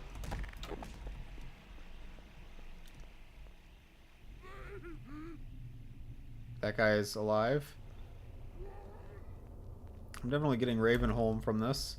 This looks to be like some kind of a reception area. Oh. This wheelchair is custom. It's made of brushes.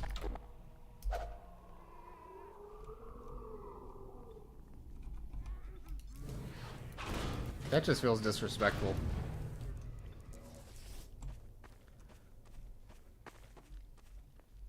We do have some box rooms in here. Map author, sorry if you're here for poking fun. Yeah.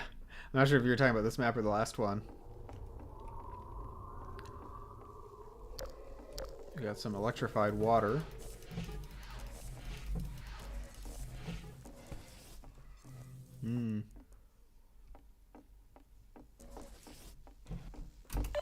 Oh, okay. So you can't jump over the... Oh, okay, no autosaves. Okay, so... We're gonna speed run this. Bam.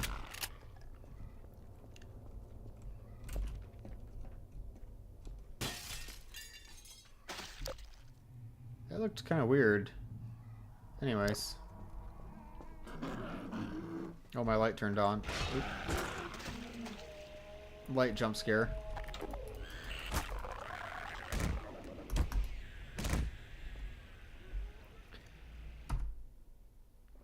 Kind of feels like you just arrived in town to scavenge for supplies a month after an outbreak of some kind. I think that's a good setup for this type of map.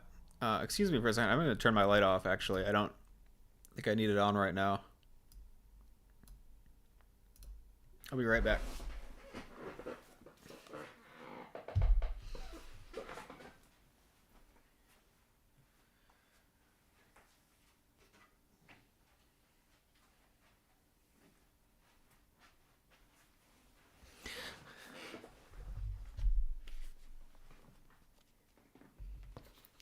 I don't know why it is that level designers always forget autosaves when making Half-Life 2 maps.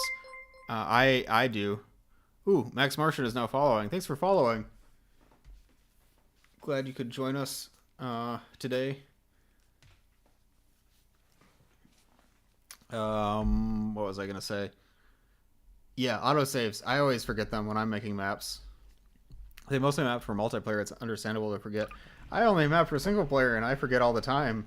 You'd think after a while you'd start to remember, but I never do.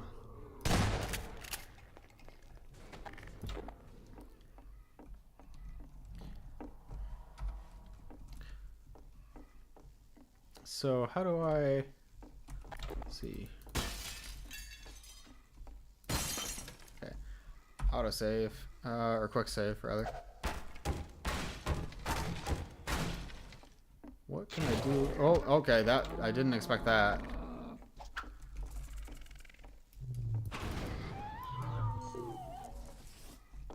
Is there anything I can use? There's not a lot of props in here. I'm gonna have to use most of my ammo, I think. Or maybe I can use that. There we go. Okay, so we got past the electricity there.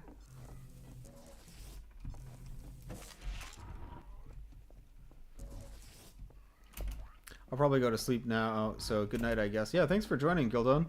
I hope you enjoyed. I've had a lot of fun playing these. But I hope you have a really good night. Wasn't there also auto-saving based on the amount of damage taken? Yeah, that's like Save Dangerous.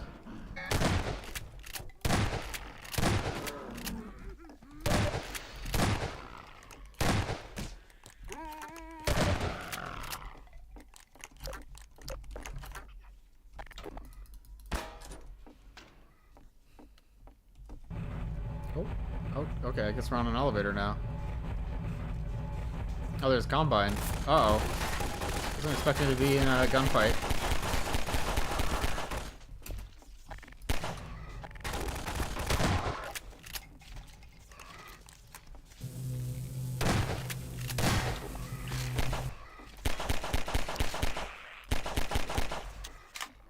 Wait, so where... There we go. Oh, I see. This is where the head crabs are being made. That's a throwback.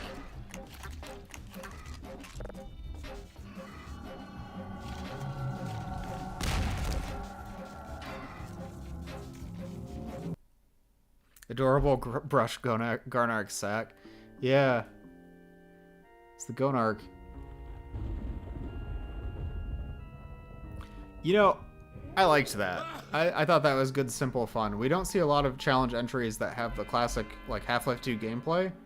So it's fun to get at least one that's more, like, back to basics, like actual Half-Life 2. And the concept of fighting the Gonark is a lot of fun. It's something that I really missed from Ravenholm. Jungle Drums, yeah, that was a callback. They're definitely getting points for music. And for the name. Derek Seaport. Presentation. Textures were good. The lighting I felt like was pretty basic.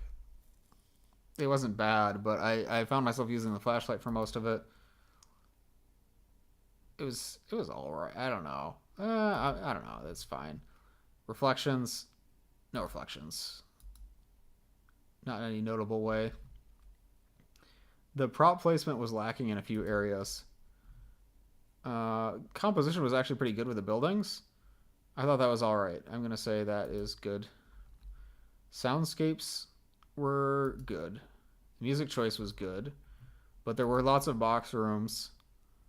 They did have animated. They had like the zombie coming through the window, but they didn't have any part of the environment that ever like moves or changes really. They did have the Gonark at the end. Yeah, that gets half points. No detailed environments. I felt like that map didn't look as good as some of the other entries.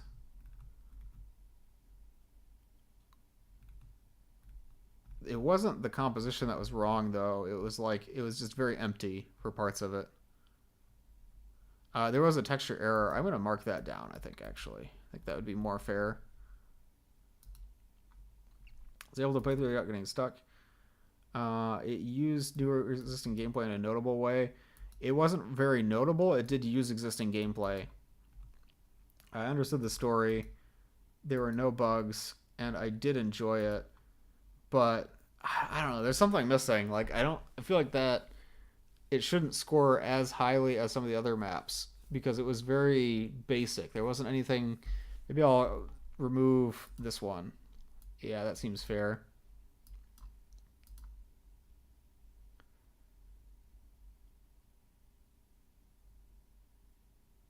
I'm gonna maybe mark enjoyment down half because I did enjoy it, but it's like it didn't really surprise me or do anything that was like really like notable compared with the other entries. One of the rare combat gameplay maps in tonight. Yeah, I don't know. I don't know how to rank that because I feel like it didn't innovate as much as the other maps, but I liked it for being that. So we'll see how that goes. Maybe here's what I'll do. I'll say I did enjoy it, but immersion is below the average of the other maps. I didn't feel immersed. At no point did I feel immersed. I'm going to say that is... I liked the opening area with the docks. I think I'm going to put it at a 4 for immersion. I think that will score it pretty fairly. Yeah. That feels kind of low, but it is above Disquiet Ember.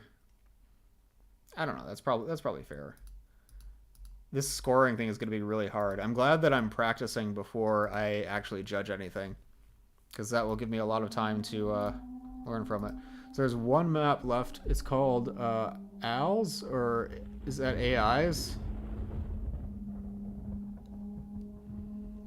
Yeah, the last map in Halloween Horror 4. I was thinking we could go on to Halloween Horror 5, but I'm getting a little tired and definitely ready to wind down for today. So I think probably this will be the last map, and then we'll end stream.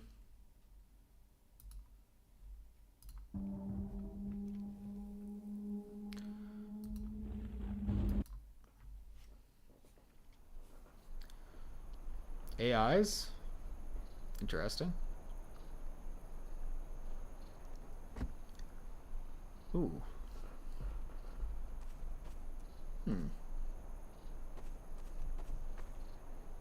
Interesting. What happens if I... Okay, invisible wall. I should add a category for invisible walls. Let's see what we can find here. The couple told me on the phone that they've been experiencing weird stuff on their house. It's probably a rat.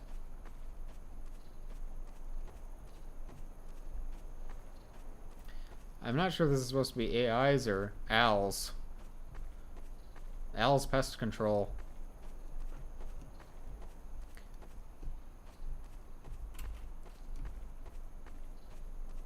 See some light coming from inside the house already. This is the back door. I just want to see if I can spot anything unusual before I go in. ALs Pest Control. We control more pests to enter your house at premium prices. The starting shot reminded me of Happy Wheels. Sprites grass. Yeah, that's pretty common with Half-Life 2 textures. The grass will just be sprites that are part of the texture materials. Or sorry, the material properties. In the material properties, they'll have like a detail texture that... Blood. I didn't notice that before. Something broke out of this window and then got away. I don't know if that was a person or a creature. What's the Twin Peaks quote about owls? I don't remember. It's been a while since I watched Twin Peaks. Find clues around the house. Candle. Someone or something dropped this candle.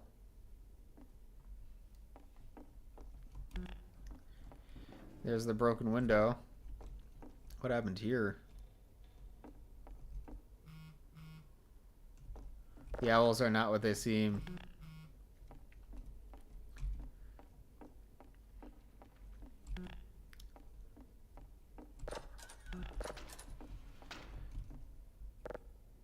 This bathroom is really messy. Yeah, someone left a bunch of papers on the floor. Oh, I heard something. Uh-oh, that's not good. What is that? A pipe? What is that? An alarm of some kind? Oh, like proximity. Wait.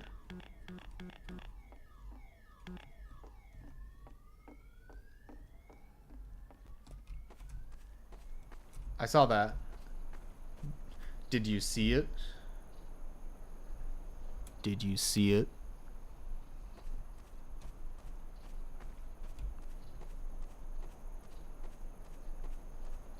Oh, there's that car over there.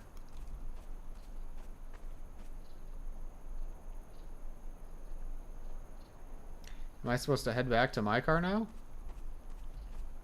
Or back into the house? I missed it.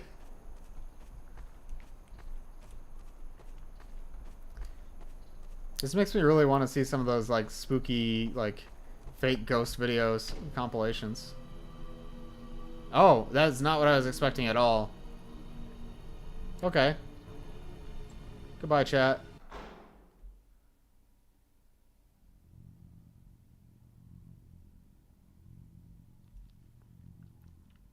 Rat stole the car. Whoa. We're in a Borg cube with very short doorways. This is supposed to be like grays, like they're short or something. Custom textures, though.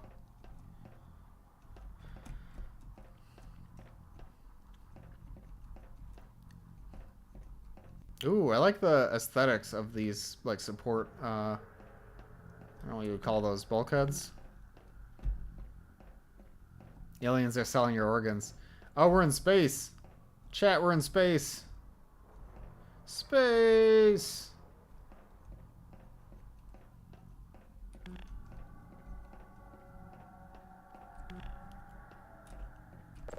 Okay. Going through the vents. Oddworld much? Check your liver.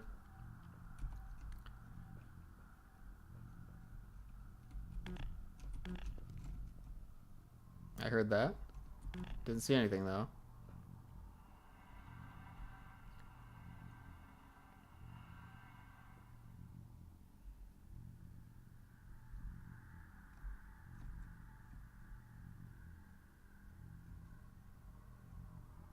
Oh, that's kind of cool. Is the alien actually cheaple?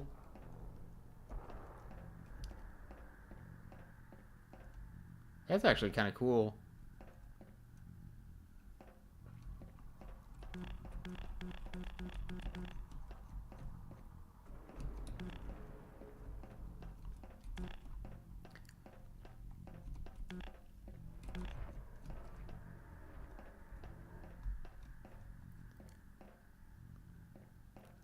Better up your price after this one.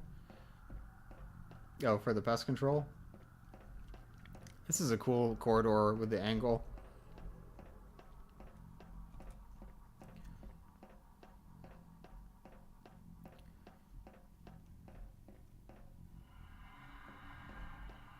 Is that an escape pod? Finally, I can get out of here. The aliens just being green cheaples would be funny. I think that's where we're heading. Ambush incoming, yeah.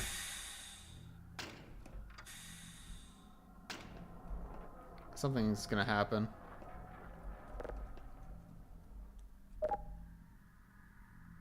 Destination. Earth.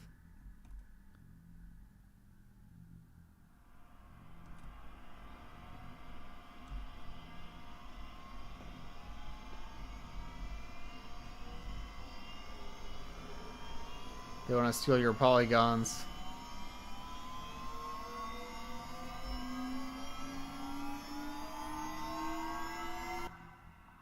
Oh, they're okay. Actual aliens. Okay. That was actually a pretty good model of the aliens.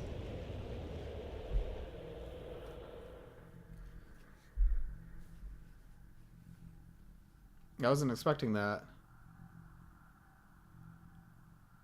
Ales by Sitkinator. Alien model. Oh. Interesting. That was kind of fun. Thanks for playing. Thanks for making it. Okay, so that was the last entry. Got a custom background. So I'm going to rate that entry. Then we can compare my ratings to the judges' ratings. And then we'll come back hopefully next week with Fractured Space. Now, I don't know exactly when I'll be able to stream next, so I still have to plan that. But I'm thinking probably next week we'll play Fractured Space. The twist was really good. Yeah, I liked that alien model. It's cool to see. Yeah, it was unexpected to go to space. So let's give it a quick rating. So that was called Ales, I assume for aliens.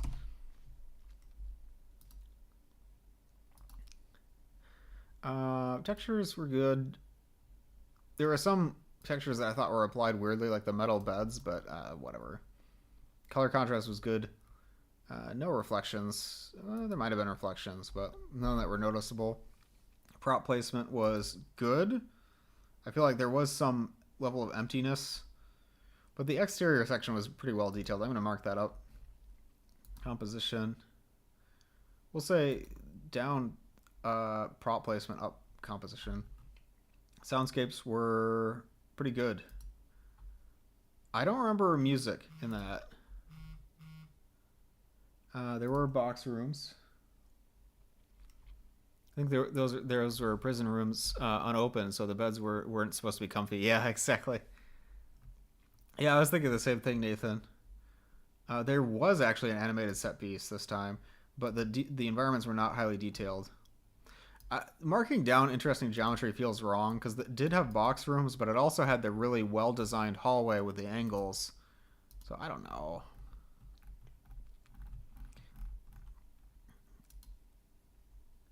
Was able to play through without getting stuck. New mechanic, not really. I understood the ideas that it tried to convey.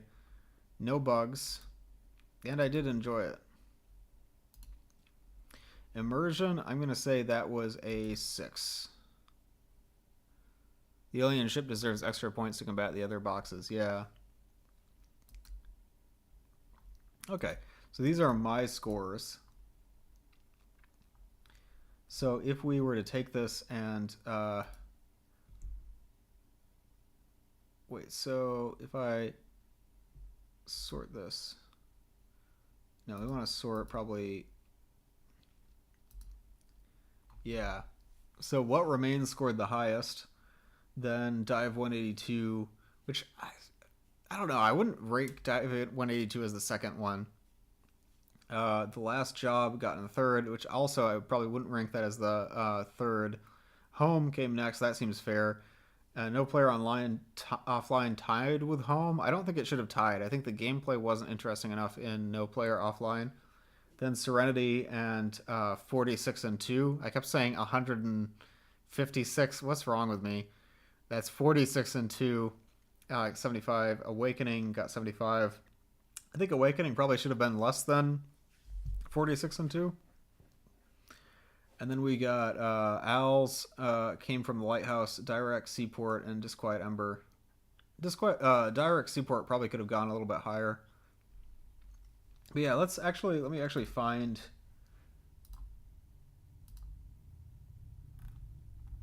Map Labs, the scorecard for Halloween Horror 4.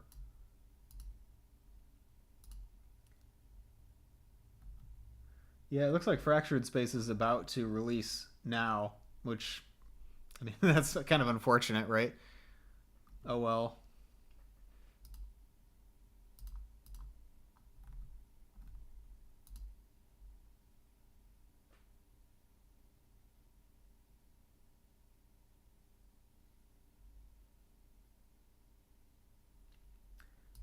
Sorry, I'm just looking for that scorecard. Being beamed up in the spaceship is the new mechanic.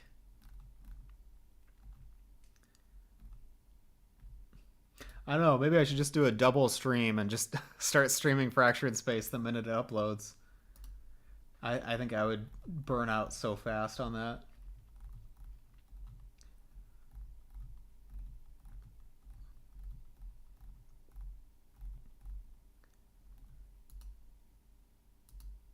Okay, so let's compare the official scores with my scores. So here are the official scores. Oh yeah, we never actually played Casilda's device. I couldn't figure out what was wrong with it. It wouldn't load for me. Should we try to fix that before I end stream? I think I should probably end stream. I do feel bad that I wasn't able to play it. Want to do an 8-hour stream? Yeah, exactly. So, interesting. Why does one of the judges only have 2 maps scored? That doesn't seem right.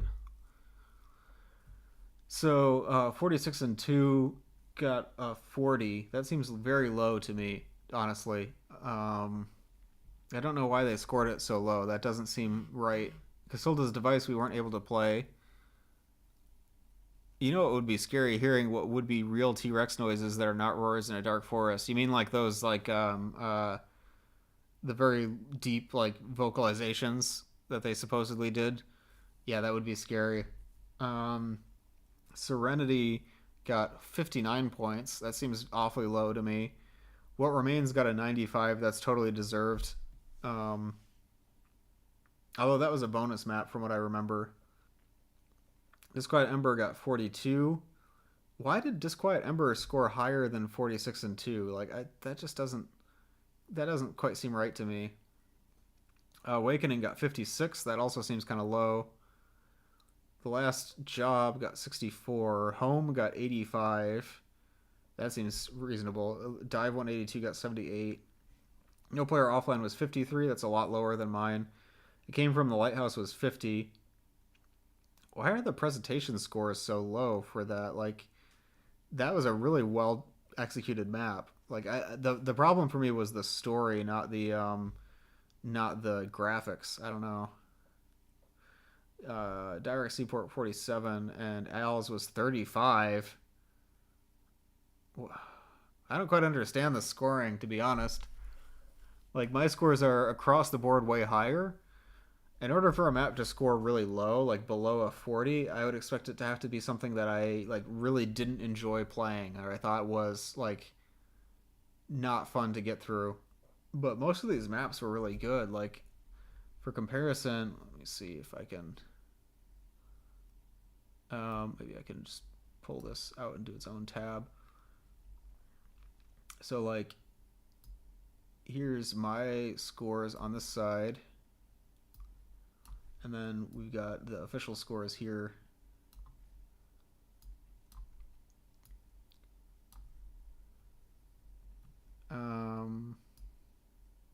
Yeah.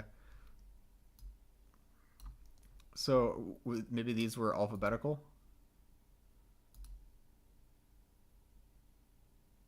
I don't think they were alphabetical.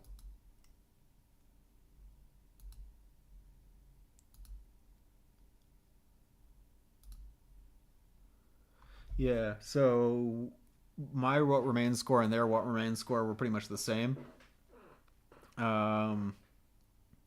My Dive 182 score was much higher than theirs. The Last Job I scored really high, and they...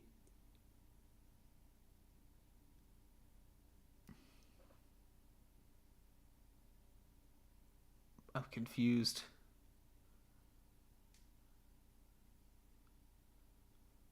The gameplay, they marked it down really low. I don't think that's fair for a map that's meant to be a walking simulator, honestly. I don't know about that. Unless it's a dudge, it should not get under 40.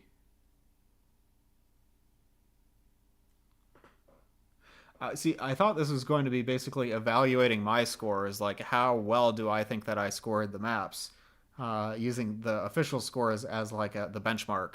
Actually, I think the official scores are totally crap. Like, there's no way to sugarcoat it. I think this seems just way out of whack to me. I don't know. I don't like these. Some of them make sense, like Home getting an 85. Like, I think I gave Home an 81. Home getting an 85, that makes sense. But like, I don't know. A lot of these scores seem awfully low. Awakening getting a 56. It's like, really? I don't see it. Yeah, one of the judges didn't play all the maps. I did see that. That's unusual. I'm surprised they even included it in the average. Like, Al's getting a 35. It wasn't my favorite map by far, but it was like, I thought it was well executed for what it was. You know, I guess I'm trying to judge each of these on its own because I feel like each map is trying to be something different. And that's why, for example, I gave Awakening the same score as 46 and 2, or a similar score to what the other one is similar. I guess those are the only ones in the 70s. But, oh no, Serenity, yeah. All of those maps, I felt like they were a similar level of quality, but they're being judged against what they're each trying to be. Now, looking back at it, I do feel like 46 and 2 and Serenity had probably a little bit more effort than Awakening because they had more gameplay and more story. So I think maybe they should have gotten a higher score, but like I feel like each of those maps similarly executed on their premise, and so that my score is pretty fair. I've had a few challenges like this where I would rate them lower than others when I definitely recommended more than the judges. Huh. Interesting. Yeah, it'll be cool to see how my scores compare with the Fractured Space scores, and then I will be judging for Freeze 2 when it comes out. Either some entries bugged out or it's just taste. Yeah, it could be. And I do wish we could have played Casilda's device. I think it might be a problem with my installation because I have that newer map-based version, but I've never seen that error before. That's a totally new one for me.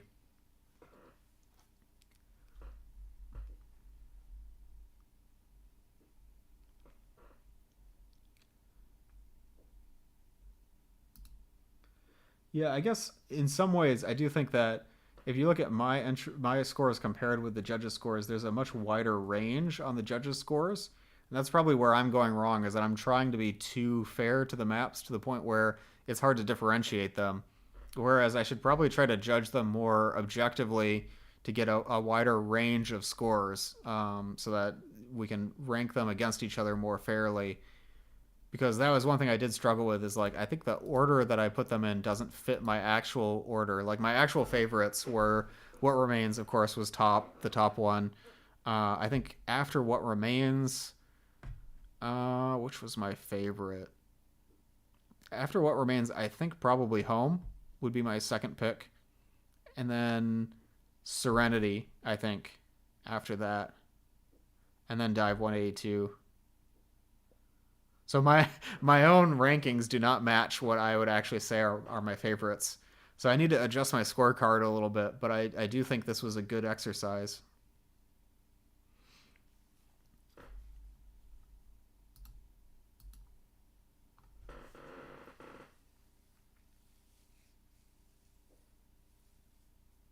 Trying to decide if I should raid out today.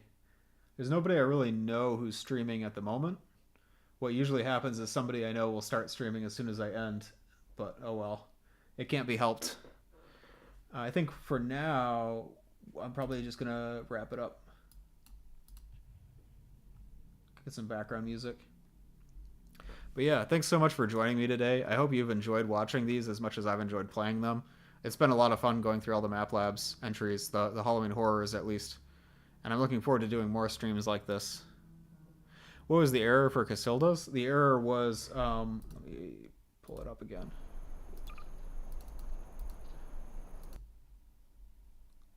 Weapon custom melee backwards mins maxes.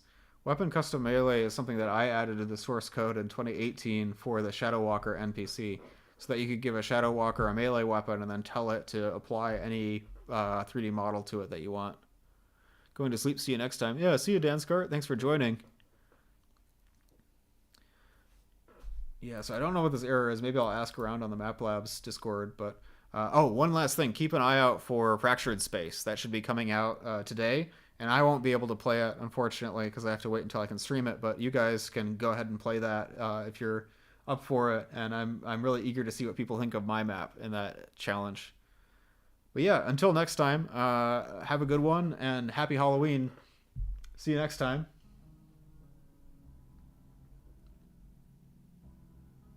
I started playing the music way too late. I said goodbye first. It's awkward. Bad at intros. Goodbye.